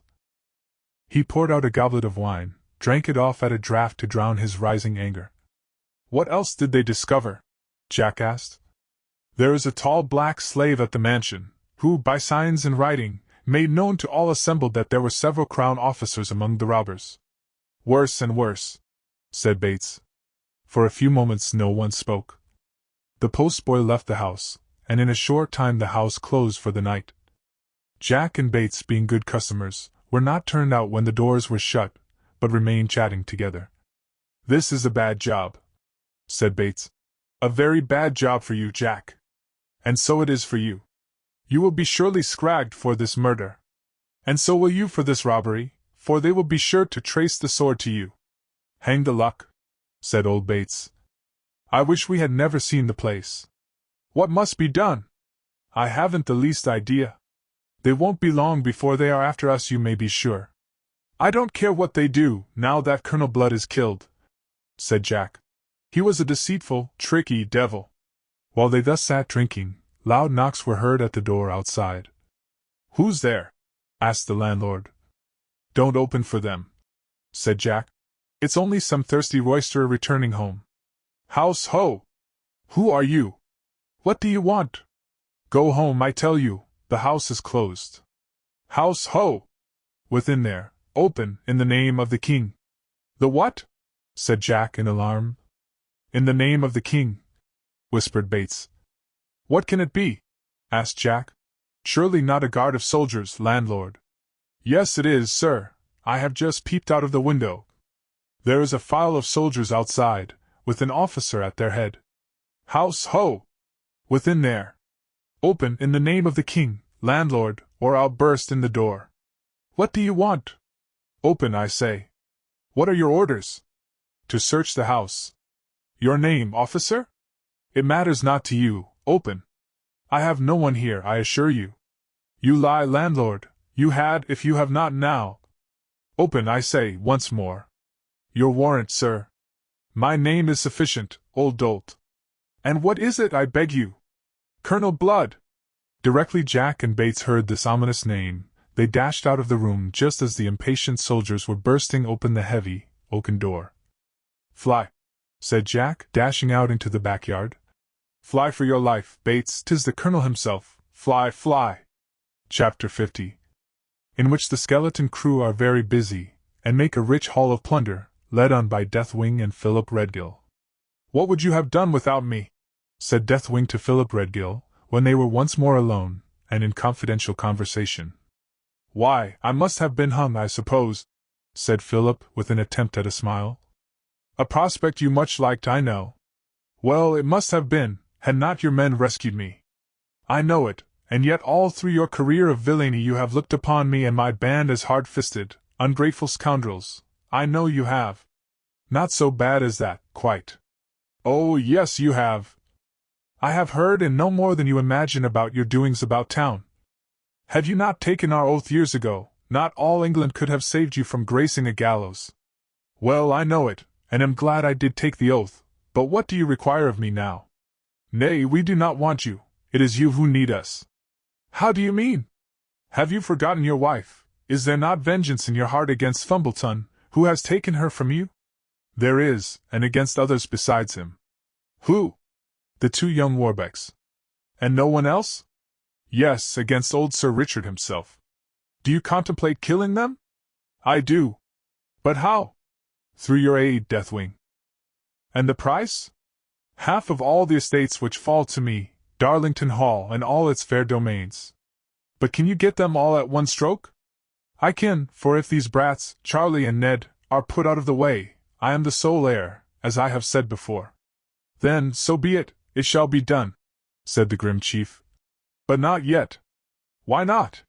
You must become a member of the crew first, an active member, I mean, and then we can talk about it. I am willing. Then to try your courage, I will soon find fitting opportunities. Are you a good shot? Capital. And can handle your sword? Like any gentleman. 'Tis well, but— He was about to say more, when 2 of the crew entered the room. Well, said Deathwing to them. Have you followed him? Yes, both night and day. What news? He has found favor with the dozen again, and tonight they have robbed Colonel Blood's house of all its wealth. And escaped? Yes. You followed them? We did, and saw where they deposited their plunder. Very good. What else? They carried off Ellen Harmer with them, and Captain Jack is now in possession of the King's signet ring. Impossible! No, Deathwing, it is quite correct. How do you know? I was in Captain Jack's company tonight, and saw the ring upon his red, fat finger. Explain yourself. I knew the Darlington postboy, and for a good price learned all the news, dressed myself up in his clothes, and went into the very public house where he and Bates were drinking. Then he doesn't seem to concern himself about apprehending Ned Warbeck, and casting him into prison? Not the least, for he is now no longer captain of the dozen, and Colonel Blood has offered a reward for his head, dead or alive. Good news, said Philip, grinning like a fiend. Excellent news. I feel happy. And who had the commission to capture him? Bates, the new captain, the very man who helped to rob the colonel's mansion. What a couple of tricky villains, said Philip, biting his lip in rage and disappointment. When I found this out, said the spy, and had deceived them by telling the news I had heard from the true postboy, I left the public house. And informed Colonel Blood of it all? Yes, I wrote a note to the colonel on the instant, and delivered it myself. He had just returned home and found the havoc which had been made of his place. He was in a terrible rage. Did he speak to you? He did. And when, still in the clothes of the postboy, I told him of the past murder at Darlington, he stormed and raved like a devil. What then took place? I did not remain in his sight long, for I was very anxious to come and tell you all the news, but still I watched all the movements. Perfectly right. The colonel went to the royal barracks and demanded a file of men to assist him in capturing the bold burglars. The officer in command refused. Colonel Blood stormed and raved like a madman. Where is the king? Said he. Dancing in the ballroom. Take my card to him, said Blood, it is all sufficient. He will be sure to see me. Why not go up into the ballroom yourself? Said the officer. I hid myself under a dark archway and listened to all that passed. Blood complained of his dress, and at last a second officer took up the card. In a few moments the king descended into the courtyard, apparently in a very bad temper. They walked towards the dark archway in which I was concealed. I heard all that passed between them. Well, Blood, said the king, in a cross mood, what is the meaning of all this? You want a file of soldiers, I am told. Colonel Blood explained all about the robbery, and swore in the king's presence like a trooper. The king listened, smiled and frowned by turns, and at last said, Blood, What has become of that exquisite lass you abducted from Darlington? I am dying to see her. The colonel changed color, and stammered out some excuse. Nay, no apologies, Colonel, and all that kind of thing. I want the girl, I tell you, and will have her. Is she safe? Well, sire, I think there cannot be a doubt about it. She escaped twice or thrice, it is true, but I know where she is, I think, and it was more with an object to regain possession of her than anything else I wish to have a file of soldiers. But I want a search warrant, signed by your Majesty, for I fear me she has taken refuge in some noble's house.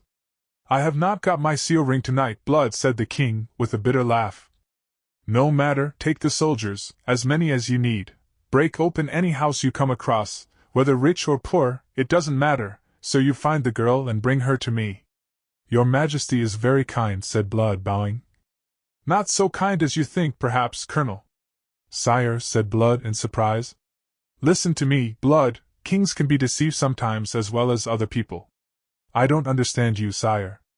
I will explain myself. The girl escaped from your custody hence, you say? She did. When had you the maid last? Well, not very long ago, sire. No, I think not many hours ago, Blood. Sire. Nay, don't stare in surprise. She was in your house this very night. Blood turned pale. His deceit was now discovered, and he could not deny it, but he said, with a bold front, Who has so deceived you, sire? No one, Blood. I have enemies who have circulated this report. But I know it to be true. You, sire? Yes, me. I saw her in your house not 3 hours ago. You did, most gracious prince? Yes, and spoke to her. The colonel bowed. He could not answer a word. Come, said the king, no more deception. Take the file of men you need. Bring the wench to me ere sunrise, or you will incur my lasting displeasure. So speaking, the king left the courtyard. This is quite an adventure, said Deathwing. Go on, what happened next? Did they capture Captain Jack? Asked Philip, in great impatience. I hear the colonel shot the villain. Listen, said Deathwing, and don't speak red ill. What occurred next? Colonel Blood, continued the spy, hurried away with the soldiers, and ere long reached the public house. I followed them, and as we approached the place I ran forward and listened at the shutters. I could hear old Bates and Jack talking together in the parlor. There was not anyone else in the house, for it was closed. I darted away into the darkness and watched. Blood did not at first wish to disclose his name, but at last he did so, and, as the publican was so obstinate, he burst in the door. The soldiers rushed in at one door, but Jack and Bates escaped the back way. I ran to intercept their flight, for I could hear the tilt of swords. When I got to the spot, 2 soldiers were then on the ground weltering in their blood. They had been killed by Jack and Bates. Help! Help! Cried Blood's men, up the street. After them! They have escaped! Help! Help!